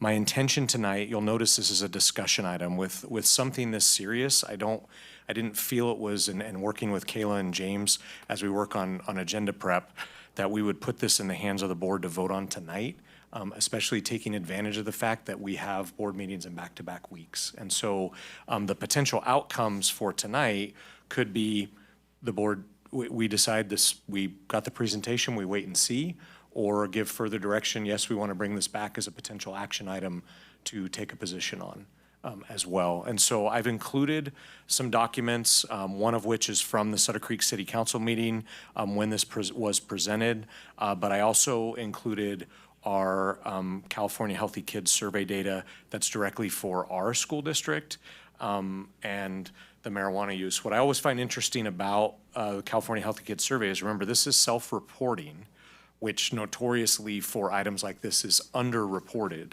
but we still have, by the time our students get to 11th grade, more than a quarter of our students in this anonymous California Healthy Kids survey admitting access to marijuana. My experience as a high school administrator, I will just speak to my experience, and I want to leave a lot of, I don't want to say a lot of time, but I want to leave time for the board to be able to discuss this, is the impacts of THC and the way this drug has been now manufactured and changed is extensive and severe. I watched during my time as the principal of Amador High the usage of marijuana in a variety of forms increasing year after year, the time that we took. And what I struggle with is, on the surface, an entity can say that they're going to follow all the rules and regulations on who they sell to. But my concern always goes back to, how do we regulate once those items leave the dispensary? Kids aren't going to walk into a dispensary and try to buy the stuff there. It's like the old school stealing mom and dad's alcohol. Like, when we were able to track back where students got their product, it was either from other students, whatever. It always ended up back with an adult who acquired the product. And so I worry about those impacts, the strength of THC in vape products and others, where I watched, I remember, I think this was my 4th or 5th year as a principal, being pretty well versed in what it looked like when a student was under the influence, of dealing with students who I thought were under the influence of a more serious drug because they were exhibiting behaviors that were not typical of a normal high. And it was because they had vaped something that had a high concentration of THC, and it turned from kind of the lethargic downer, talking slow, to hallucinations and an actual, medical concern where we're calling for an ambulance situation. And so I know we talked a lot about Minga, and our administrators maybe didn't talk about that directly, but the vaping in our restrooms can be off the charts, and the monitoring of that, the devices continue to get smaller and smaller. And I'm concerned that improved access to products like this will then, and improve sounds like a terrible word to use, improve the access of this product to our students. And so I think it's important for the board to discuss. I was already asked to take a position on this, and I felt with a topic this serious that I should not take a position without the board then having a discussion and taking a position as an entity, so that it's not Mr. Critchfield says, it's Amador County School District has taken a position. So that's just kind of my introductory remarks. I'm prepared to talk about this more as well. I know it's late, but I want to leave that time for the board to be able to bring up any questions or concerns they may have. Okay, Peter? Thank you. I deeply, deeply appreciate your time, your investment. It means a lot. I have been approached on this topic by a neighbor where I live above Amador High School who's also deeply invested in this. He sent me a link to the Board of Supervisors meeting where a gentleman got up and very emphatically spoke for a solid 10 to 12 minutes on the subject. And I was strongly disheartened by, at least, I don't know the gentleman's name, but one of the county Board of Supervisors members saying, well, gee, don't they have any friends? As if the implication is a real friend would just get you the drugs you need whenever you want them. And in my own life, I'm very biased because, well, the culture I was raised in, I have never even had alcohol, let alone marijuana. And so it was a deeply troubling and remains a troubling thing that of my 5 children, one of them has pretty much completely devastated his life because of this drug. So I am not unbiased.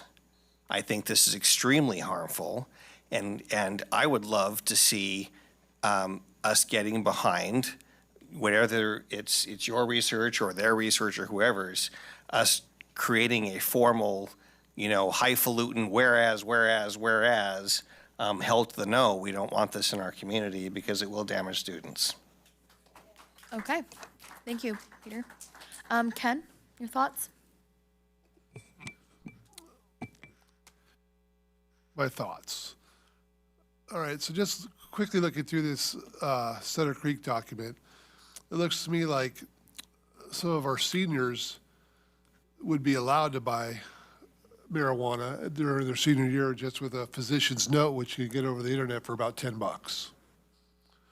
So, although I understand some people use marijuana for medicinal reasons and other reasons, I get it. I know there's dispensaries within a half hour of where we sit right now.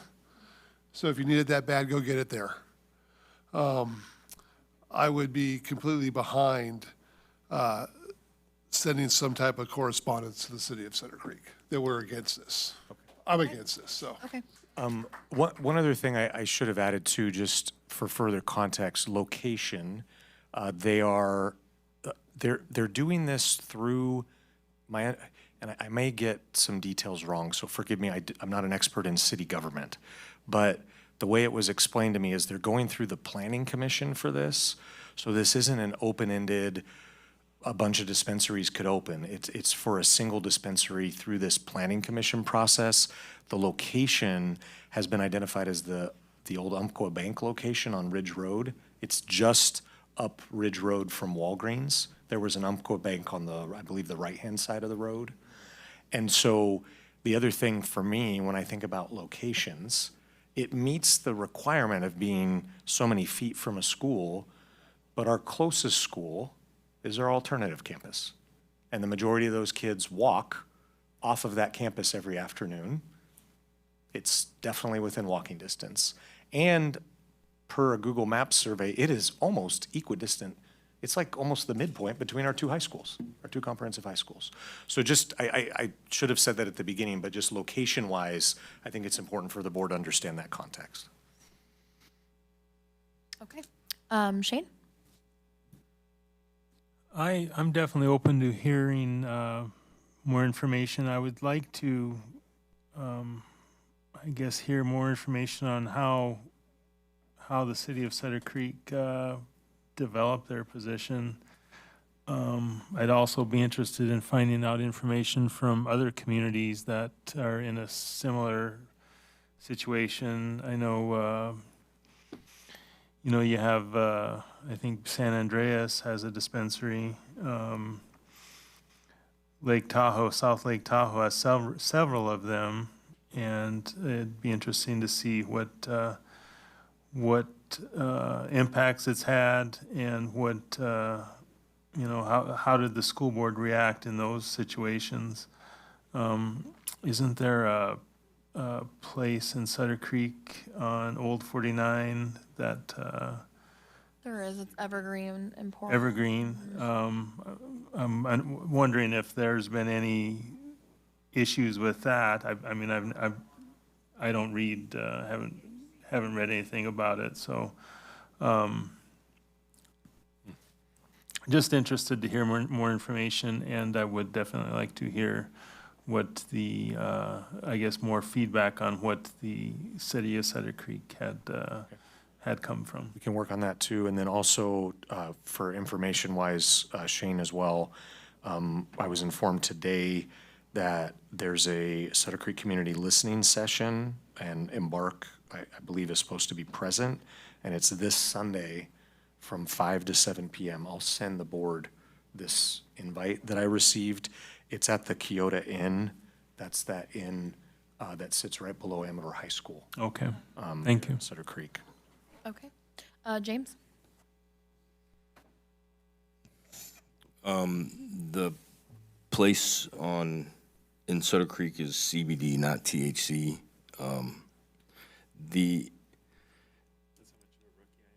No. No. A rookie. It just says big old 3 letters CBD on the store. So this I don't even know where to start. So many things go through my head. I was actually watching that county supervisor meeting while I was at work when they were talking about it. I watched the whole meeting. It was interesting to watch. It's not a secret of where I come from and where I am today. My whole life I've had to stay away from drugs. At some point in time in my life, I've fought to stay away from drugs. I was born addicted to heroin and methadone as a baby, put in a toaster to detox for months, and removed from my family, so on and so forth. Grew up my life with that addictive gene. Marijuana, in my opinion, is not okay for kids and their development, any drug for that matter. I do feel medical, and also as a veteran, the VA is starting to look into, not authorizing, but looking into cannabis use for certain things. There's other substances that are being used for veterans that was just approved, ibogaine treatments, things like that. So I am for adults and medication purposes for things and circumstances, but for kids, absolutely not. I do not think it should be around any school, and that was the first thing where I went. What you just said, Mr. Critchfield, was the location of the facility. And to be honest, thinking like anywhere you put a, what are they called? Anywhere you put a dispensary, you're gonna be close to a school, at least in this county. Well, yeah, we are pretty spread out with our schools, right? Yeah, it's just the way that it is. Yeah, I definitely am a hard pass on it for the sake of the kids in our community. Generally, I am usually a person that I don't actually really care so much what other people do in their personal lives. However, I went to college. I been around the block a few times, those kind of things. I have seen, though, firsthand what drugs and alcohol do to kids, and good kids who I think would probably otherwise be very successful in their life. And these are kids that got into UC Irvine. They went and they were supposed to be doing big things, and then that just never actually came to fruition. And when we're talking about the school district taking a position on something, I don't think that the school district should ever be condoning or advocating for drugs in the community it's not maybe they will be accessible to the kids that go to school here. That's not a question. Period. It's not a question. They will get it. They'll get it either way. They'll get it if there's a dispensary here or not. But I don't think that we should be making it any easier for the students in our district to be accessing it, because most likely they'll be getting it from their parents or their older brother or sister or their aunt or their uncle or their mom's friend or whoever it is. That's how it works. And as Jared said, the devices and the products are much different than they used to be. They are not the same as they were way back when, and they're much easier to hide. The pens, they don't smell like weed. They don't look like weed. They could be a gummy bear for all you know. The latest device I saw, Kayla, looks like an inhaler. Right. And so it actually lets you exhale through the device, so there's not even a puff of vape that comes out. Right. Right. When you use it. So to me, it just sounds like, it's common sense for the school district to say, no, we don't condone this in our district. We don't need any extra headache as it is. And B, I think that just giving that, as you said, kind of increased or better access, if you will, for these kids to bring it onto campus, we talked about Minga, we talked about why we want to use 2P funds, which are tobacco use prevention and education.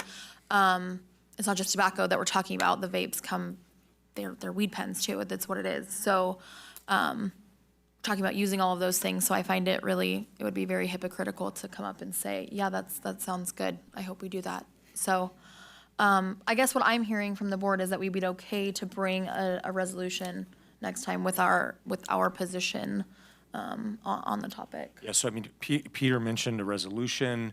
I mean, there's a few different routes. We can leave it pretty open-ended to kind of choose our path, where we can go with option 1, 2, 3, all of the above. I mean, we could pass a resolution. The board could take action to charge me to work with legal counsel to provide an official letter to the city of Sutter Creek. There could be, options for us to, or me to go speak to Sutter Creek City Council or what. I mean, there's a litany of options. Yes, please. Okay. So I'll lay out. But I just want to add real quick, my comments, I'm not condoning anything.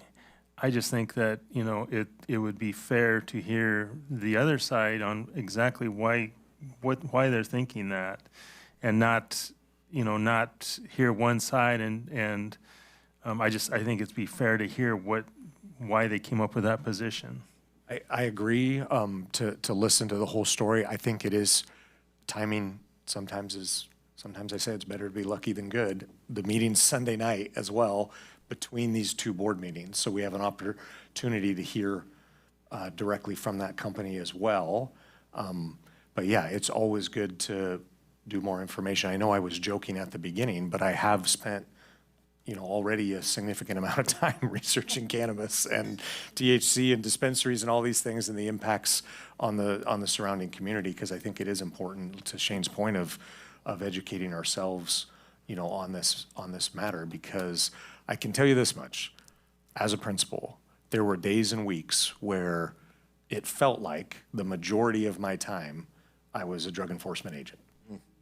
And the impacts that had on our kids educationally, their families, all of the above, were, I won't belabor the stories I could tell, but the severity of this goes deep. It literally ruins lives.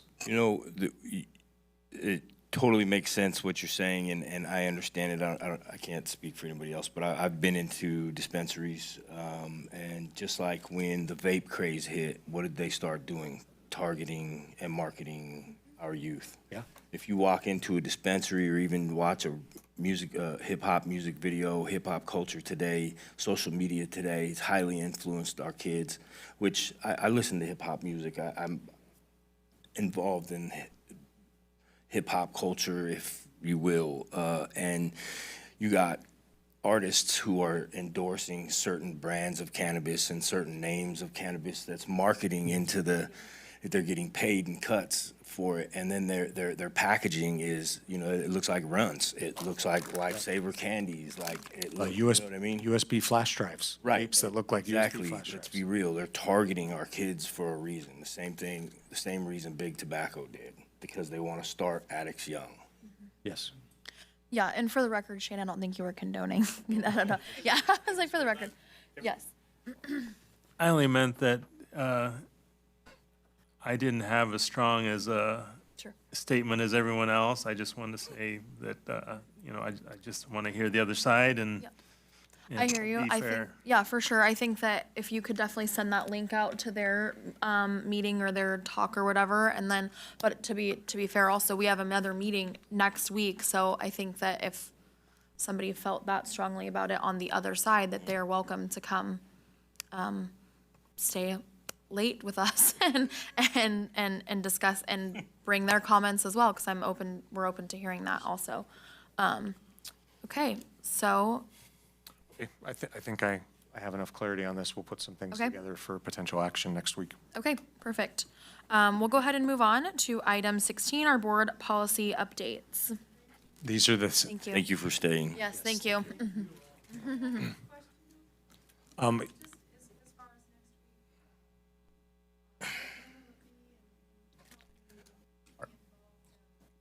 Our meeting will be at the same time next week.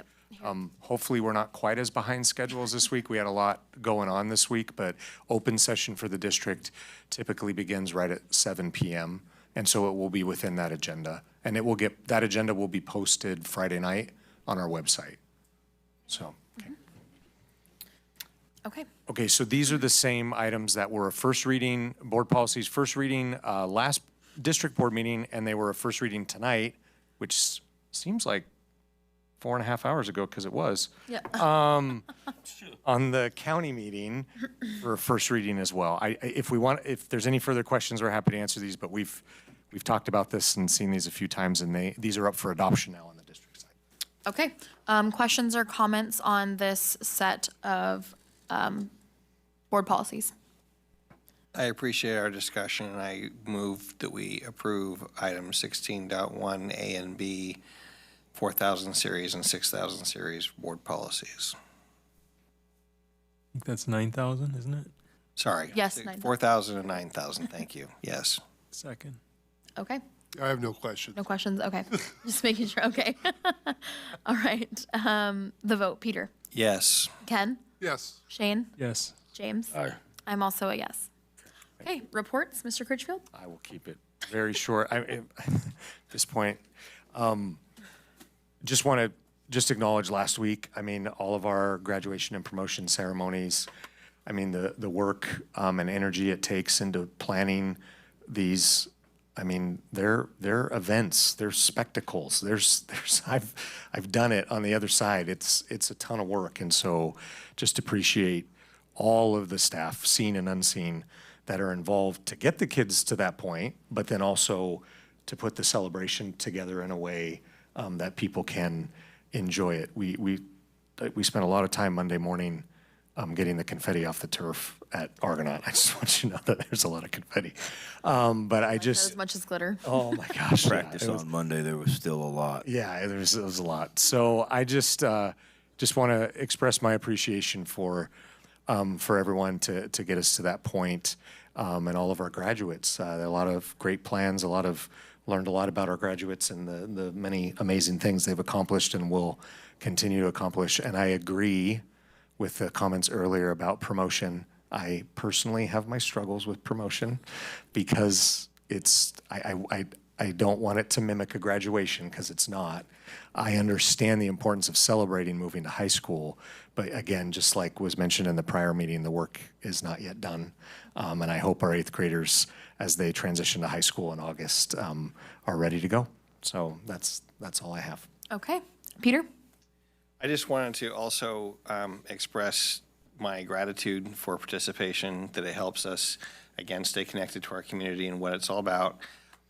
Further, I don't know to what extent comments made by graduates and speeches made are pre-approved, and whether the valedictorian's prayer was approved or was spontaneous.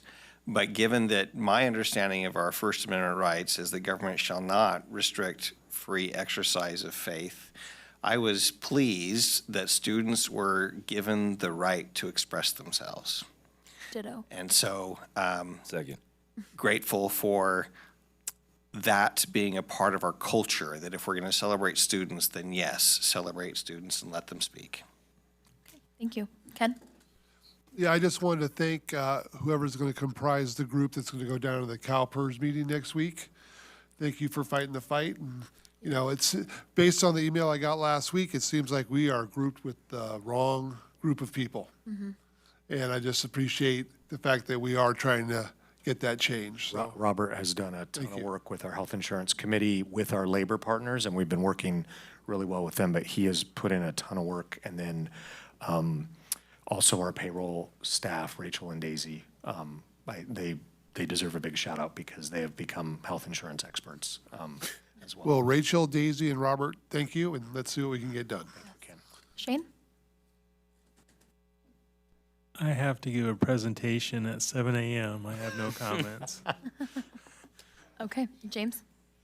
Yeah, same as the county meeting. Congratulations to all the graduates. Way to be. Staff, enjoy your time off.